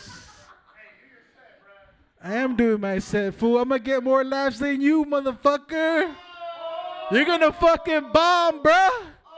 Chad, hey, bro. Don't you guys hate fucking racism? Yeah, bro. That shit's not fucking cool. It's not fucking cool, okay? You guys fucking hate fucking Joe Biden. What did he do to you? Besides make your little sister and brothers take puberty blockers and kill themselves. What did Joe Biden do to you guys? He's fucking cool. Vote or fucking die. Yeah, bro. Yeah, bro. Vote for Kamala, bro, because she's black. No, motherfucker, she Jamaican. She is kind of black, yeah. She cute, though. She cute, though. Who wouldn't want to fuck Kamala Harris? Come on. Don't make some noise. Yeah, exactly. Who wouldn't want to fuck Kamala? She got some ass, but she hiding it with the Hillary SquarePants. Once he joined the Illuminati, he can't show no more ass. You gotta wear the pants. And that's what's wrong with society, bro. Why are you sexualizing women? It's not fucking cool, dude. It's not fucking cool, bro. Women are divine, feminine goddesses. And we should worship the ground that they walk on, bro. Vote for Joe Biden. I mean, Kamala Harris. Yeah, bro. Yeah, bro. But you'll never see this motherfucker say, "Free Palestine, motherfucker!" That's right, bitch. That's right, because you're fucking scared. You're scared. You're scared. You're going to do these little safe jokes. You're going to do shit to be safe and be like, "Oh, yeah, bro. I went to Erewhon and I fucking dropped my drink, bro." And then the homeless guy, he was like, "Hey, where's my drink?" Oh, shit. Vote Joe Biden, bruh. Fuck that shit, man. Y'all got to be real. Y'all gotta be real with that shit. Where's the glizzies at? They're in your car in the fucking Tupperware box, motherfucker. That's where the glizzies are at. Don't tell me when to cook or when not to cook. I'll cook whatever the fuck I want. Shit. Motherfuckers pressing me for fucking hot dogs. Go to fucking 7-Eleven, eat that fucking big bite for $2. Get off my sack, motherfucker. Get off my chili cheese, bruh. Telling me, "Hey, are you gonna cook the glizzies? Cause I don't wanna see you do my set. Cause I'm gonna talk about fucking Erewhon. I'm gonna talk about buying a fucking $20 slice of watermelon." Man, come on, bruh. Come on, bro. Go do that shit at Turd Wheel, motherfucker. Go do that shit. Go do that shit with your homie. Don't you guys hate, I went to McDonald's and they kicked me out because I was using the Wi-Fi and I was touching myself while I was eating ice cream. Why they do that? Why they do that? Yeah, fuck all that shit. You guys sound like a bunch of fucking robots sometimes. But anyways, room is toasty. Going back to my original joke, I want to throw a porno night here and actually ain't no motherfucking chaos. Yeah. Just have a bunch of fucking hot, sexy, slutty chicks and fucking Andre Iron Mulligan versus Ken Adamantium Steel, and they have a freak off.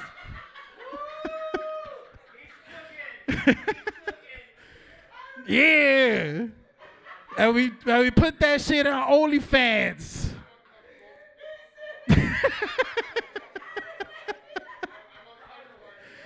That's why I think Andre would say, yo, man, hey, man, you know, when I was 15, bro, my dick was this long, bro. It was this long, man. Had to put that shit around my neck, bro. Like motherfucking scarf and shit, bro. Shit. You can't outfuck me. You can't outfuck me, man. Come on, man. You can't outfuck me, man. I'm the king of the glizzies.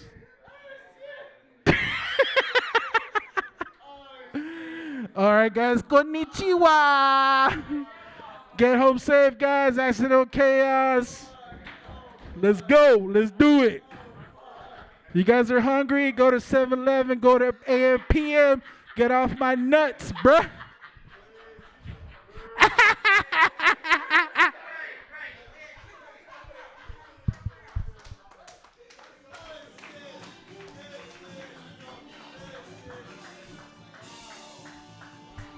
Give it up for House Poppy, everybody. Let's keep this thing going. Give it up for Stephen Marcus Relaford, everybody. Stephen Marcus Relaford.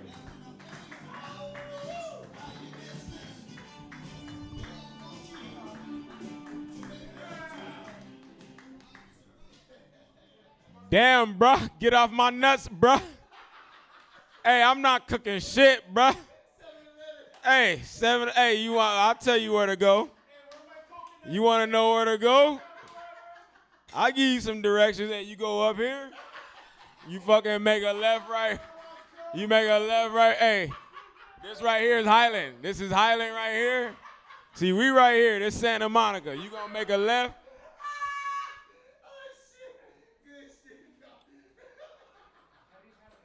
Wait.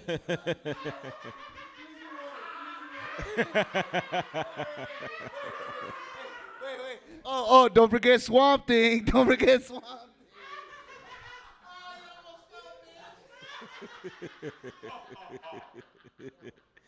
Hey, that would be crazy if Kenny hurt himself and Kenny and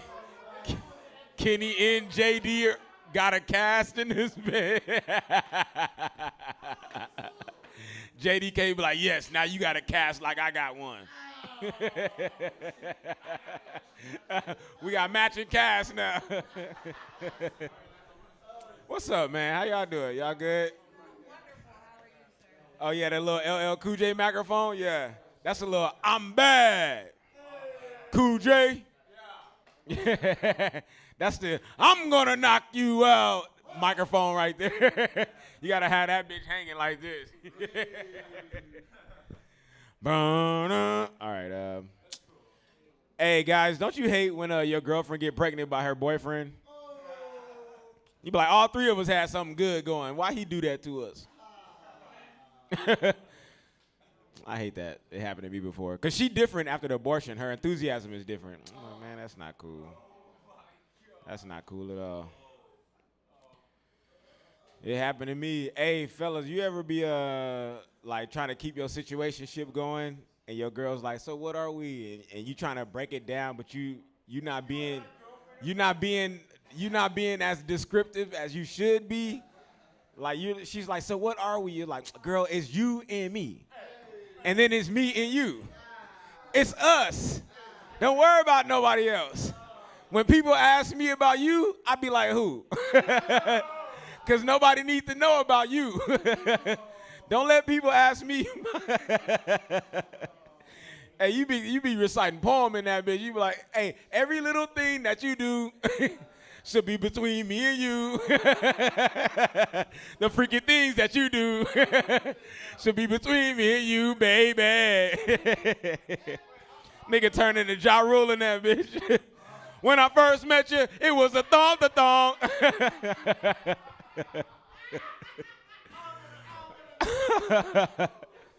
That's the one.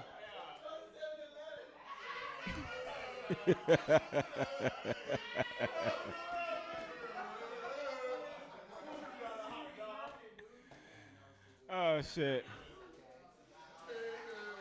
Baby. Where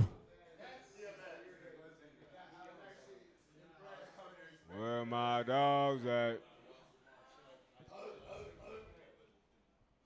All right.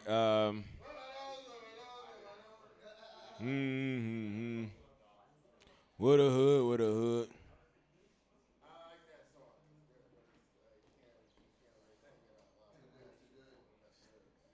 Yeah, you guys ever be a dollar short for Plan B? Plan B. It just be you and the register looking at each other like, what you gonna do?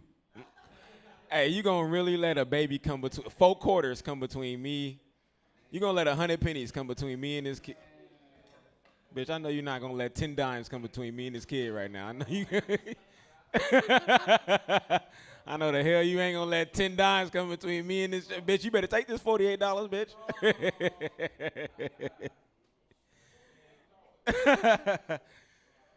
Yeah, man. Yeah, man. It's crazy. It happened to me. It happened to me.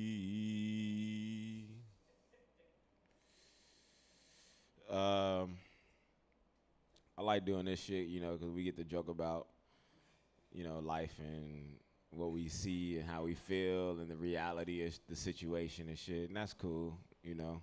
But I feel like there's a lot of power in, you know, doing comedy, you know. Like, I do a lot of jokes about losing my weed, and guess what happens? I lose my weed. I do jokes about losing my hoes, and guess what happened, Cliff? I was holeless. And I've realized, man, these jokes, the manifestation is real. You know, the more that I talk about this material, the more I'm seeing it reflect in my life, you know. So I'm like, man, I don't want to just talk about what is. I want to talk about what I would like it to be, you know. So, Kenny, you ever in your Lambo, right, just pushing down the 101? And here you are going back to the airport again. You about to pick up that little bad thing, you know. Terminal 6. Here you go again. And you promised yourself, hey, Kenny, I ain't going to fly out another one. But here you are flying them out again, nigga. You said the last one was going to be the last one. Hey, here you found another one. Boom, boom, boom. But now you about to swoop her up and push her over to that new crib you just got. Yeah, the same people who built the Griffith Observatory. Yeah, they built this one. Yeah. Pull up, boom, you pull up. And you already know, as soon as she see the little jacuzzi, it's over. You know, she got the little indoor jacuzzi situation. Hey, and then you get a phone call. Hey, your chopper is ready. You just bought a brand new helicopter, nigga, because that's how you live. And you got a brand new spot in Malibu, so you got a helicopter for that shit, right?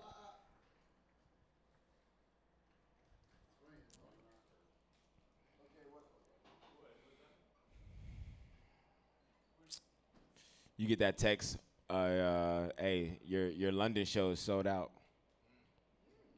45,000 seats. First time in London.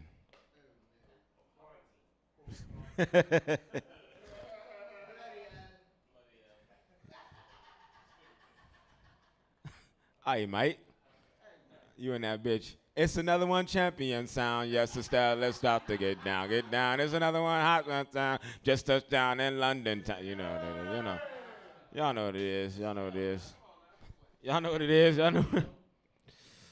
But that's just the life that we living right now, you know. We about to go back to Hawaii and shit.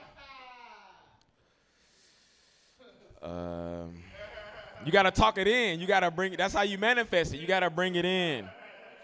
I've done enough jokes about losing hoes. You know, I know that life. I know that life already. Huh? Oh, we got another show, baby. We doing comedy, man. We doing this. We doing this.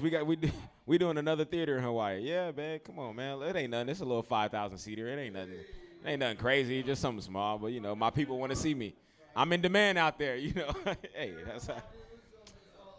You know, and then, bro, Erykah Badu. I already told Dave he can do 5. Dave was begging me. He was like, "Yo, I'll say you can do 5, my nigga. You can do 5." So yeah.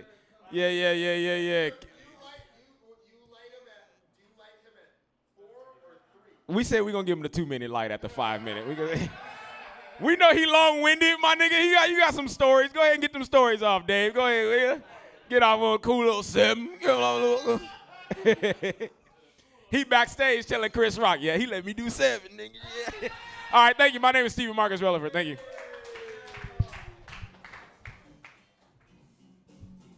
Give it over to Steve Marcus Robert, everybody. Claps, right? Isn't that fun? Look at this. Bitch. Woo. Watch this.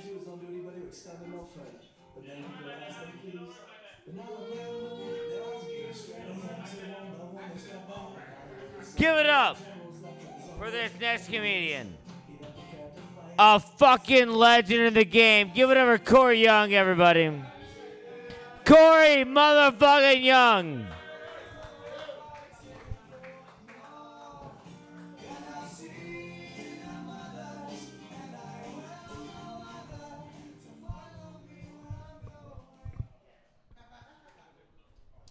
I love when you get a legend like you a legend and shit through the intro, and half the crowd be like, man, who the fuck is this nigga? Hey, y'all, what's up? How y'all doing? What's up? This is getting out of hand. Ray is right. Like, there's some nights at Third Wheel where it'd be a mellow night, and then all of a sudden out of nowhere, now it's 20 people in the room. Now, at 2 a.m., everybody's activated. And this is beautiful because this is like a sober house now. Yeah. Shout out to Kat. Who's sober? You sober? Shout out. Come on, sober. I just found out I was an alcoholic on Monday. Yeah. Oh, no, I thought it was an age limit. I thought you had to be like 42, 43, because I'm only 30. You know what I mean? I didn't know they was letting anybody run for Congress these days. They letting anybody in. No, how I found out for real, though, I had lost my wallet, Alec. And what really happened is I woke up to an In-N-Out charge for like $52. And I was like, somebody stole my wallet. Because who the fuck would spend $50 at In-N-Out? But then, y'all, I looked down at my shirt, and it was nothing but secret sauce stains on it. And I was like, oh, now that might have been me. Yeah, I might have. That's when I knew. I had to lock in. And I started looking up, like, rehab and therapy. And I didn't know you had to, like, pay to go to rehab. I didn't know it was, like, thousands of dollars, Kenny. Man, fuck that, nigga. I went right to 7-Eleven, 2 Twisted Teas, $7.65. Yeah, good. Yeah, no, I'm trying to work on that, though, that alcoholism. You like doing what? Why'd you laugh it off? You ain't even got no socks on talking like this. Hey, how you doing? What's your name? Zachary. We got time. Don't worry. It's 2 a.m. at Chaos. I got the mic. We got time, nigga. Yeah. Hey, I like no crowd work after 12. He say, do them jokes you wrote, nigga. Yeah. Speaking of them jokes I wrote, I'm ready to shit on you and your nigga. And Callie just walked in. All right, so yesterday I hit Schmalpy, right? It's the biggest economic night at Chaos of the week. The gym is going on, right? I say, Schmalpy, you cooking? Be quiet, it's my story. Yeah, Schmalpy say, no, tomorrow. Well, one, I thought, well, that's dumb for business. On the biggest economic night, you not gonna cook them hot dogs and hamburgers? All right, cool. But I wasn't gonna come out to tell jokes tonight, y'all. But in the middle of me waking up to tell jokes today, I said, oh, that nigga Schmalpy cooking tonight at Chaos. I'm talking about, Adam, I'm at third wheel talking about, I can't wait to leave here and get to Chaos, nigga. Schmalpy cooking, nigga. I'm excited, Ray. And hey, Tom, we on the way here. We in the whip. Nigga Marcus say, let me stop at Doomy's. You want something? First of all, I was getting him something. I'm like, all right, this is my money. But, I'm like, nah, Schmalpy cooking. Y'all, the car is in the alley, so we pulled up quick. I said, nah, pull all the way up, nigga. I'm talking about I can smell it, because I thought I did smell it when we turned in. I thought, yeah. So I get in. Schmalpy not out there, but he right inside as soon as I walk in, y'all. I don't even walk in the door, Miles. I just let it open and let him see me staring at his ass. Cause I want to say, why the fuck you not cooking, nigga? But you know, I already texted you an hour ago and said, fire that hoe up. He said, LOL, okay. I said, you think? Hold on, Kitty, I said, nigga, you think this a laughing matter? Vinny, this nigga thought it was a laughing matter. I said, no, nigga, I've been thinking about this all day. Nigga, I'm finna buy a hot dog, a burger, the chips, and the water. So Schmalpy look at me and gonna say, what? You was only gonna buy one thing. Now they were talking about getting to it. Fuck all that getting to it. Last week, I don't know what him in California got on, but they was roasting right on my live. We on Facebook Live right now. Say hi to that Facebook Live, y'all. But last week they was roasting on my Facebook Live, and I knew it was a deep roast because you know when the roast start getting too personal. Because at one point Schmalpy told California, and Corey ain't gonna never book you on one of his shows. And I went, wait, what? That's true, but don't bring me in there. It's like, no.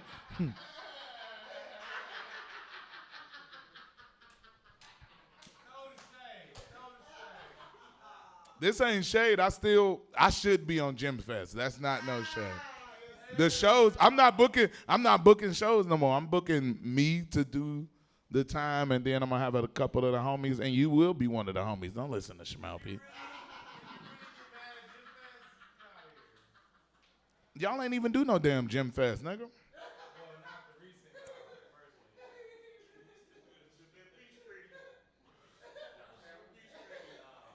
Don't interrupt my set, nigga. Don't come in here at 2 a.m. See, that's what I'm saying about Chaos. Why is niggas walking in here at 2 a.m.? Yeah, freshly like, yo, I'm excited to get up tonight.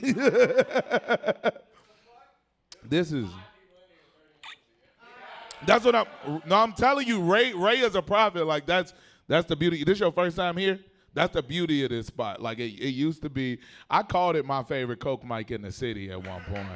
And I don't do cocaine, but it was like, I built some of my best jokes. Like I didn't took jokes I had in Chaos on the road. Netflix is a joke, don't matter. They all work, because if they can work in here, they gonna work anywhere. Yeah. But it's a beautiful, it's like a double rim with no backboard in here sometimes. Yeah. Like it's like, yo, if you can score here, you get buckets. You know what I mean? That's kind of my point. I love Chaos. But now it's just a beautiful room. This the real trenches.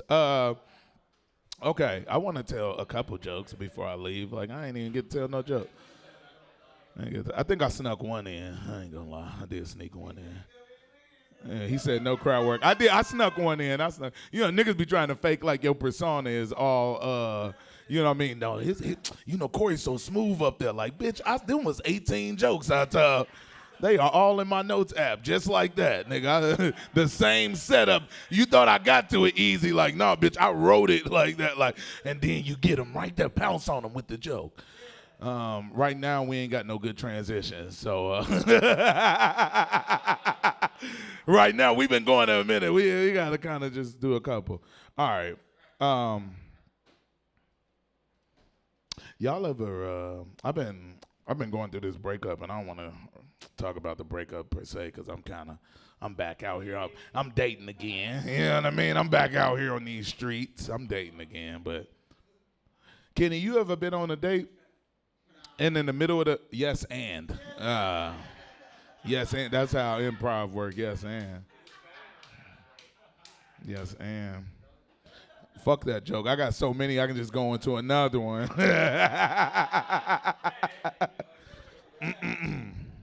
No, Alec gave me the light, so I really should leave.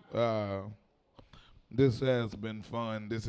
We went on live. We told the Schmalpy story. I haven't eaten. I haven't eaten. Nobody cares because I'm fat. If I was like 40 pounds smaller, I promise you, niggas would have been concerned. Like, he hasn't eaten yet. Get him to Taco Bell. But nobody is talking about the true problem in the room. We just want to talk about Kamala. I can't believe that nigga Adam came up here ranting about y'all don't want to stay in the room. Y'all don't want to stay in the room. It's been bad jokes in here, nigga. Like, I've been in the room for 90 minutes, nigga. 72 of them was bad. Like, and I stuck it out, and I'm not normal. But he right, younger comics, stay your ass in the room. Some of y'all need to all see each other be bad. It's gonna make y'all stronger, I swear to God. Cause I was in here like, I swear to God, I could have just got Taco Bell and went home.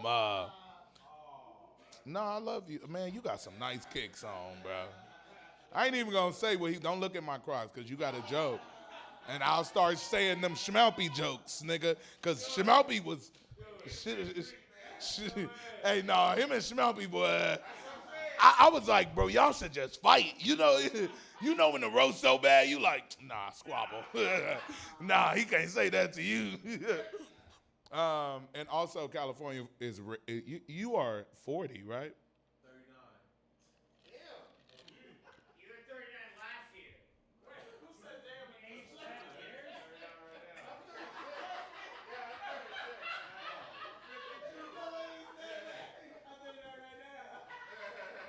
Hey, this is how comedy works, California. Thank you, Alec. Come get your mic. I've been Shakori.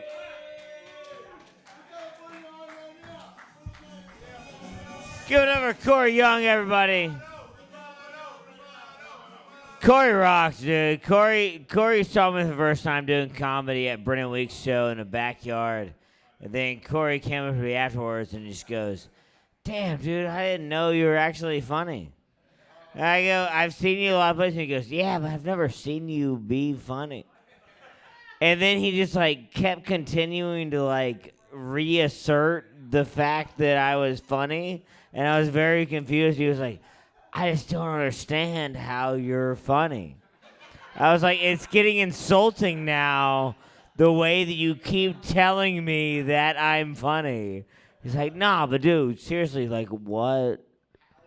How is it possible that you're this white and Jewish and I don't understand. And I was like, yeah, it's good. And he goes, no, I don't think you understand, is that I don't understand. Give it over to Corey Young, everybody. Christine Taylor, everybody. Christine motherfucking Taylor.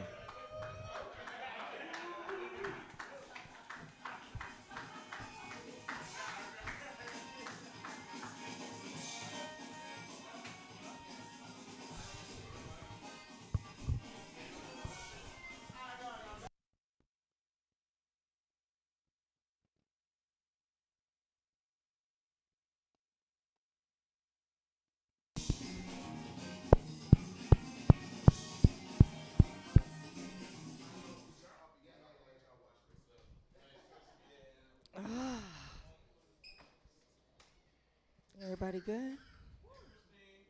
Hey, everybody good? Fucking fantastic, man. Fucking fantastic. I just celebrated 26 years in Los Angeles, man. this past week. 26 years. It's a long fucking time to be moving out here to Los Angeles.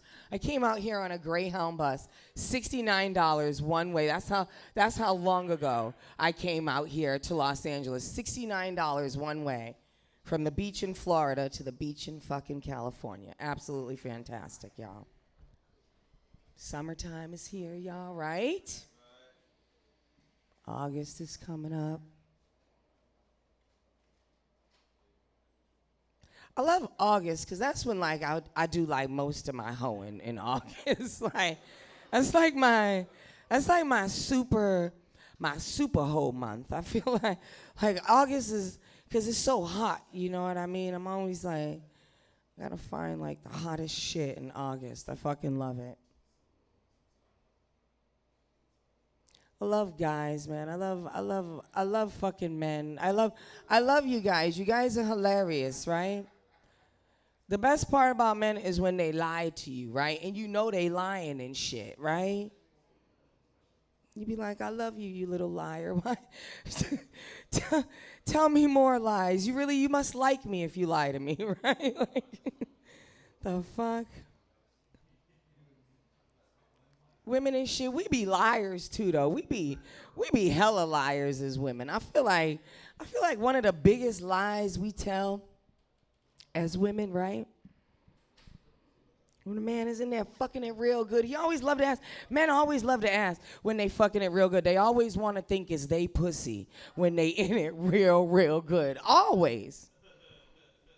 I always want to ask, who pussy is this? And we always tell the lie just because we want you to keep fucking it even better. It's your pussy. It's your pussy, right? That's what you're supposed to say. That's what they want to hear. Give them what they want, right?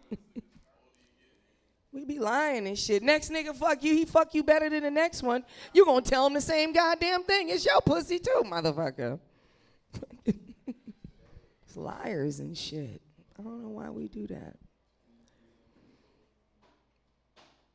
I feel like as women, ladies, we need to not forget to cheat on our men because our men don't forget to cheat on us, girl, okay? They don't forget to cheat on us. Like, they make it a habit to cheat on us. If they didn't cheat, they think about it. I ain't cheated in a while and shit. Let me go get some pussy and shit, right?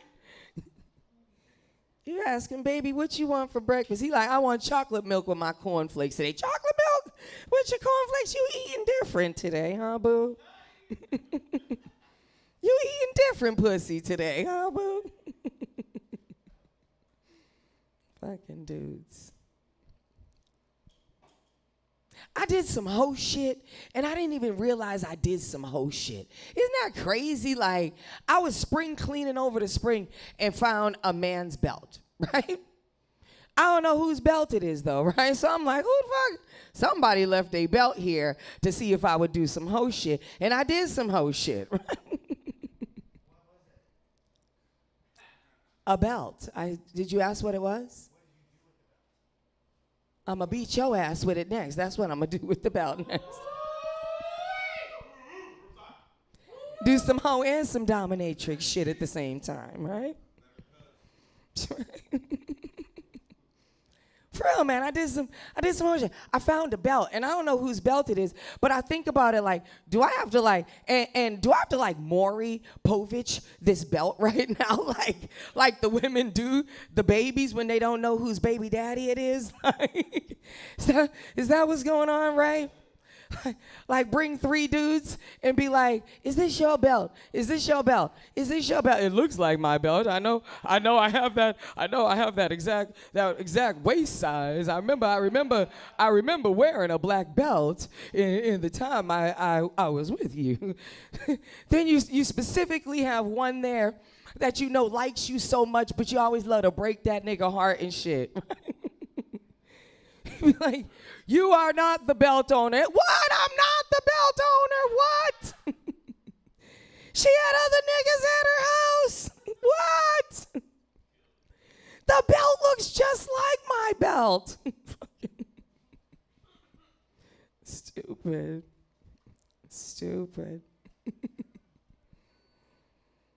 I grew up around white people. Like, I grew up around white people my whole life. It was such an interesting time, like growing up around white people. And I'm 50. I don't know. People are saying age, but I'm 50, right? So I grew up in like the 70s and 80s.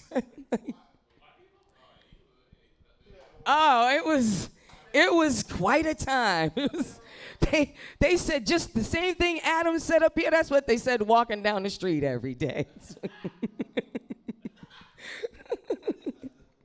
There's no shame and shit.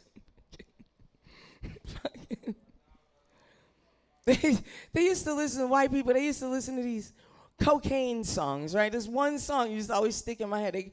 The song was called "Shoot That Poison Arrow Through My Heart." I don't even know if that's the song's name. I just remember the chorus of that song and shit. That shit. They used to be like, "Shoot that poison arrow through my heart. Shoot that poison arrow." And they'd always do this one fucking weird dance. They'd always be, every time we smoke weed, they'd always be like, "Through my heart, shoot that poison arrow, boom, boom, boom, shoot it through your heart, KT." They'd always ask me to shoot it through my heart. I'd be like, motherfucker. Heart disease is the #1 killer of black people at the time. I'm not asking for that shit through my heart and shit. White people can ask for shit differently than black people can ask for and shit. Crazy and shit. White people are so fucking hilarious. Growing up around white people, of course, all my first sexual experiences were with white men and shit. Like, crazy shit. Depressed white men are crazy. They love you to do crazy shit to their dicks. Like, I don't know why. They'd always be like, take my dick and yank it so hard, yank it off. Yank my, see? Depressed white man. He's like, I like it. It feels so good. They love it. They love it. I know you do. He looks like one that would be like, take the head and rip the head off.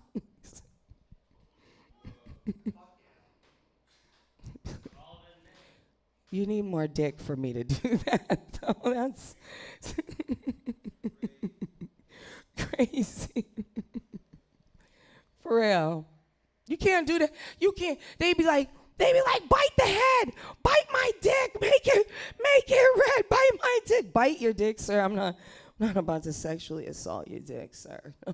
No, thank you. And shit, you can't do that to a brother and shit. You can't bite no brother dick and shit. You know what I mean? Like, try biting a brother dick. He'd be like, baby, with your teeth. Come on now, with your teeth. Calm down. A little too much teeth there, baby. I gotta use this 2 more times tonight. Be gentle.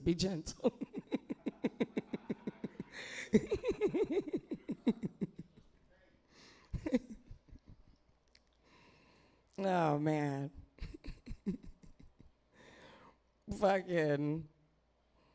I love dealing with men when men love to like ask for like threesomes and shit. I don't know why. The men love threesomes. They love, honey, they love the virginity is they don't give a shit about the virginity. It's the gay-ginity. That's the shit that they love. That's the precious and shit. They love them threesomes and shit. I just wish men would like perfect the twosome before they start asking for the threesome and shit, babies. Please perfect the twosome before you start asking for the threesome and shit. How am I supposed to call my homegirl and be like, bitch, you need to come check this nigga out. This nigga shit fire. Let's fuck the shit out of this nigga. He got plenty of dick, bitch. Allie gave me the light. Thank you so much. Give it up for yourselves, y'all. Give it up for yourselves.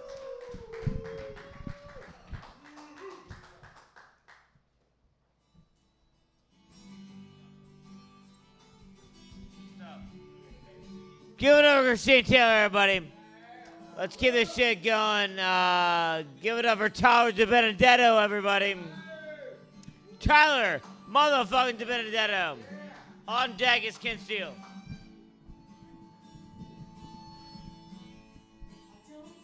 What like a weird, sad song to be brought up to. Like, I feel like, is this the closing night to like the end of a movie? Oh, what's this? Fuck yeah, dude. Full on cowboy boots. I am a true cowboy. I worked with horses my whole life, and I married a whore at one point. I'm not sure what just happened. What are you saying, Adam? No, these boots, thank you. These boots are made for walking. All right, how's everyone doing tonight? We having a good time? All right, good. Fuck yeah. I like your hat. That's a lot of fun. Your hair is great too. Thank you. I try. Mostly because, like, my family, I come from a family of assholes. Anyway, how's everyone doing? Is everyone here familiar with the movie Forrest Gump? So I found out recently they wanted to make a sequel for Forrest Gump, but 9/11 happened. Cowards. I would who wouldn't, would you all see a movie with Forrest Gump if they did all the modern times that we have all lived through? How great would that be? And like, I wrote the script. It starts with 9/11. Yes, Forrest Gump is at Bubblegum Shrimp in Times Square. He's like, I was busy making sure my restaurant was running, and all of a sudden, the second tower fell. I know, right? It's like, what happened to Building 7? Could you imagine Forrest Gump like on Epstein's island?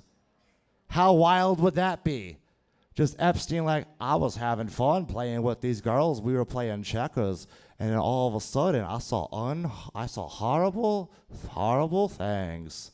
And I can't talk about it because they made me sign an NDA, which is a magic piece of paper that takes away your voice. All right, get a couple good chuckles. Fuck yeah, that's what I fucking want. I had some other ideas for like shows that I would totally see. One of them is RuPaul's Drag Show Drag Race. Yeah, Mad Max meets RuPaul's Drag Show, and it's full-on wacky races type shit. You just have like drag queens just cutting brake pads and causing accidents. And it's like, oh no, Amethyst, I'm not here to make friends. They're like, holy shit, she's not fucking around. Another idea I had for a movie, Air Blood. Now, it's Air Bud. Stay with me, Alec. All right. Air Bud, he has a full, successful football career. He gets a Heisman. It's fucking crazy. All right. But he gets hurt during a game. He gets addicted to painkillers. And then he suicides his family. Air Blood. All right, I'll fucking take it. Sounds good. Oh, man. No, L.A. is a weird city because, like, I hear, has anyone here ever been told, like, L.A. is like a small town? I have, which is, like, such a weird because, like, the second most populated city in America. It's 13 cities clustered together. And, like, I come from a small town, and, like, mostly the main comparison is, like, small towns, L.A., there is a lot of grooming in both places. All right, we'll take it. Try a new shit. It's a fucking mic. How we doing? Fucking keep it going. All right. Let's get some energy. Fucking mics are fun, but like one thing I do hate is like you come to open mics and you hear an open micer just bitch about cancel culture, and you're just kind of like, motherfucker, canceled? You've never been booked. Fuck you mean canceled? Fucking just pay your $5 and tell all the jokes you stole off of Twitter. Come on. For fuck's sakes. I have like so does anyone here have like, so I have friends who are parents. Anyone have like friends that are parents, or anyone here parents?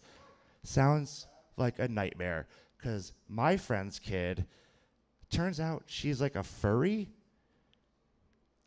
I don't know what to do with that. But also, like, shit, my friends are like, should we bully our daughter and just get that out of her? And I'm like, yeah, right? Like, yes, exactly. Like, listen, I'm pretty progressive. I'm all trans rights and everything. But furries, I draw the line. Like, come on, just dressing up as a mascot. And, like, shit be wild. Fucking be wild. I feel bad for my friends, though. They're like, we don't know what to do. I guess we'll take her electronics away. And I'm like, she's 11 years old and rides a bus. Anyone else here a byproduct of the public school system? I know I certainly am. Has anyone here ran the mile with the hot Cheeto girl? Come on. That's what I want to hear. Like, you just run in and all you got was attitude and sweatpants. Come on. I really fucking hate, like, the takeover of, like, AI, like, trying to, like, take away, like, everyone's, like, ability to, like, you know, I don't know, not work at Olive Garden. Like, I don't know. I've worked many service jobs, and nothing I loved more than, like, maybe one day I'll do stand-up or something, and something will kind of fucking happen. I don't know. I'm fucking tired of selling this giant chicken parm. How did I sell the giant chicken parm? I'll fucking tell you. People would ask me, the chicken parm, how do they make that? I'm like, well, we have some boys in the lab, in the Mojave, they're just fucking with chickens. And they reverse engineered them, so they're all these giant dinosaur chickens. And sometimes they get out, and then they're just running through the desert, killing prospectors. And next thing you know, there's a helicopter going around, shooting that shit, going, shoot her! And they kill her, and all of a sudden, we put that shit on your plate, bread it up for fucking $19.99. Olive Garden was a weird job, though. No, never in my life have I ever, like, you know, driven through a snowstorm to make fucking $30. Has that ever happened to you? There's nothing more fun than seeing a couple come in with a baby they shouldn't have had in Cookie Monster sweatpants, and all of a sudden, I'm like, I am not getting a fucking tip for this shit. Has that happened to you? Fucking, oh, fuck. Oh, fuck, that shit, that's rough, man. Yeah. I did enjoy, like, Olive Garden on, like Valentine's Day. I would crop dust couples and watch them fight, like, because you got to test that relationship and see how strong those bonds are. I don't know if you still work at Olive Garden. I highly recommend crop dusting couples. You should do it, 100%. Fucking Christ, it's been a weird week.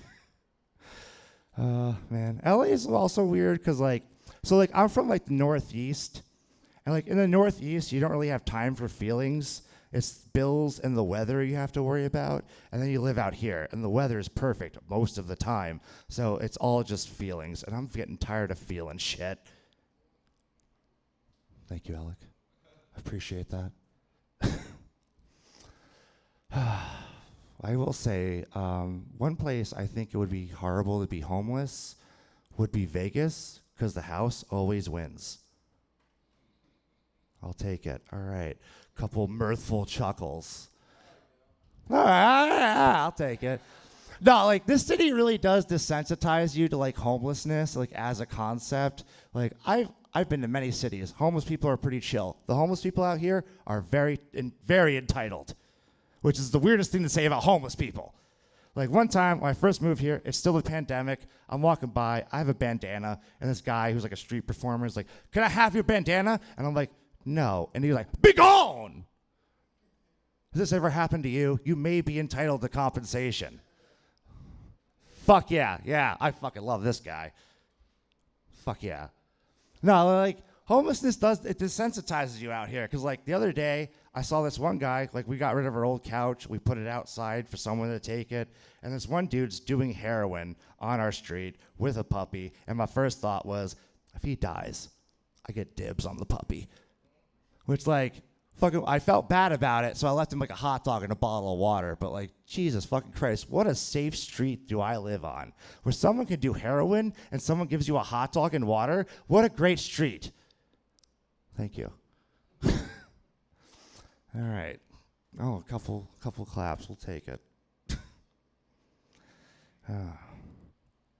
How we doing, Alec? You doing all right? How you do? I'll take it. I think another fun movie that came out that was totally fueled by cocaine. Did you guys know that Steve Irwin, like the crocodile hunter, had a movie in 2002?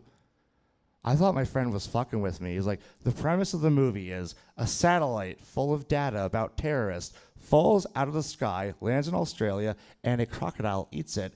And Crocodile Hunter is just beating up CIA agents to fucking to save the crocodile. That's the whole fucking movie. This is a real fucking movie. Another real movie, Oliver and Company. Is anyone familiar with Oliver and Company? Yes, Oliver and Company, if you're not familiar, is about a cat in pre-9/11 New York City. towers are still standing. And the entire soundtrack is Billy Joel. And he hangs out with a group of dogs who are living with a homeless guy by the docks who owes money to the mob. This is for children. This movie is for children. Yeah, it's a real movie. All right, well, I'm going to have the rest of my night and chill. How are you guys all doing? You guys have a good night? And we'll pull on the next comic. All right. Give it up for Tyler, everybody.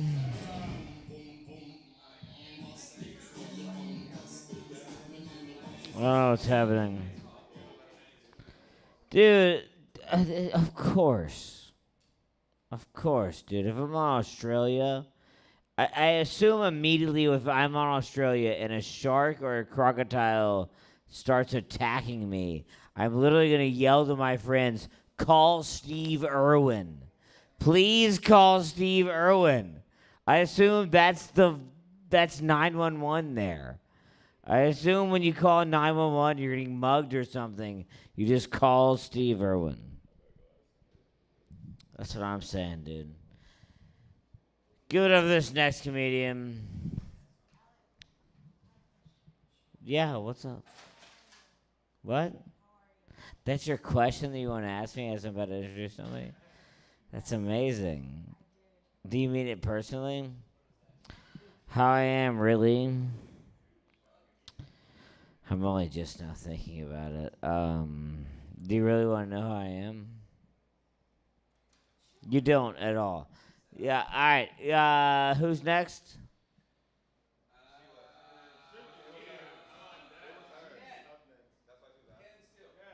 Oh, I forgot. This guy's a fucking amazing dude. He's one of my favorite people in comedy. Give it up for Ken Steele, everybody.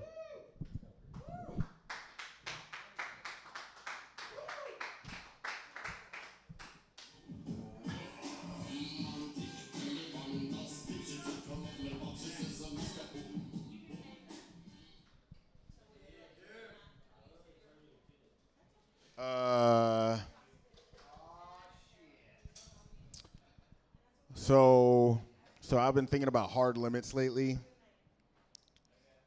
Oh shit! What the fuck? Was that a problem? Was a problem just pop off? Oh no! Oh no! Well, I had nothing to do with it. It was not my problem. That is not my problem. What? I got bumped down. There was people that I should have gone after. What's her face? I didn't say shit. I just waited my turn. You know what I mean? Just waited my turn and embraced the mediocrity. I just embraced the mediocrity. Oh my gosh. All right. I want to talk to you guys about something that I've learned in my 36 years of life. Is that the wanting is better than the having. You know what I mean? Wanting to be a comedian is way, way, way better than waiting till 2:30 a.m. to perform in front of 4 guys. Oh my gosh. No, man. You know what? You know what's better than? I'm just saying, like, dude, wanting a big dick? I imagine wanting a big dick has to be one of the best things ever. You guys, white guys have perfected wanting a big dick. You guys perfected wanting a big dick. Talk about it all the time. Oh my gosh, you guys, what's it like to have such a big cock? Imagine having a small dick. It just comes with a great credit score. Just great credit. How did you get that number so goddamn high? What the fuck? Reduced penile anatomy. All I know is having a big dick. I know all about having a big dick and no money. This is what I know about. Oh my gosh. Having a big dick? What? You got everything? See, if you have all that going on for you, you're going to catch pancreatic cancer because life can't be that goddamn good, you know? Something's going to slow you down. You're just going to... I envy no man. Nope. You never know what somebody's going through. Can you imagine having a big dick, great credit score, but IBS? You just, Butthole is on fire all day. Ah! Man, I'm just saying. You know. Oh, man. My butthole's clean as fuck because I'm a pro. I take care of my shit. I'm just saying, you know, I'm living in the future. You know what I mean? I'm living in the future because, like, I know I'm living in the future because a few things are true. One, you can smoke weed anywhere. You can smoke weed anywhere. Two, Mexicans can say the N-word. I'm just saying, I didn't know this, but we're in the future. Mexicans are saying the N-word. They're just saying it. And I know we're in the future because, you know what? I can get my asshole ate out and still maintain my masculine dominant frame. That's right. That's right. I'm just saying. That's how we know I'm in the future. Oh, my gosh. I just want to know, like, what's the manliest position to get your ass ate out? I'm just, like, what's the manliest? Is it like, you know, like standing up and crouching over? Is that the manliest position to get your asshole ate out? Or is it the baby diaper changey pose? Is it like one of these? Like, ah. And I'm just wondering, like, when you are in this position, what's manlier? Curling your toes forward or curling your toes back? I'm just saying, like, just trying to do the calculus on there, the man calculus. These are futuristic questions that I'm pondering. God damn. Just trying to do the calculus to get my asshole ate. Oh my gosh. I want to talk to you guys about hard limits. You know, hard limits are those things. Hard limits are those things that are just non-negotiables. You know, when they come up, it's not popping. You know, I got a couple of hard limits. One of my hard limits is condoms. You know, if a girl pulls out a condom, you know, I'm like, hold up, I am not entering that pussy. You have way too much faith in that piece of plastic. Holy shit.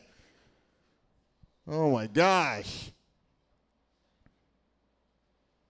If I need a condom to hit it, I don't want it.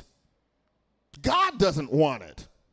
God doesn't want it. I said, look, there is a story in the Bible where God gave a man a bitch, and then he wanted to watch him have sex with her.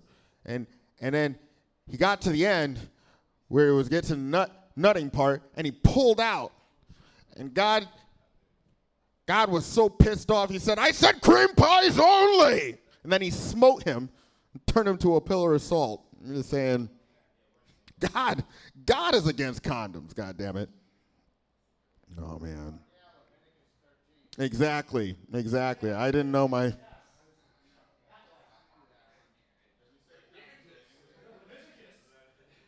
Another one of my hard limits I discovered this weekend was I was with a young lady. And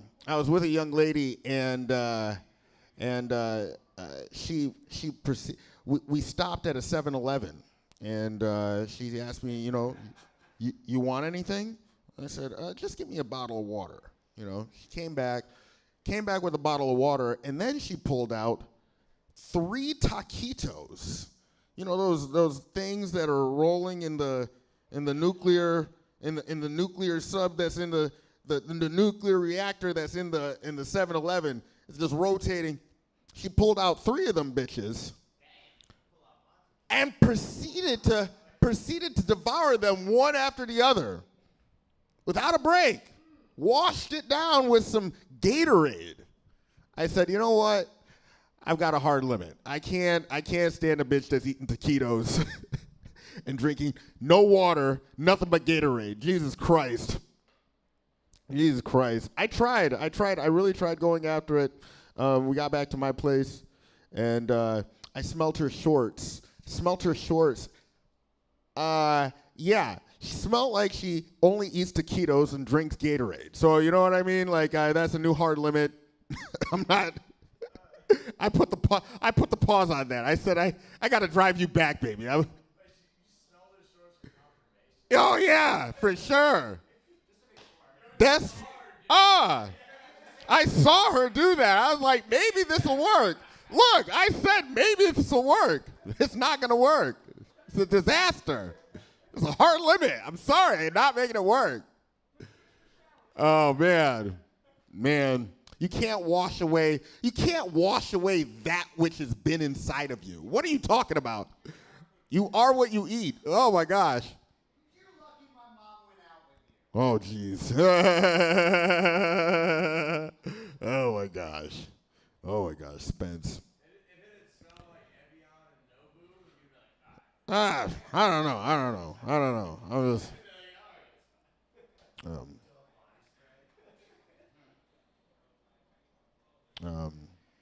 We got a lot of white friends.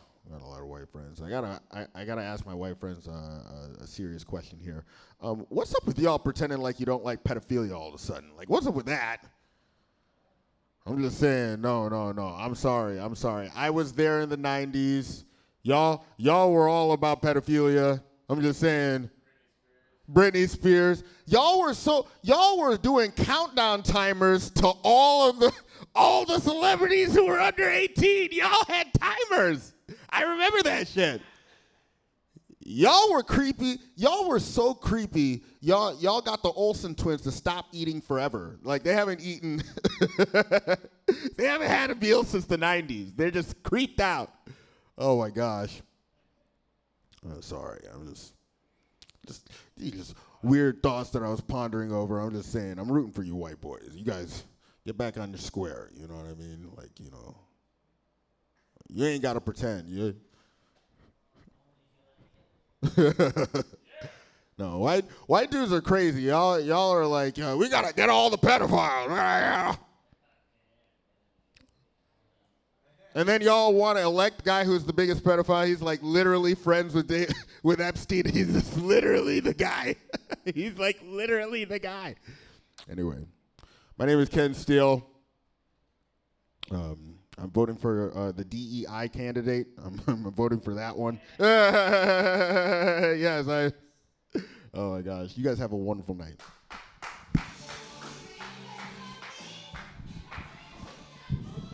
Give it over Ken Steele, everybody. I love that guy. I like how he just like calls you out. He's just like, yeah, bitch, talk shit about me. And it's like, damn, I don't want to anymore. Let's keep the shit going, dude. This next person that's coming to the stage is...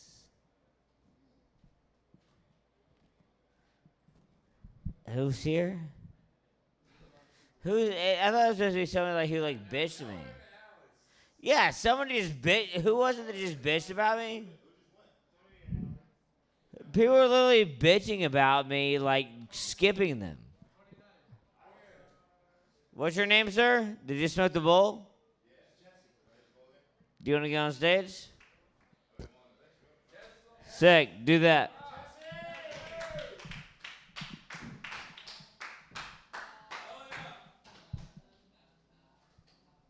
Sup, gents? There ain't no goddamn ladies in here, except for that beautiful lady right there.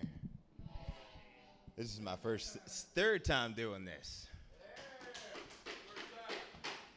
Don't know what the.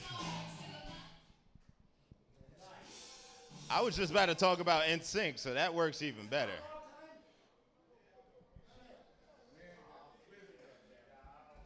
So can we discuss how I'm gonna be probably the only black dreadhead at the NSYNC O-Town fucking Persian Square, baby. You're gonna see me busting moves out there. You better be there. I got VIP tickets. That's right. That's right. And I'm gonna touch on what that guy was talking about. I'm eating a lot of ass that night. I don't know what position I'm gonna be in. I might have feet in the air, might have feet in the back. Might have feet to the left, might have feet to the right. I don't know, but my ass is gonna be getting licked real tight. Shit.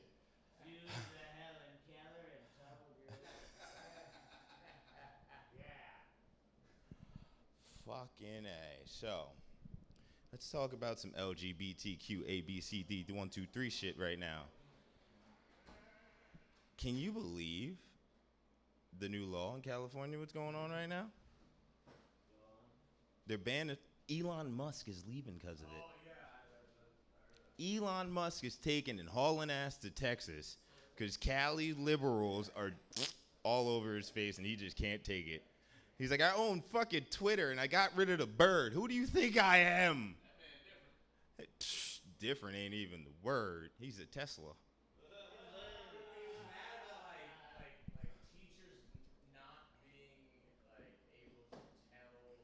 It is the most ridiculous. I mean, I don't fucking get it. Because who the fuck cares, especially, oh, my kid's going to school. I need to know if that kid's sucking dick or not. Tell me right now. Hold on, wait a minute. What? That's why the education system's where it's at right now. Shit. Fucking, they don't get paid enough. Now they're worrying about dicks, pussies, vaginas, and trans, all types of colors.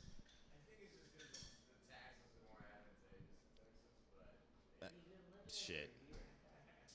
I couldn't tell you. Because everything's bigger in Texas.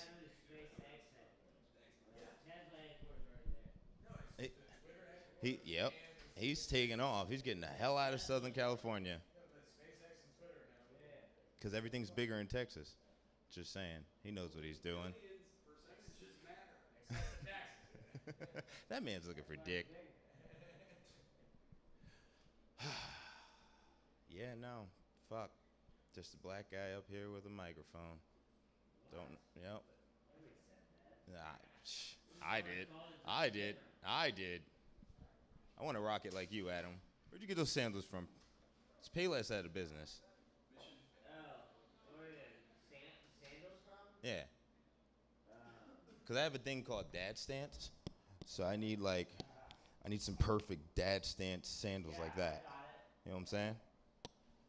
You ever got a dad stance? Of course. If you don't mind, can I hear the story about your dad stance before I go into mine? Yeah, tell us. I mean, you just want to see me do it? No, I want to know why you got the dad stance before I tell you why somebody I know got the dad stance. Well, first of all, it was a cold night. Ooh. 94. My dick's about this little at that degree. Same. At that point in time. But then when my dad told me, he was like, son, you're a dad yourself. And you got the dad stance for that? True. 7 inches. Son, you're a dad yourself. Exactly. That's right. We touch tips, and then you have a dad. No, I don't, actually. I'm that stereotypical black guy who's still looking for his.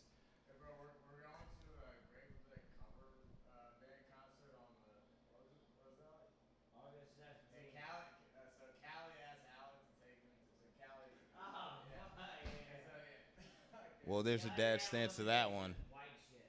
So Callie There's no Jerry Garcia cocaine going around over there, right? Just mustard. Oh, did he? Just heroin. Well, well, I'm just going to explain real quick what.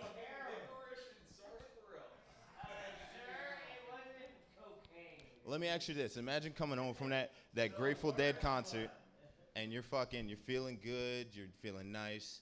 You got a roommate, he does security for fucking Seth MacFarlane. He's feeling real good. You come home, you're chilling. Your boy comes over. I'm that boy, by the way. Your boy comes over. Next thing you know, you're a fucking junkie. You got to get your shit together. Blah, blah, blah. Then he left the room.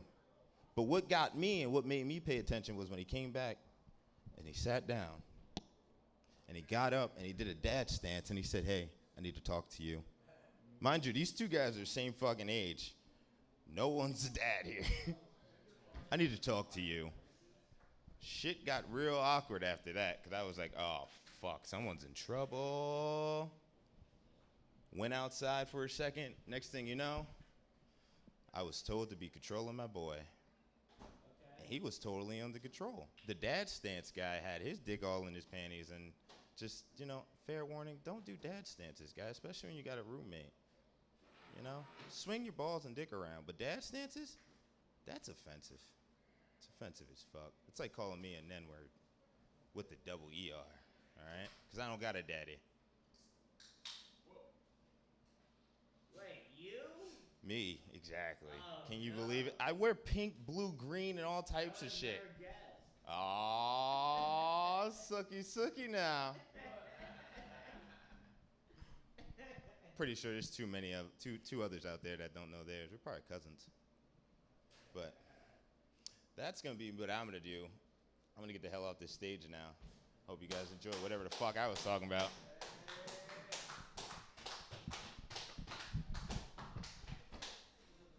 Good shit, dude. Good shit, dude. Got a little racist there at the end, but that was my fault. That was my. Weirdly, that's like my go-to at the end, which sucks. That's my own fault. That like at the end when I'm like I have nothing else to say, it just becomes racist.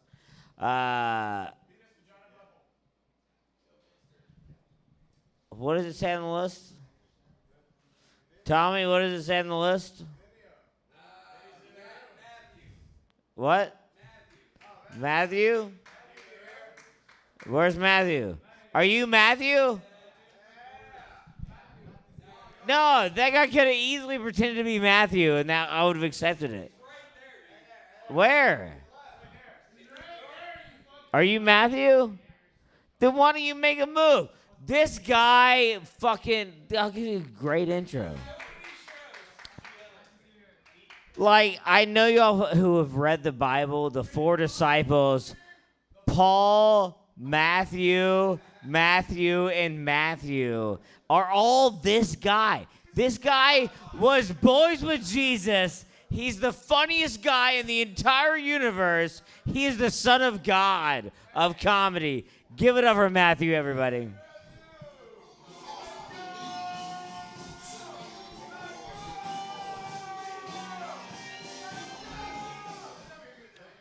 The fuck? Ray Cameron? What the fuck you on? What the fuck going on? Anyone from LA? Louisiana? Adam Smith? Ali Makovsky is hot. Have y'all seen the Nuke website? You think also, I like how, oh snap, I'm gonna breathe. I like how you say Black Adam Smith, like you're a gang member changing the C to a B. It already has a B, you don't have to enunciate it. It's just black. I'm Matthew. Matthew is my name. I'm Matthew. I'm a math guy. You're okay. Maybe leave the 3/5 jokes in 1865, guy. Sorry. I wrote this in the parked in my car outside guarding my whip from unhoused. I'm gonna breathe. In my car outside, unhoused and now have two. Unhoused now have two. There.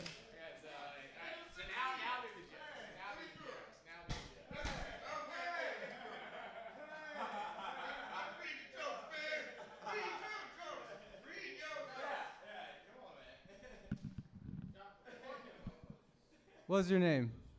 It doesn't matter what your name is. My name is Matt, short for Matthew. It means I'll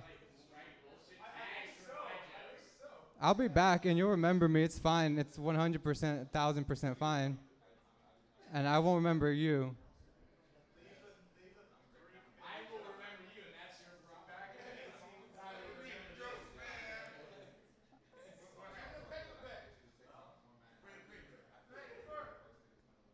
No, that's cool, man. I literally, that's the first time I've done that in 6 months, read a piece of paper. So, I don't get. That is material. All the other stuff you see people doing and why they bomb is because this was fun. This was fun for me. That's why I haven't. Damn, I wrote a full page. No, cause.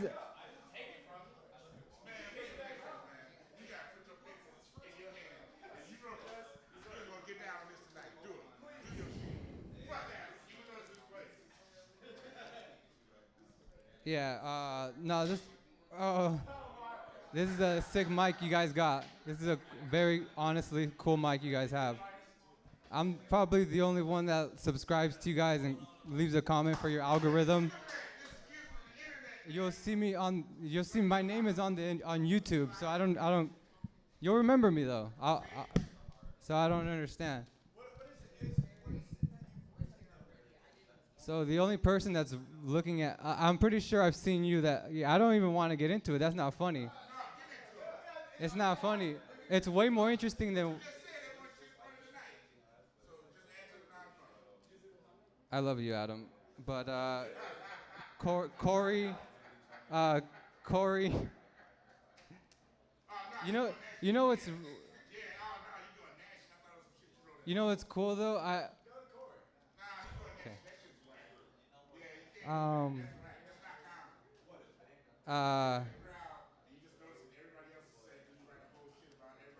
Corey's like schoolboy QP, quarter pounder with cheese.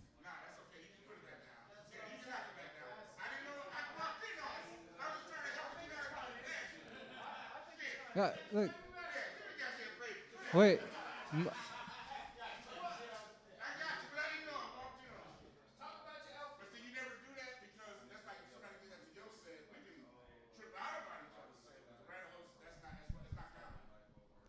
But But you understand I come to this mic because it's recorded. So anything you guys are mad about is being recorded. You're gonna see it. How is it?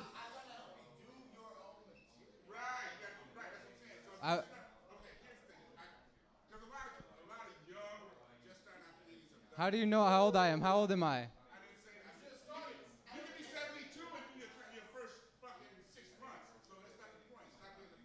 But this is cool, and we could do a podcast, but this is stand-up comedy.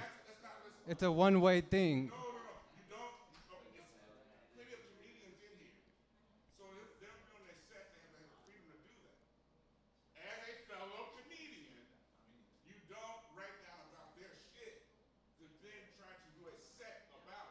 It's written down. If you want it, you could, and that's just gonna, it's just gonna hurt my career.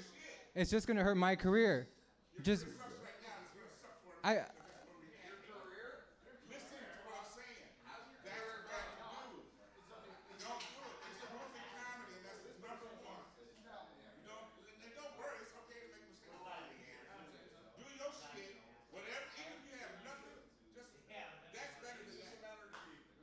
No, I ain't never gonna do that. I'm from Orange County. Thank you guys. I'm gonna be back.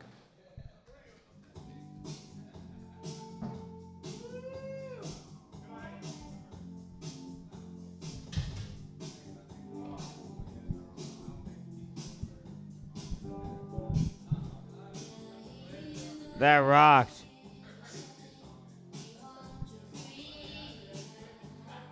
Did that rock? That was amazing.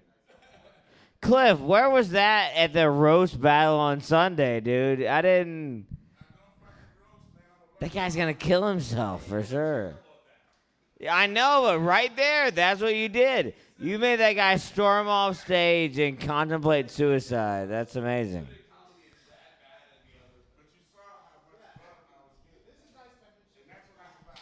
What's your name?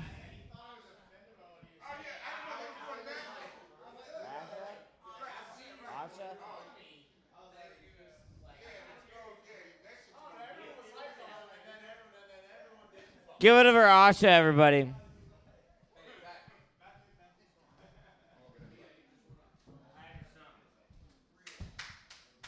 Thank you to the host. This is my first night here. I'm going to be singing one of my original songs that I wrote, sung, and co-produced. It's called Water Not Wine. So elegantly posed at the coffee shop she goes to, sipping her latte. She goes to no parties, has big dreams, is constantly focused, fills the world with gemstones and roses, only has a time to drink water and not wine. Doesn't matter what you say, she'll dissolve the stress away. Keeps the past pain in her brain, steers drama away. Doesn't matter what you say, she'll dissolve the stress away. Keeps the past pain in her brain, steers drama away. Morning routine done, after lunch takes off and running to get that workout in. But it's a different kind of win.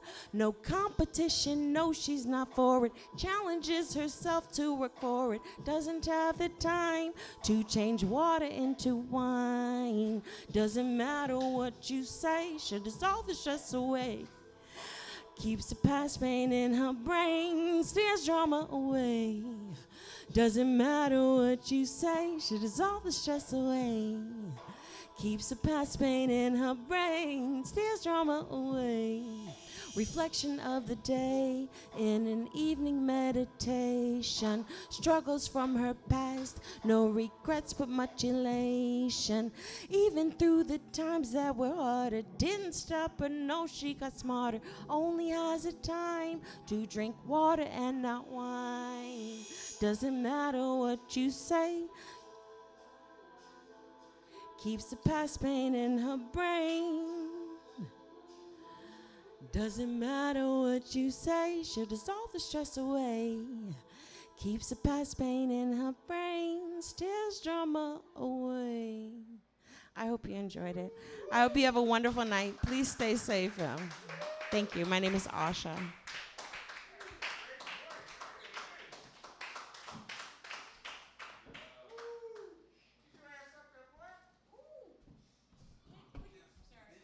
Oh my God, do you want to see a duet? Is that what you're saying? Whoa. Y'all saw it, dude. Y'all saw it. That's evidence, dude. That's evidence. I saw it last night with Mayhem, dude. Last night we were here at the gym, and it was Kani's cousin that was here, like that. A big black girl. It was a big black girl. And, like, I was just, like, talking to her, like, having regular conversation, and Mayhem is, like, sitting, it's, like, us three talking, and Mayhem goes, "You're going to fuck that girl, aren't you?" And he goes, "Look how much of a connection you have." And I was like, I'm just having a conversation. It's like, it felt, she's big. It felt insulting that, like, you know what I mean? Like, that he would think that that's me macking on a girl and that's my wheelhouse. It was, dude, it's like a 225-pound lady. Dude, you don't fucking know what I'm talking about, Jackson, Mississippi, dude. You don't understand. I know in Jackson, Mississippi, you don't have drinking water, and it's easy. I wish it was that easy for me. I wish I could go, "Oh, I'm thirsty. I'm thirsty. That's why I gotta mate with you because because we're in Flint, Michigan, by the way." All right.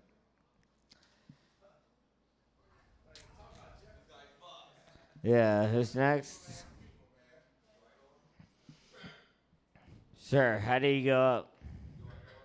Yeah, how do you play music? Do you want to go up? Does this guy? No, this guy's sitting next to you. The guy with his head in his hand who is clearly having an existential crisis. Do you want to go up? What's your name? What'd you say? Guys, I just got news.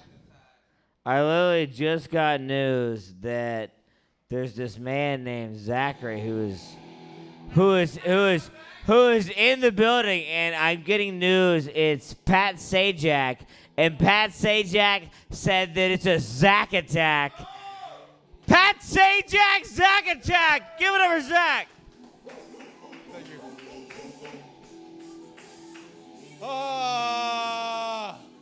Okay. What up, everybody? Oh, I just found something. Okay. What up, bitches? It is motherfucking business time.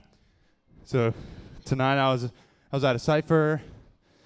Before that, I was at a recording session. Before that, I was playing video games at my crib. Yeah. Which one? Fortnite. Yeah, bro. No. I was on COD. I was on. All right. Today I haven't been on any video games. I shouldn't have brought it up. This motherfucker's got 2 projectors in this and a spotlight. All right. Any guys got big balls? Big balls? Yeah? All right, biggest over here. Coming close second.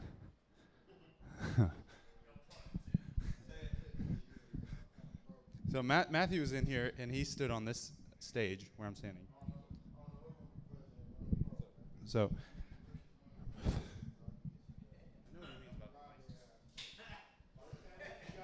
This thing's broken in more places than one. Woo! Yeah. All right, great mic stand. Yeah. You guys, you guys know that.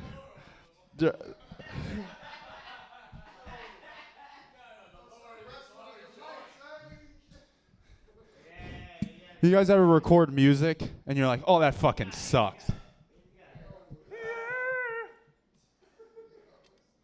Yeah. Wait, is this for my belly now? Belly noises for the rest. Okay. Check. Mic check. All right. Mic check. Oh, okay. Yeah. Chaos.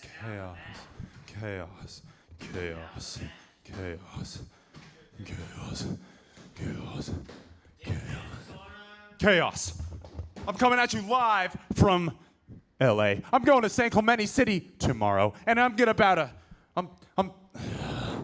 chaos.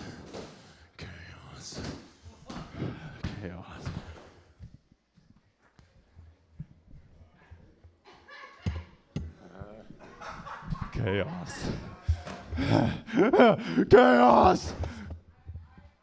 Okay, what about order?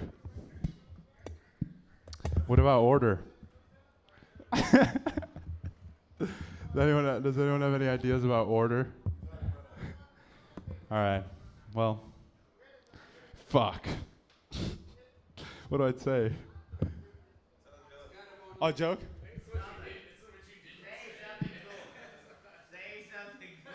Okay. Someone give me a word. Frisbee? Okay. Wheels, yeah. Frisbees. Everybody has frisbees. Talk about the shoes. Why are your pants unbuttoned? Fuck. I had a hot dog, so I needed to. This isn't that kind of a West Hollywood. Okay, I'm done. Is that an allegory, the hot dog thing? What? Talk about the hot dogs. What about them? Okay. I was first in line for the hot dogs tonight. Yeah, I smelled the onions when they started caramelizing and the bacon when it was crisping and getting black. That's that good stuff, man. That's racist. No, it's like a chemical process in the food. Caramelizing. Yeah, brother. And you get your kicks on Route 66. Yeah.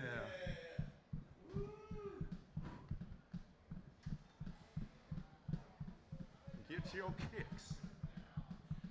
Yeah, how do I feel about flip-flops? I feel like they're the best shoe invention of all time. I feel like this guy got the best, Hollywood thing going on. Hollywood thing going on right now, because he's got the sandals with the socks. But it really works, man. Like I've got the open-toed, and honestly, I gotta go wash my feet tonight. That's what I'm about to do. You know what I'm saying? I do weed. I've done weed. No. Yeah. Fuck marijuana. No, I've been to Disneyland though. Tell him about how you're Zach and Cody makes them one. So this guy thinks I'm Zach and Cody makes them one.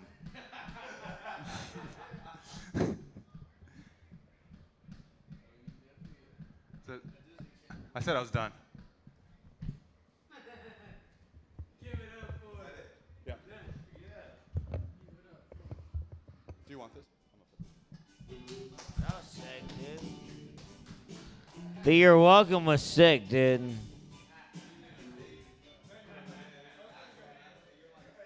Dude, that was great. Yeah, dude. Yeah, dude. God, dude.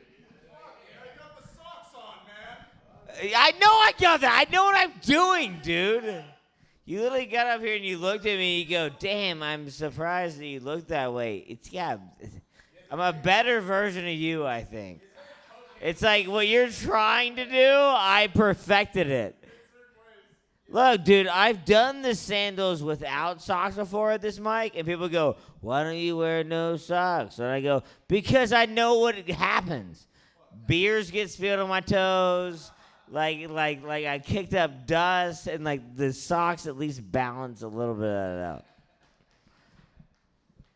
And people every time they go, wow, look, it spilled on your feet, but you have the socks on.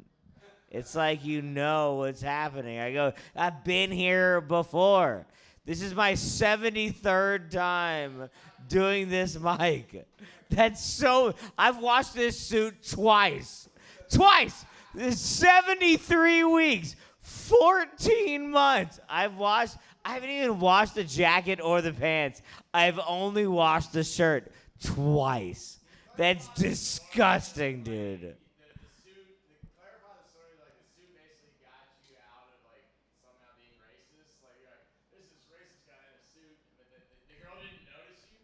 I think it was last. Are you talking about last night? Yeah, it's Kenny's cousin. I literally said to her, like, we were like talking. It was like that. As I said earlier, it was like this. All right, I'm just gonna say it. Fat black woman, very fat. Like to the point to where I just told y'all when Mayhem looked at me and he was like, "Ooh." Like, it was so insulting. It was like, no, I'm just having a conversation with a person. But he was like, oh, look at them go. And, like, he was like, they have chemistry. Like, you know what I mean? It was like when, like, I didn't. I was just having a conversation. But I understood what he was saying. It was a good conversation. I was really high. But, yeah, so, Yes. So I'm talking to her, and we're talking, and she just goes, yeah, I was here like last Thursday, and there was a guy on stage that just made like a lot of racist comments, and they weren't funny. And I go, oh, that was me. I go. She goes, no, this guy wore a suit and stuff. No, that was me. I just am not wearing the suit right now. And she goes, oh, I thought you were so racist. Like, none of those. And I go, no, they were kind of funny. She goes, no, they were funny. If they would have been funny and racist, that would have been fine. And she goes, no, it was just racist. It was amazing. Yeah, it was awesome. I told her immediately, I was like, nah, I wish they would have been funny.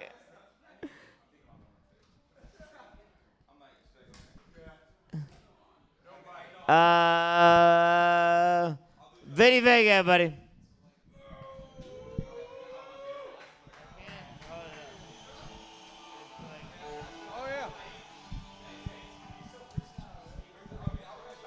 Good shit on your first set, bro. Hell yeah. This is your first time in hell, dog. Doing comedy? Motherfucker, goddamn. Holy shit. Wash that white.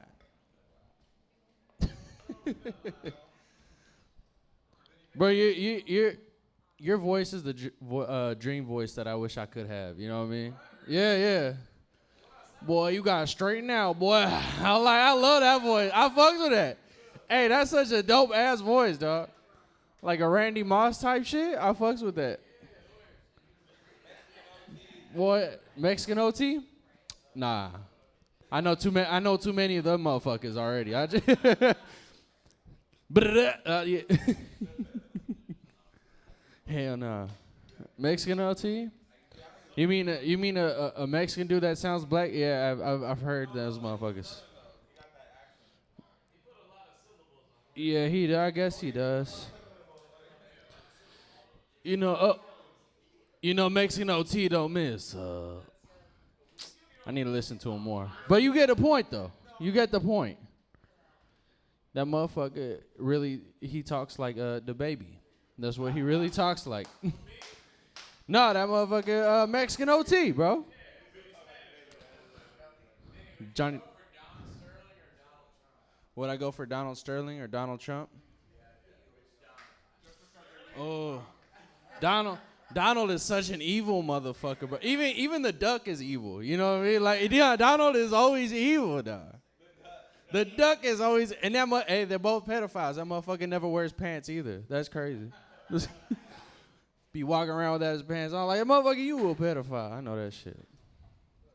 But if you were personally asking me, I would probably say Donald Sterling. But if you were asking me on a deeper level, I need money. So Donald Trump. That's right. I will deport 5 motherfuckers just to get that $1,000 checks back. God damn it. You remember how great that shit was? When you got 1,400? Oh, you a great singer, by the way. It was great meeting you. You're a great singer. No, thank you. I appreciate that. You fine as hell too. Why? Oh, I like bringing up people though. You know what I mean? Oh, I appreciate you too. Thank you. I needed to hear that. You know. Okay, you too.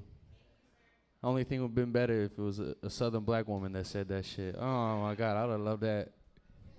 That's my set. Oh boy, you is a finer than a shrimp. I was like, what? You can say anything with that voice. I don't give a damn.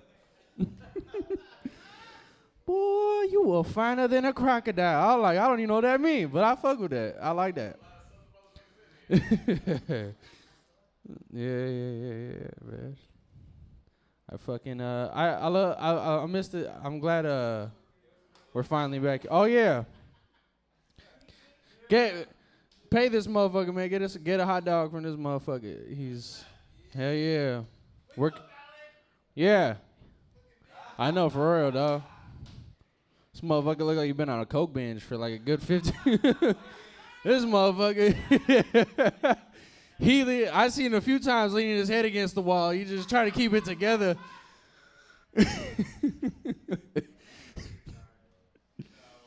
He's like, damn, I had to bring my sandals out for this one. I know I gotta be comfortable for the night.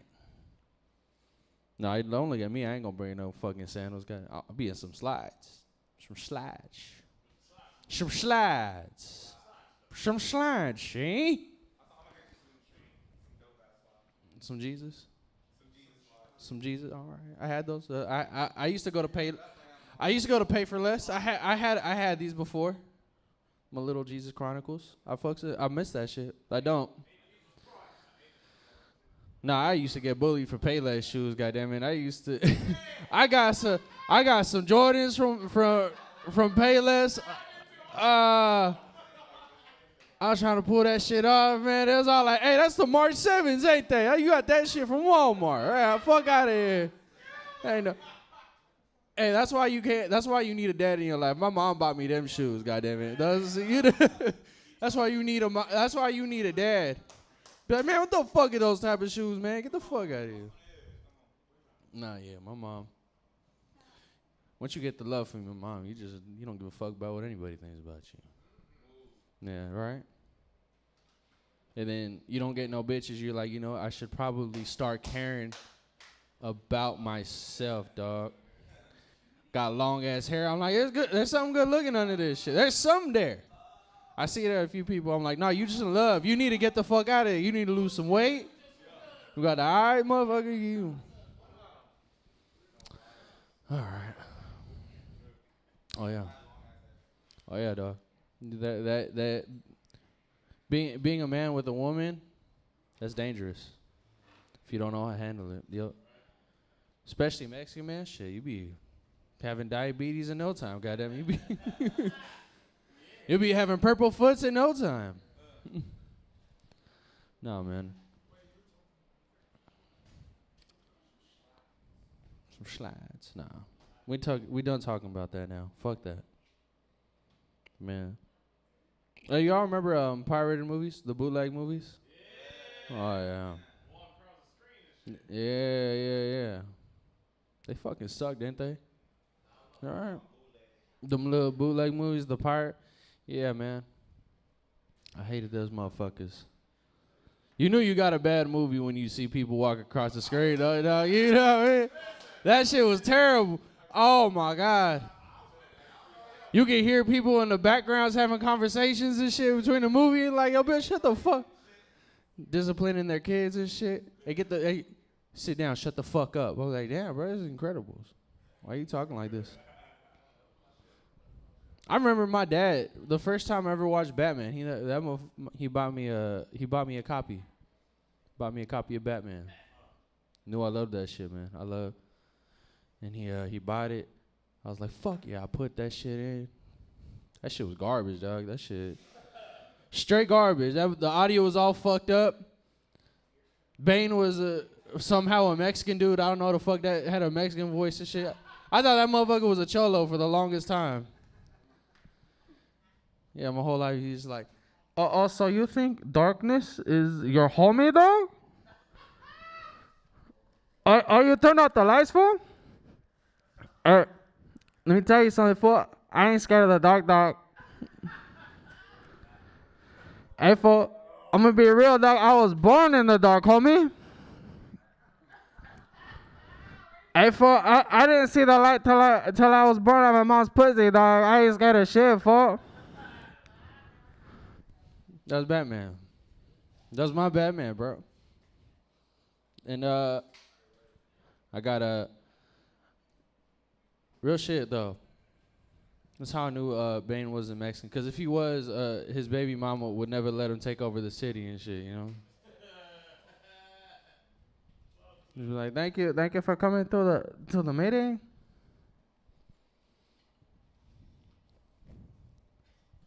Motherfucker. Yo, these nervous ticks, bro. Now I remember how I felt when I first started. I remember this shit. Ripping the fucking mic stands out of Adam's shit. I'm sorry, Adam. I mean, yeah, I know. I've been coming here long enough. I've done enough drugs here to get past that accidental chaos. I miss them days. Yeah. I walked in here and got a beer thrown at me by Lee. I didn't even know the fuck. Yeah. I got stray bulleted and shit. You know what I mean? Like I was fucked in. That shit sucked, dude.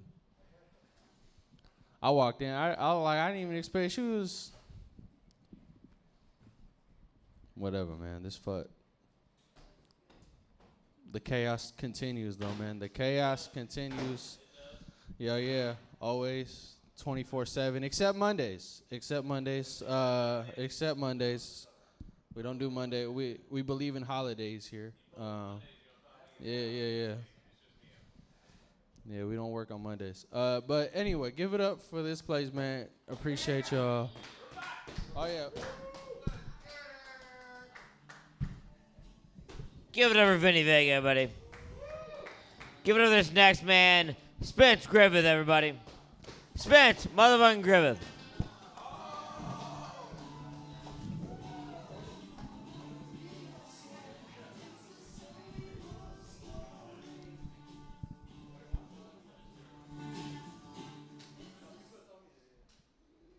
Oh, when I finally start dancing for you guys, and then you turn them. I know, yeah. Well, why'd you turn the music off?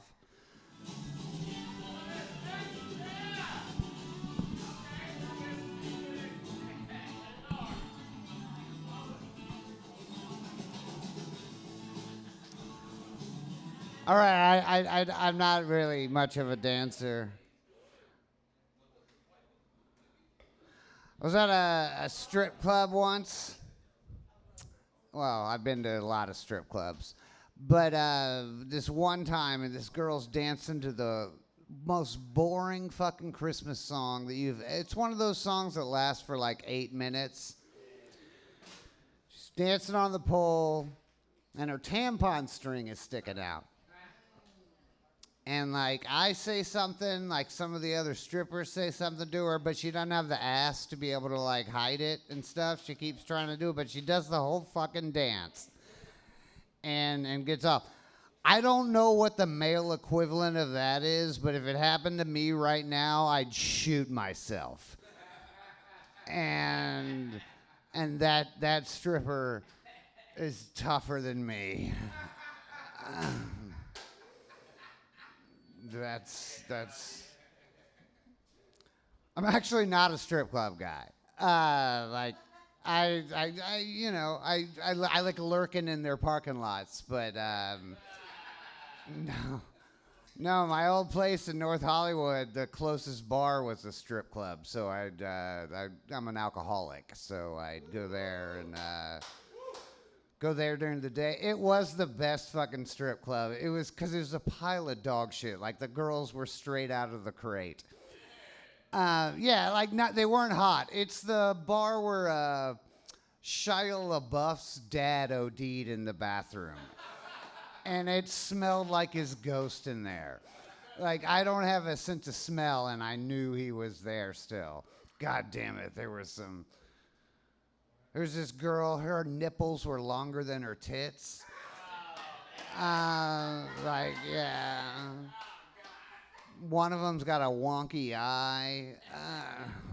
I'm still friends with Angel. I'm not I'd go there and like sit in the back and just drink and write. And I don't drink coffee. So it's just like what you guys do at Starbucks, and there's boobs. It was a great fucking deal. I don't know.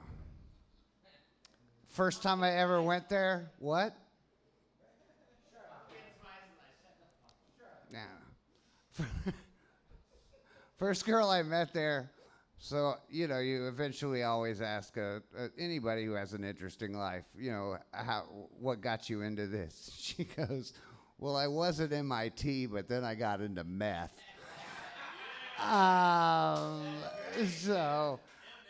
Which normally I feel like the stereotype is like, I'm trying to go to college, which makes me believe her story.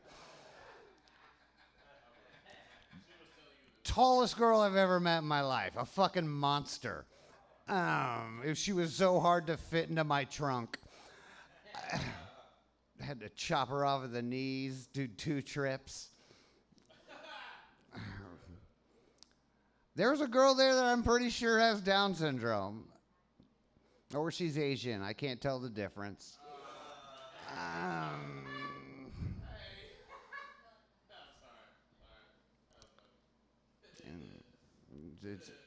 It's silly. Someone was like, you can't say all Asian people are retarded. And I was like, I wasn't saying that. I was saying they look retarded. There wasn't, be mad at me for it was racist. I get that, but be right about it. It's just enough. Do y'all know the history of the word mongoloid? I'm not just racist, I'm objectively correct. A Down syndrome baby and an Asian baby look the same. I don't know, I'm not scientifically anything. We were talking about strippers that I've murdered, right? I didn't kill any of them. Never been with a prostitute either. I've killed them. I did. One Christmas, I got a wild hair at my ass, why don't you get a fucking hooker? Like, you're an adult. Like, I don't want to talk to him afterwards anyway. And so I was like, I'll get a hooker. I'm a caveman, right? And so I, like, Googled how do you rent a person. And I got, like, a fucking, like, Tinder, like, kind of thing.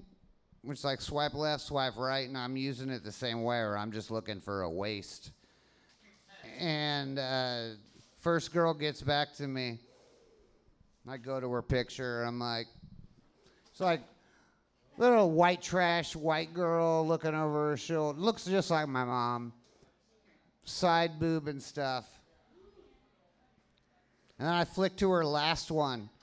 And the last one is her looking over her shoulder with a G-string on, one ball showing out the side. Like her fucking asshole's blowing a bubble.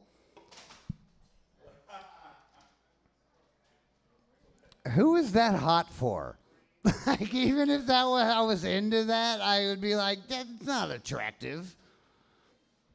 So anyway, I was fucking her. And, no, I wrote her back, not my bag. And, didn't think of the pun till later on. Look at this sad sack.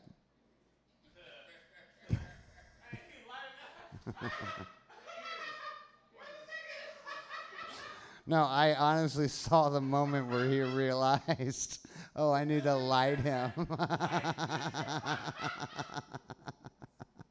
It was awesome.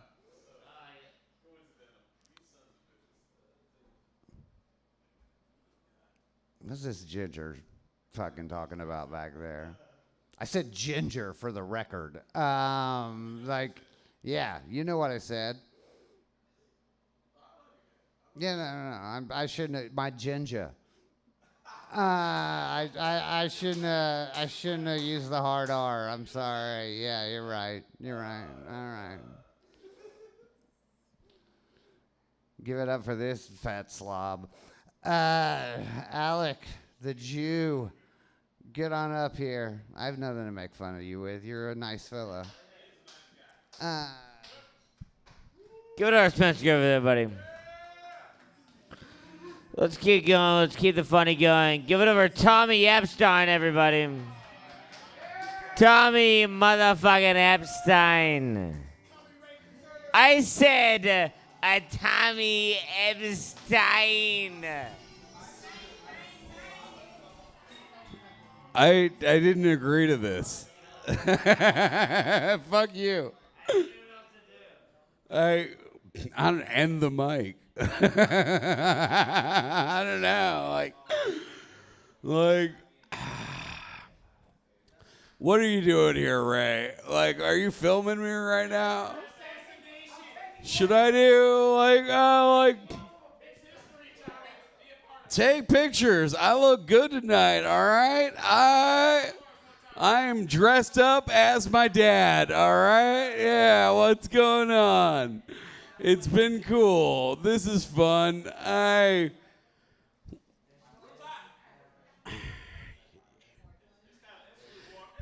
It's not really hot, is it? Like, I think the room is mediocre.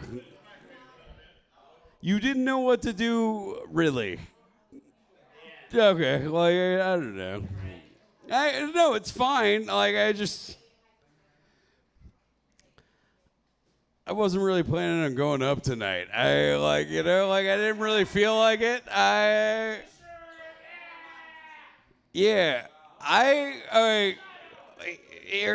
You shut up. I'll tell you a story, okay? I've been staying at Adams, which is in the Valley, and they do not have a lot of... I can wait, you cocksuckers, all right? Like, they don't have that many homeless people in the Valley. But I'm on the phone on the sidewalk, and some homeless guy just comes up to me and yells, "Get the fuck out of the sidewalk!" And I felt that was aggressive. It seemed unnecessary, given he had plenty of room to pass. But then I just continued my conversation on the phone, and like 3 minutes later, he came back and he yelled like, "How many days in a row are you gonna wear the same shirt?" It's like, "I'm homeless. You are wearing the same shirt. What's wrong with you? Wash your clothes." And my brain short-circuited. And instead of realizing I was talking to a schizophrenic man, I just politely out of the side of my mouth said, I have 6 of these shirts. And then he continued, he's like, "Fuck your shirts. You wash your clothes, you dirty bitch." And one could argue that's the state of my life. That I, on a normal day, crashing at a friend, look more homeless than the guy who broke into the laundry room to do laundry at this friend's house. I know what to say, man. Like, I haven't done cocaine in a year, all right? Yeah, woohoo for all of us. Frankly, I never liked it. I didn't understand it. We used to do it off of tits, okay? And when we were doing cocaine off of tits, it made sense. Because, like, there were times when we were doing cocaine off of tits that I remember thinking, that girl's too hot and I'm feeling a little nasally. I should skip it, all right? Like, when you're doing it off of tables, you're just like, who cares? And that's where cocaine goes wrong, all right? Like, I used to do really good cocaine, and then I remember being here and being like, who am I gonna fight tonight? What's happening? Who's mad also? Who should we ban? By the way, none of that actually happened, in theory. I don't know. Fucking cocaine, man. Here's the thing, like, they were doing such shitty cocaine that somebody stole all my meth. I know, damn. It's very upsetting. When your meth gets stolen, it's not a good day. It's not. It's a low point, because mine is ADHD medicine, all right? Like, it's regulated. Like, I don't know what corner to go score meth on, you know? Like, I'm just like, shit, I need this for work so I can keep continuing in this corporate system that has never given me anything other than the realization that I can afford to leave 17 weeks a year and maybe I don't want to die. Okay, deep cuts. That was much.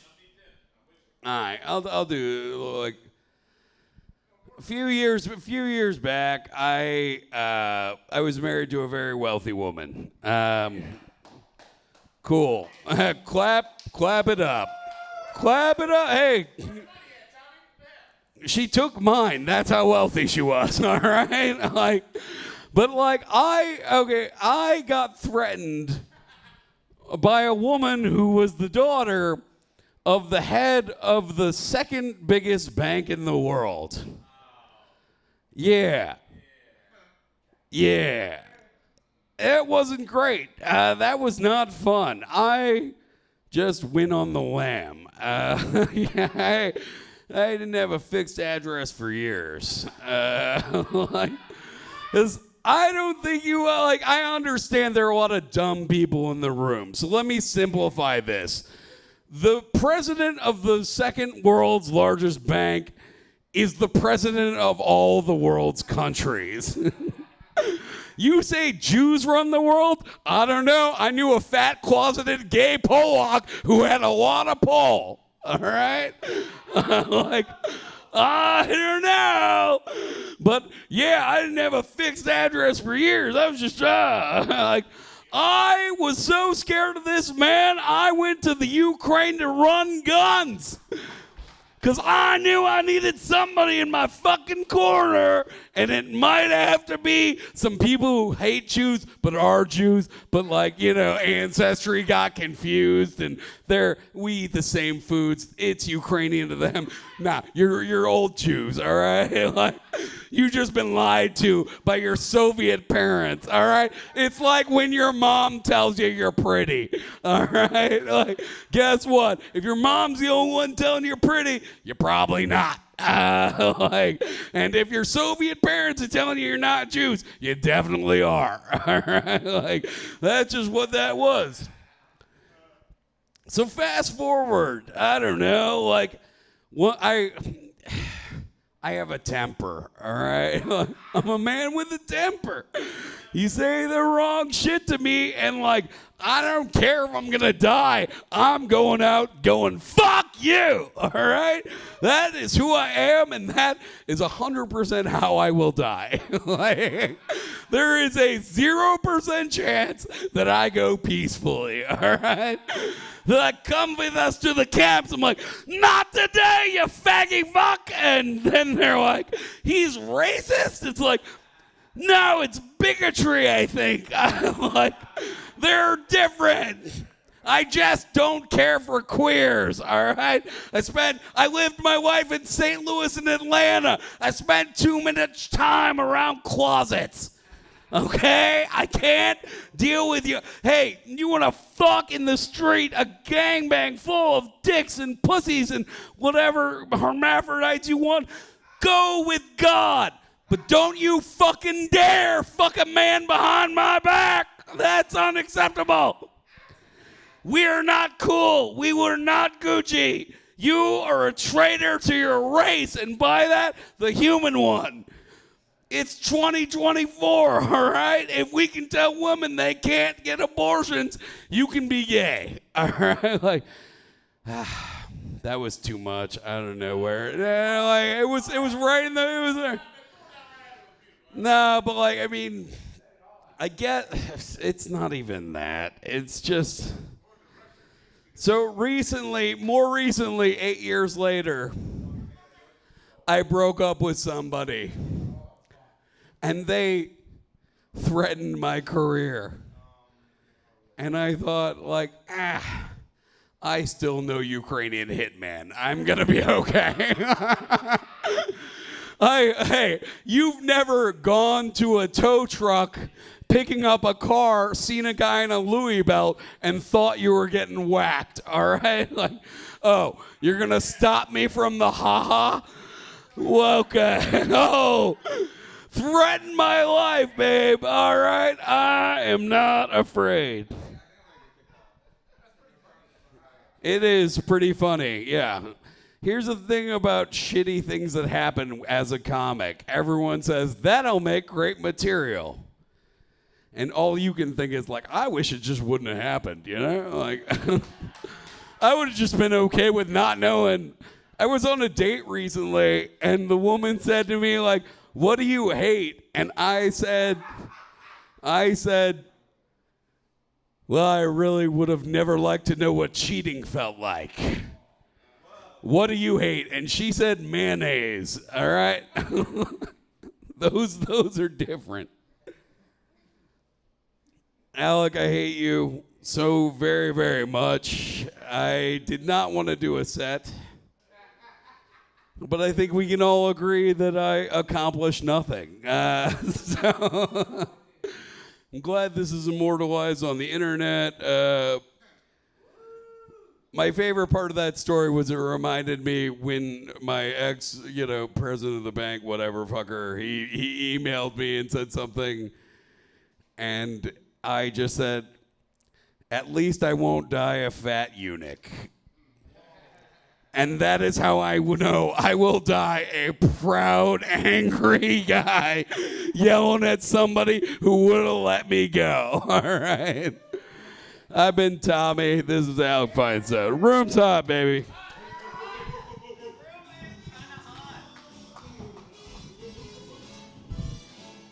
The room is hot, baby. It isn't it? Dude, that's like Like I literally feel like it's just like a cliche every time I do this mic. We've done this so many times in a row, Adam, and like every time I'm like before we start, I'm like, God, they're fucking doing this again. But then we get to this point of the mic, and I'm like, you bring me right back in. Just when I thought I was out, you pull me back in. It's it fun now?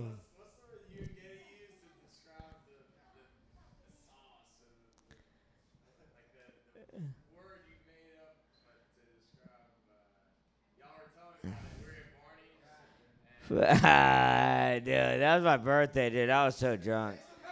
I got nothing for you, dude. Oh, loose. Loose. Loose. Does anybody know what loose is? Loose is like when you give any emotional response to anything and the aliens harvest that for their the cars or something. It's like their fossil fuels is our emotion. Yeah, it is gay, Ray. It is. But you know it's not gay? This next fucking comedian. Give it up for Morgan, everybody. Give it up.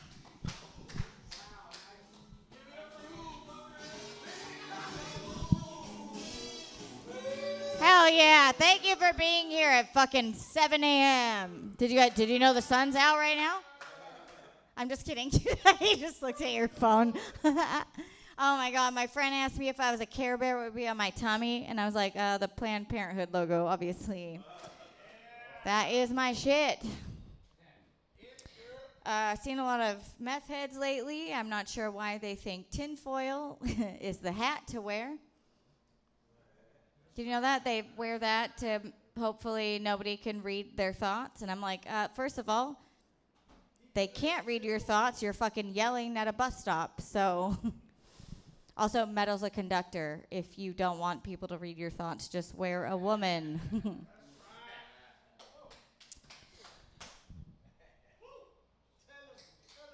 It's true. White men cannot rap, but they can buy a vowel. An E. They like to rape. That's what that was. Uh-oh. Yeah, I think I'm a sex addict, but I can't go to those Sex and Love Anonymous meetings because my dad goes there. Weird. Also, the concept is weird, you know? Why would you get a bunch of people together in one room that just want to fuck each other?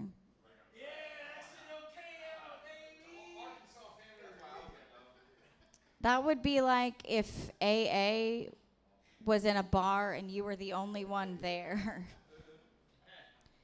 Also, I feel like those Sex and Love Anonymous meetings are just a bunch of people having an orgy in like a basement of some weird church.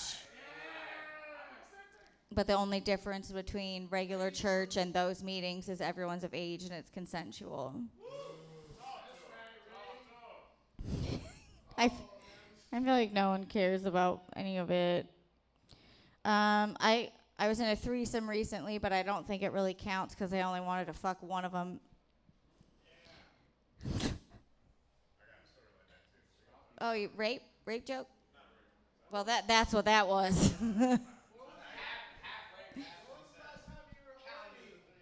When's the last time I was horny?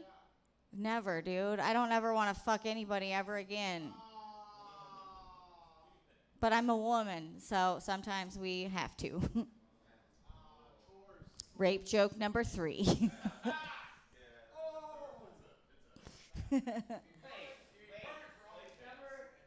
Three. Oh, you're not? Okay. Are you ready for a different one? Yeah. All right. I can remember the name of the guy that raped me the first time, but I cannot remember the name of the guy that did it the second time. So I call him Buzz Aldrin. Yeah, nobody gives up. Thank you. Nobody gives a fuck about the second guy on the moon. That doesn't even make any sense. Does it? I get. No, it doesn't. I know. The second guy put a flag 1.5 inches away from the first flag. Asian.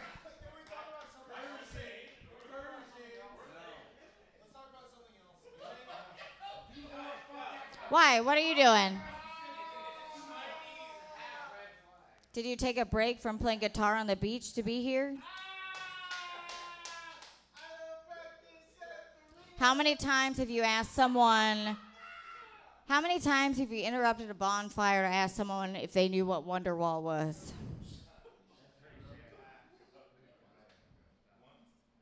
Just once? No. Oh, not true. All right, I will. Wonderwall is Oasis. Why are you so angry? Why? You guys are the ones that are doing it. Men. Okay, so why are you mad that I'm talking about it? Is it uncomfortable for you?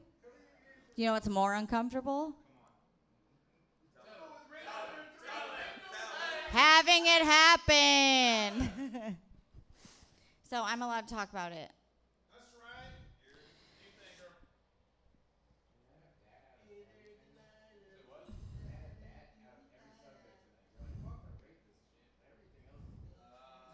Yeah, all the racist stuff he was all about. Racist stuff, fine. Rape? Nope. And that's hilarious to me. What do you want me to talk about? Tell me something to talk about. Tell me something. I can talk about anything. I don't care. You're not.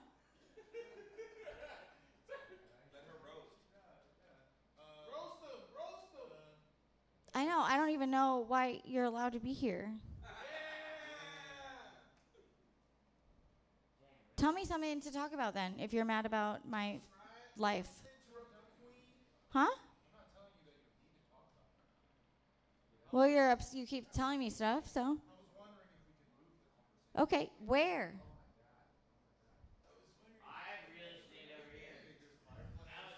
There's a fireplace.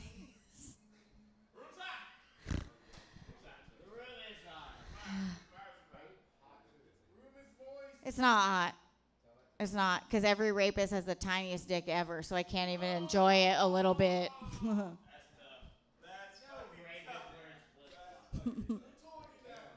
Who told me that? No one told me that. I seen it.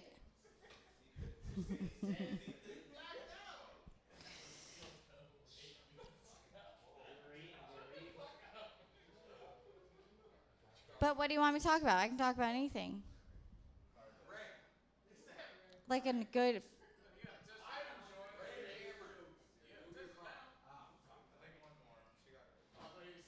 I don't like you at all. And I think it's really funny that people love to get mad at women for talking about the shit that they go through.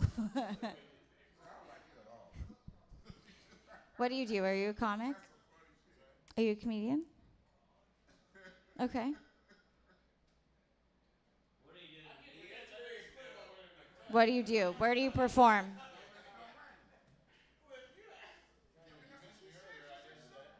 Cool. I was at Jam in the Van. I'm going to be at Comedy Store in 2 days.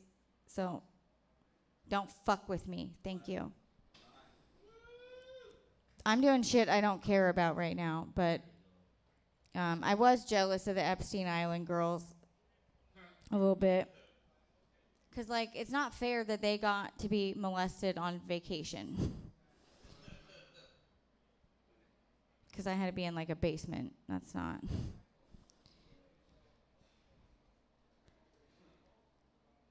Fireplace is good, yeah? This is what you want me to talk about, right? Fireplace? Did you have one at home? Do you have a Christmas and you have a family, your family's together, your parents are together still probably?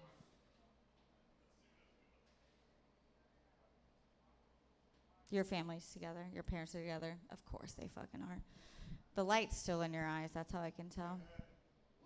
I'm trying to get that procedure done. It's like a plastic surgery thing where they put the light back in your eyes. But I'm done.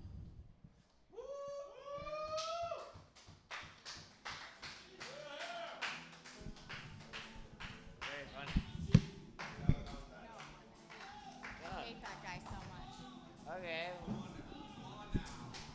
All right, good over Morgan, everybody. I thought it was very funny. She told me she hates that guy very much. I don't know who it is, but whoever it is, fuck you.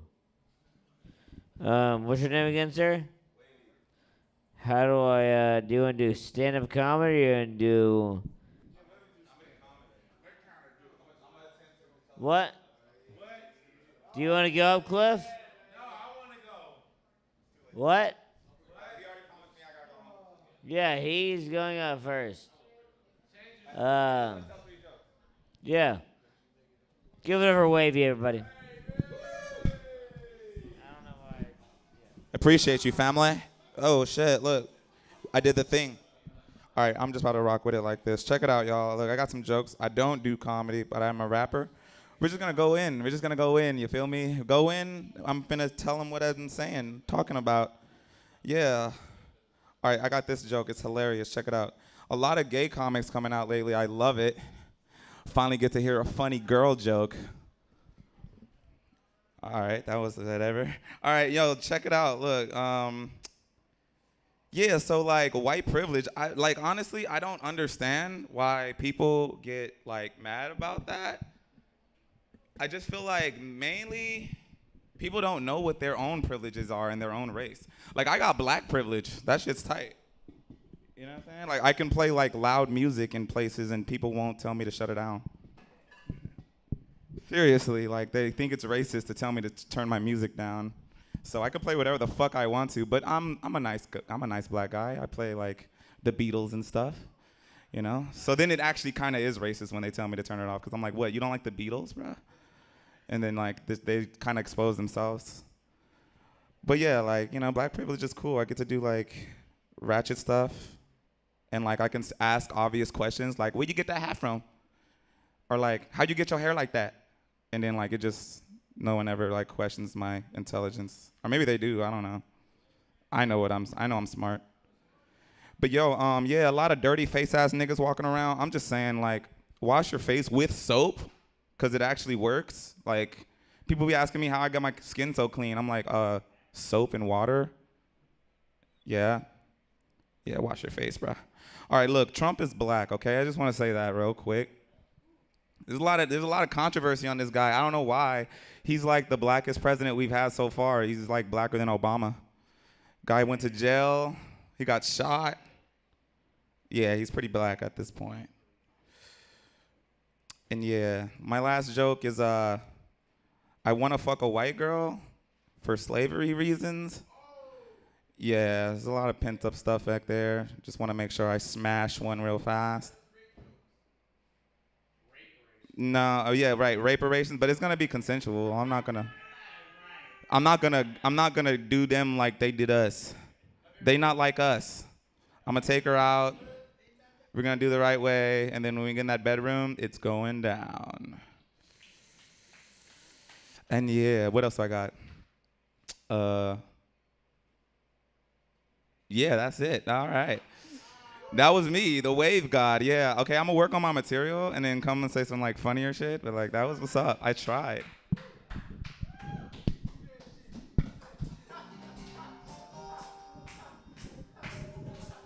This is crazy.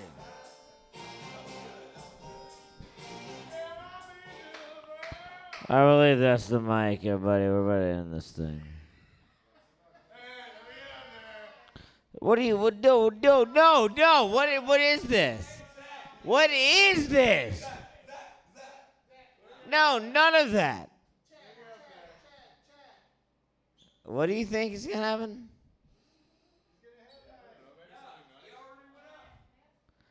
Everybody, that's the show.